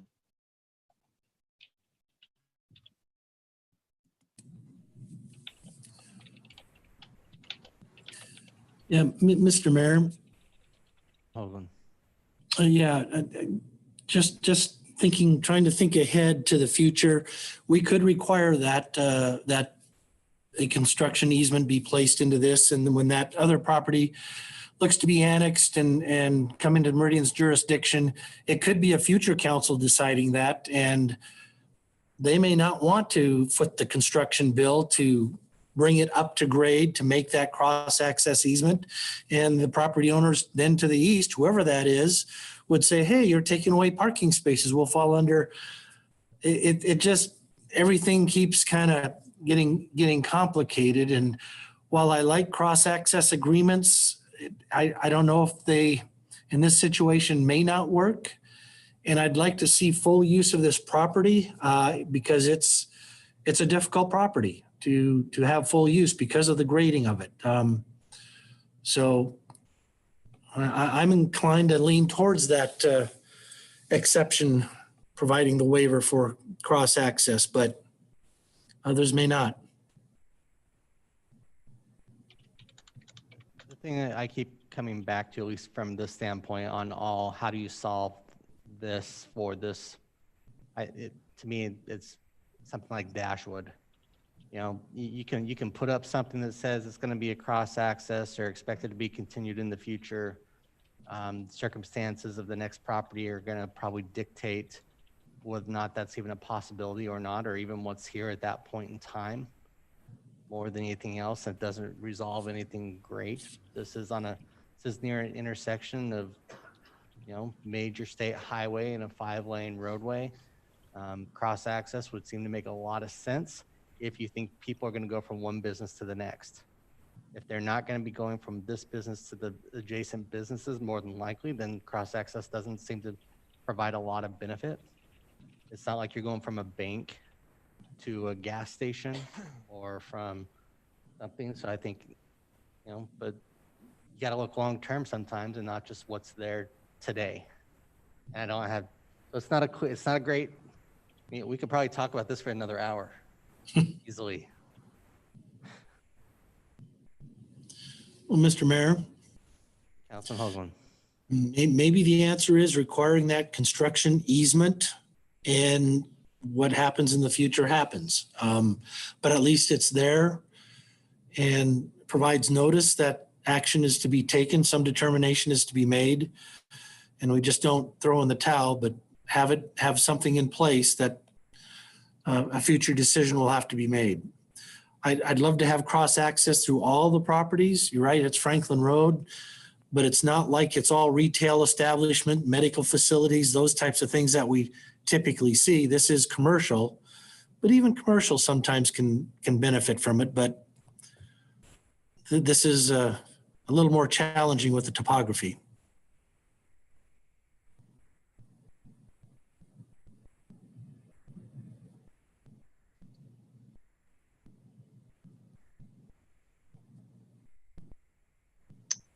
Mr. Mayor, Councilman Schrader. I would kind of want to defer to some of my fellow council that have been on the council a bit longer as to what would work best. Maybe Councilman Burnt has a perspective for further comments. Seems tough. Maybe we go with the construction access easement and on the west and give them a parking exception. I'm not sure that it works as well to the east. It appears to impact parking much worse, and I think it's a worse transition. It seems like I'd be okay with that. If that's what works for the rest of the group. Councilman Burnt. I've been called out. Sorry. The lifeline. I'm in favor of cross-access. I think this is your only shot at it. It's the only way you can control it. It's the only way that you're going to be able to make sure that it happens. I don't have a lot of experience.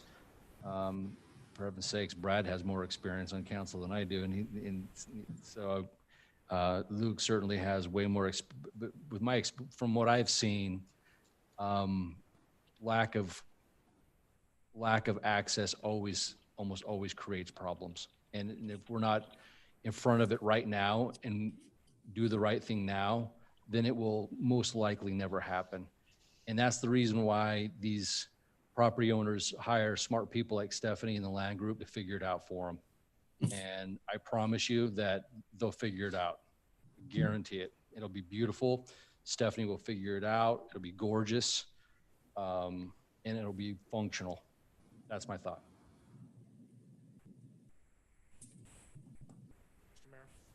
Councilman Cavanagh. Councilman Burnt, what do you think Councilmember Borton would have to say? I'm glad you said it because I was thinking it. Oh, I hope someone's listening.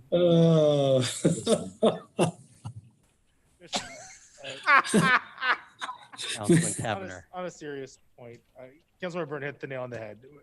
We know whatever decision we make, likely in the future, someone will say we should have done it differently, but defaulting to access always seems to be the more prudent decision to make.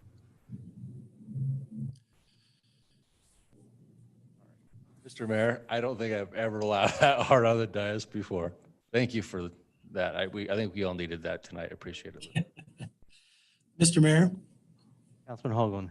Yeah, a question to Sonia. Sonia, was that, you called that a construction easement? Is that what the proper term was for reserving that property, and for when the property in the west comes into city jurisdiction, then we can marry the two? Mr. Mayor, Councilman Hoagland, yes, I believe that's appropriate language that Mr. Neri can correct me if I'm wrong, but it allows them to go onto their property to construct the driveway. Mr. Mayor. Sure. Mr. Mayor, members of the council. So Councilmember Hoagland, I'm more concerned about requiring somebody adjacent property owner to construct something on a separate piece of property that has nothing to do with them. So I think that's more problematic. You know, if my suggestion was simply not require construction now, but in the future, I recognize that's a challenge as well. But requiring an adjacent property to do an offsite improvement like that on to the benefit of a different property owner, I think is going to be problematic in the future. Mr. Mayor, follow up with Mr. Neri. Councilman Hoagland. So Bill, you're recommending that easement to the west property be reserved for future access. Would that get us to where we're trying to get to? Well, Mr. Mayor, members of the council, Councilmember Hoagland, I think actually Councilmember Burnt was right on the money. I mean, if you don't require it to be built now, it will be a challenge to get it built in the future. Whether it's built by the property owner at the time, whether they're resistant to doing it, it could be 10 years from now. Again, people forget, people don't realize it. So if you don't construct it now, it may never get constructed, or it may require another legal action to get it constructed in the future, which again, a future council will have to decide whether they're willing to do that. So I think Councilmember Burnt was right that if you don't do it now, there will be challenges either way. You're going to be challenged with parking, you're going to be challenged with access, you're going to be challenged with construction in the future. So, Mr. Mayor, follow up. Councilman Hoagland. To build, Bill, you mentioned have them build it now. What does that mean? Is it actually lowering the grade and actually making things level and running asphalt right up to the property line and maybe installing Jersey barriers? Don't know what it is, but they would have to get everything ready to go for that future cross-access agreement that may be 20 years in the making.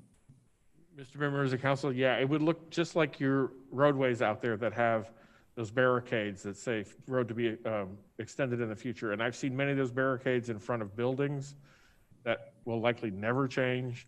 So you are correct. I mean, you're constructing it so that all the other property owner has to do is build on their property, and basically the roads have to match. So yeah, it is a complete construction. And I think, as has also been pointed out, on the east, it's still also in the county. And I don't even know what's on that property. So it is a challenge either way. I mean, but because you will have a constructed driveway that goes to nothing for who knows how long.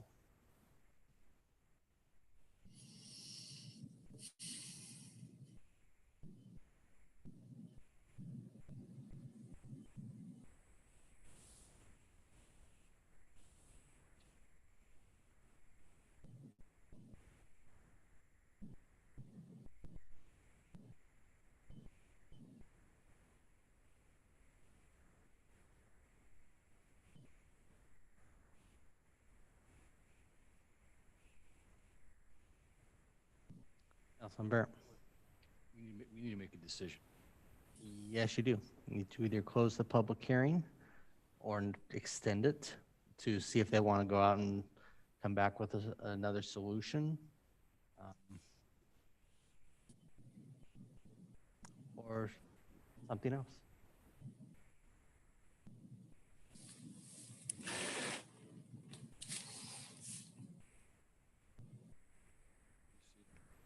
Mr. Mayor, Councilman Cavanagh.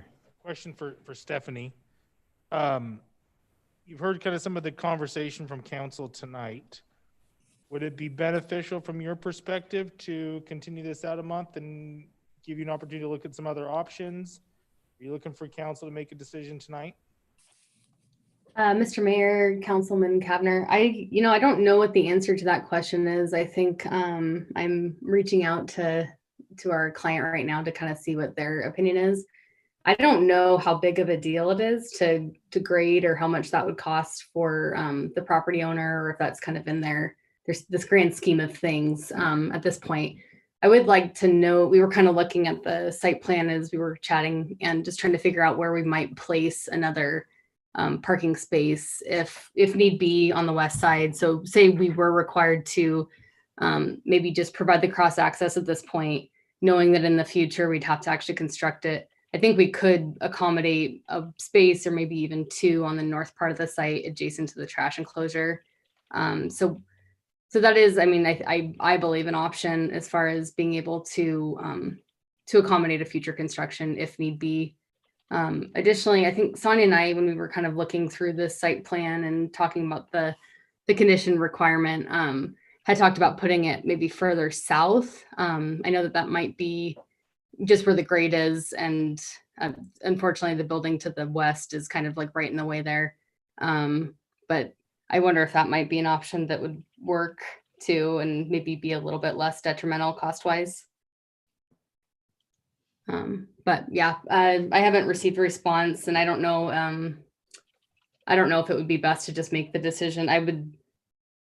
I guess maybe I would defer to what you folks think your decision would be or what maybe some good ideas would be in reconfiguring the site plan in a way that would provide cross access without causing too much of an issue for our client.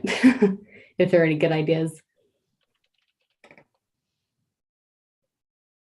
Unfortunately, the site's pretty, I mean, there's an existing building that we're trying to reuse, and the grade of everything just makes it so we kind of configured everything exactly the way that it could and fit everything in the way that we could. So aside from the cross access that's being required, we're meeting the requirements otherwise.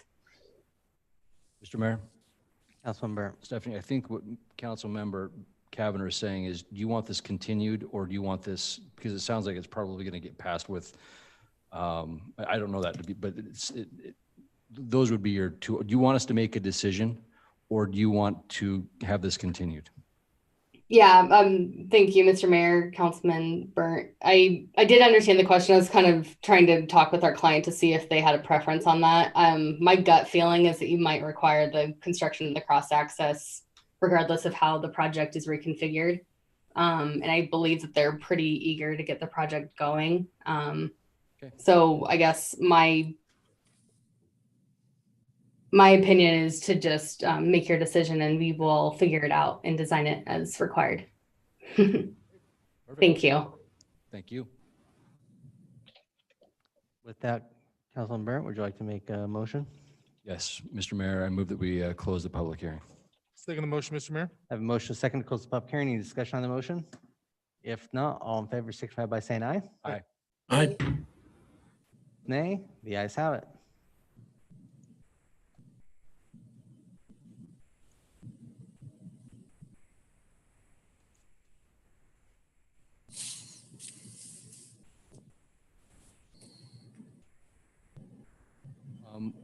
Mr. Mayor?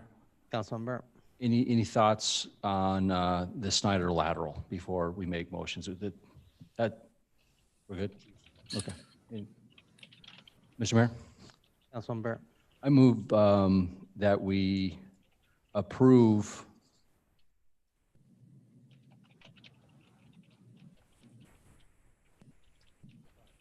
item number 5, H-2020-0097. Approving the waiver for the Snyder lateral on the northern portion of the site to remain open and not piped. However, declining the applicant's request from us to waive the UDC requirements for cross-access, ingress, egress easements to the adjacent properties to the east and the west. Mr. Mayor, Commissioner Burnt, sorry, I know that the hearing's closed. Can I have a question? 1 second. Let me see if this has a second first. I'll second it. Okay, so I do have a motion and a second. Mr. Neri, do we need to reopen the public hearing to hear from the applicant? I think we just need, she's going to ask a question. I think it's just clear if she wants to clarify what's being required. I think that's perfectly fine. All right. Stephanie, go ahead. Yes, thank you, Mr. Mayor. I just wanted to clarify, I think my understanding from our discussion is that the requirement would just be for cross-access and construction to the west. Cross-access and construction of a driveway to the east would be pretty difficult to accomplish, and the property to the east is already annexed into the city and hasn't, from what I can tell, been required to provide that cross-access or have a constructed driveway. So that would eliminate 3 of our required parking spaces while maybe potentially never connecting to anything. I don't know if that's a possibility to open the public hearing to have that discussion again and maybe make a different motion, but that was my understanding. Mr. Mayor, Councilman Hoagland. as we were discussing this, that was my understanding as well. We were only looking at the west access only and not necessarily the east. So, Mr. Mayor. Councilman Burt. I would like to modify my motion and not include the east, only the west, for cross-access, ingress, egress. The second concur. Mr. Mayor, that was my understanding is that's what the motion was being made to. So I agree. Motion and a second to that stated as that at this point in time. Is there any further discussion on the motion?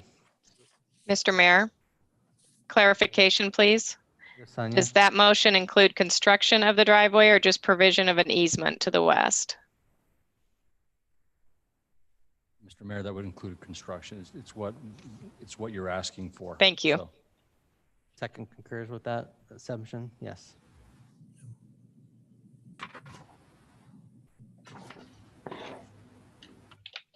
If there's no further questions or comments, I'll ask the clerk call the roll.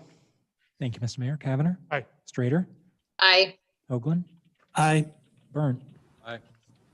All ayes, motion carries. Item is passed. Merry Christmas. Thank you. Next item is a public hearing for Southbridge Apartments, H 2020-0109. We will open this public hearing with staff comments and turn it over to Sonia. Thank you, Mr. Mayor, members of the council. The next and last item before you on land use applications is a request for a development agreement modification. This site consists of 8.61 acres of land. It's zoned R15 and is located on the south side of West Overland Road, midway between 10 Mile and Linder Roads. This property was originally annexed back in 2006 and later rezoned in 2011. The existing development agreement for the property includes a concept plan for the first 2 phases of development and requires a modification to the agreement to update the concept plan to include a development plan for the 3rd phase prior to development. A total of 476 dwelling units were approved to develop in the first 2 phases combined. The comprehensive plan future land use map designation is high density residential in the 10 Mile interchange specific area plan.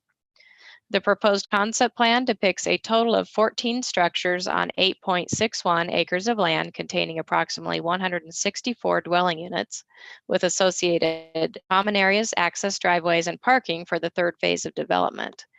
2 access driveways are proposed via South Grand Fork Way, a local street.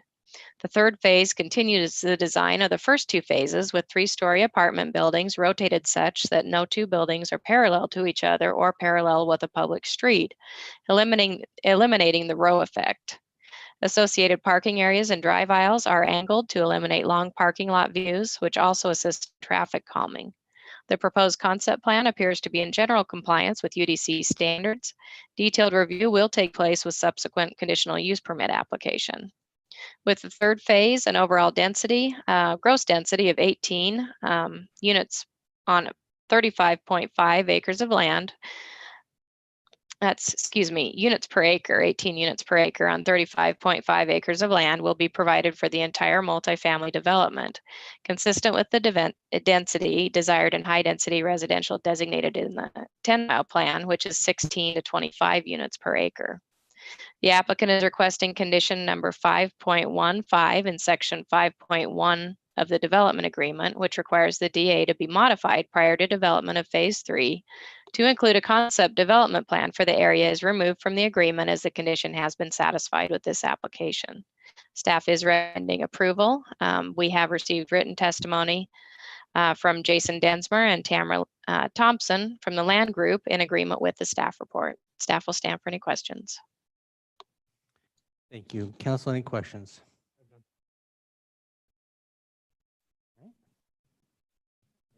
With that, we'll open this up to the applicant. If you can state your name and address for the record, be recognized for 15 minutes. Thank you, Mr. Mayor, members of council. Tamara Thompson with the Land Group. We're at 462 East Shore Drive in Eagle. Sonia did a great job of giving you the overview. I just have a couple just items to add.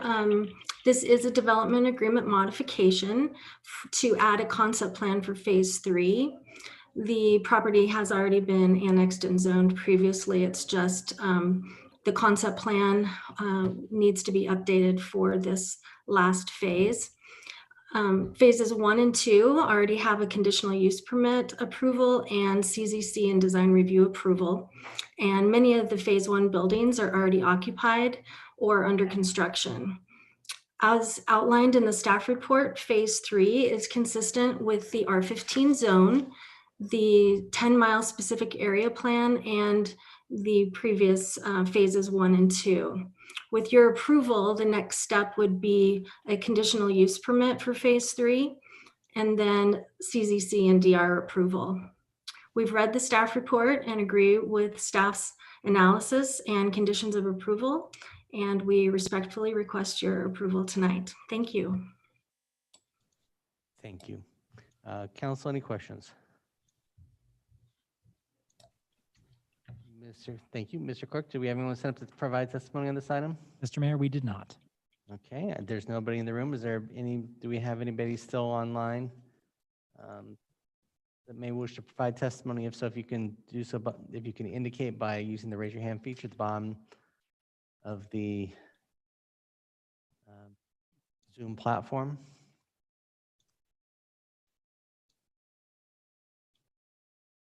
Not seeing any of the 3 people looking to raise their hands, so I'll ask the applicant. Oh, Councilman Kavanagh. Move that we close the public hearing on item 6, Southridge Apartments H-2019-0109. Before we have a second, can I just confirm that the applicant has no final comments? Mr. Mayor, thank you. My final comment is Merry Christmas because I'm the last one on the agenda. So hope you all have a nice holiday. Okay, thank you. Tamara. Merry Christmas. I have a second to Councilman Kavanagh's motion. Second. I have a motion, a second to close the public hearing. Any discussion on the motion? If not, all in favor signify by saying aye. Aye. Aye. Opposed, nay. The ayes have it. Mr. Mayor, Councilman Kavanagh. move we approve item 6, Southridge Apartments H-2019-0109 as presented.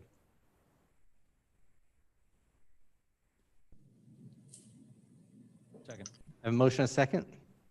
Is there any discussion on the motion? Mr. Mayor, Councilman Kavanagh. real quick, Tamara, thanks. Merry Christmas. Apologies to having you kind of be the bookends of our meeting tonight. I should have caught that and moved some things around, so appreciate your fortitude to stick with us tonight. Have a Merry Christmas. All right, is there any discussion on the motion? If not, clerk call the roll. Thank you, Mr. Mayor. Kavanagh. Aye. Strader. Aye. Hoagland. Aye. Burnt. Aye. All ayes, motion carries. The item is agreed to. Thank you all for getting us through that point tonight, and Sonia for your work this evening. Thank you, Mr. Mayor, Council. Merry Christmas. I hope you have a great Christmas, holiday. Merry Christmas, Sonia. Thank you. Next, we're going to move on to the clerk show. Item number 7 is ordinance number 20-1908. Ask the clerk to read this ordinance by title. Thank you, Mr. Mayor. It's an ordinance related to H 2020-0038 Sagewood West subdivision for annexation of a parcel of land in parcel of land being a portion of the northwest 1/4 of the northwest 1/4 of section 24, township 3 north, range 1 west, Boise, Meridian, Ada County, Idaho, as described in attachment A, and annexing certain lands and territories situated in Ada County, Idaho, and adjacent and contiguous to the corporate limits of the city of Meridian as requested by the city of Meridian, establishing and determining the land use zoning classification of 10.41 acres of land from RUT to R8 medium density residential zoning district in the Meridian City Code, providing that copies of this ordinance shall be filed with the Ada County Assessor, the Ada County Recorder, and the Idaho State Tax Commission as required by law, and providing for a summary of the ordinance and providing for a waiver of the reading rules and providing an effective date. Council, you've heard this ordinance read by title. Would anybody like it read in its entirety? If not, do I have a motion? Mr. Mayor, Councilman Cavanagh. we approve ordinance number 20-1908 with suspension of rules. Second. I have a motion, a second, to approve ordinance number 20-1908 under suspension of the rules. Is there discussion on the motion? If not, all those in favor signify by saying aye. Aye. Aye. Opposed, nay. The ayes have it. The ordinance is agreed to. Next is item 8, ordinance number 20-1909. Ask the clerk to read this ordinance by title. Thank you, Mr. Mayor. It's an ordinance related to H 2020-0058 Epic Storage for rezone of a parcel of land lying in the northwest 1/4 of the northwest 1/4 of section 24, township 3 north, range 3 north, Boise, Meridian, Ada County, Idaho, establishing and determining the land use zoning classification of 4.55 acres of land from R8 medium density residential zoning district to CC community business zoning district in the Meridian City Code, providing that copies of this ordinance shall be filed with the Ada County Assessor, the Ada County Recorder, and the Idaho State Tax Commission as required by law, and providing for a summary of the ordinance and providing for a waiver of the reading rules and providing an effective date. Council, you have heard this ordinance read by title. Is anyone like it's read in its entirety? If not, do I have a motion? Mayor, Councilman Cavanagh. we approve ordinance number 20-1909 with suspension of the rules. Mr. Mayor, Councilman Burt. I second that motion. I have a motion, second, to approve ordinance number 20-1909 under suspension of the rules. Is there any discussion on the motion? If not, all those in favor signify by saying aye. Aye. Aye. Opposed, nay. The ayes have it. The ordinance is agreed to. Item 9 is ordinance number 20-1910. I'll ask the clerk to read this ordinance by title. Thank you, Mr. Mayor. It's an ordinance related to H 2020-0066 Apex for rezone of a parcel of land situated in a portion of the east 1/2 of the northwest 1/4, all of southeast 1/4 of section 31, and a portion of the west 1/2 of the southwest 1/4 of section 32, township 3, range 1 east, Boise, Meridian, Ada County, Idaho, all of the west 1/2 of the northwest 1/4, section 5, and a portion of the east 1/2 of the northeast 1/4 of section 6, township 2 north, range 1 east, Boise, Meridian, Ada County, Idaho, establishing and determining the land use zoning classification of 384.27 acres of land from R4 medium low density residential zoning district to R8 medium density residential, and R8 medium density residential 264.06 acres, R15 medium high residential 76.93 acres, and CC community business 43.28 acres zoning districts in Meridian City Code, providing that copies of this ordinance shall be filed with the Ada County Assessor, the Ada County Recorder, and the Idaho State Tax Commission as required by law, and providing for a summary of the ordinance and providing for a waiver of the reading rules and providing an effective date. Council, you've heard this item read by title. Is anyone like it read in its entirety?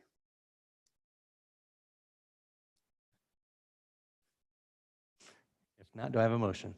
Mr. Mayor, Councilman Cavanagh. move we approve ordinance number 20-1910 with suspension of the rules. Mr. Mayor, Councilman Burt. I second that motion. I have a motion, a second, to approve ordinance number 20-1910 under suspension of the rules. Is there any discussion on the motion? If not, all in favor signify by saying aye. Aye. Aye. Opposed, nay. The ayes have it. The ordinance is agreed to. Thank you all for a great meeting this evening. I know we got one more thing to do, but we'll come out and just say it's been a great first calendar year 2020 of meetings. So thank you. I've appreciated the honor to chair these meetings, except for when I haven't. I appreciate the honor or chaired the meetings. So with that, Mr. Councilman Burt, Burt. I just wanted to say one thing to those who are watching or our citizens of Meridian. I wish you all, on behalf of our Meridian City Council, a happy holiday, a Merry Christmas. I hope you all find peace and solace in all that you do, and know that we're grateful for the opportunity to work on your behalf. So happy holiday, Merry Christmas, and with prayers and hopes of a prosperous and 2021 with tons of blessings for all. Ho, ho, ho. Thank you. Perfect. Any item under future meeting topics? Then do I have a motion? Mr. Mayor, Councilman Burt, I move that we go into executive session per Idaho Code 74-206A1A. Second motion? I have a motion second to go into executive session. That's the clerk to call the roll. Thank you, Mr. Mayor. Cavanagh. Aye. Strader. Aye. Hoagland. Aye. Burnt. Aye. All ayes, motion carries.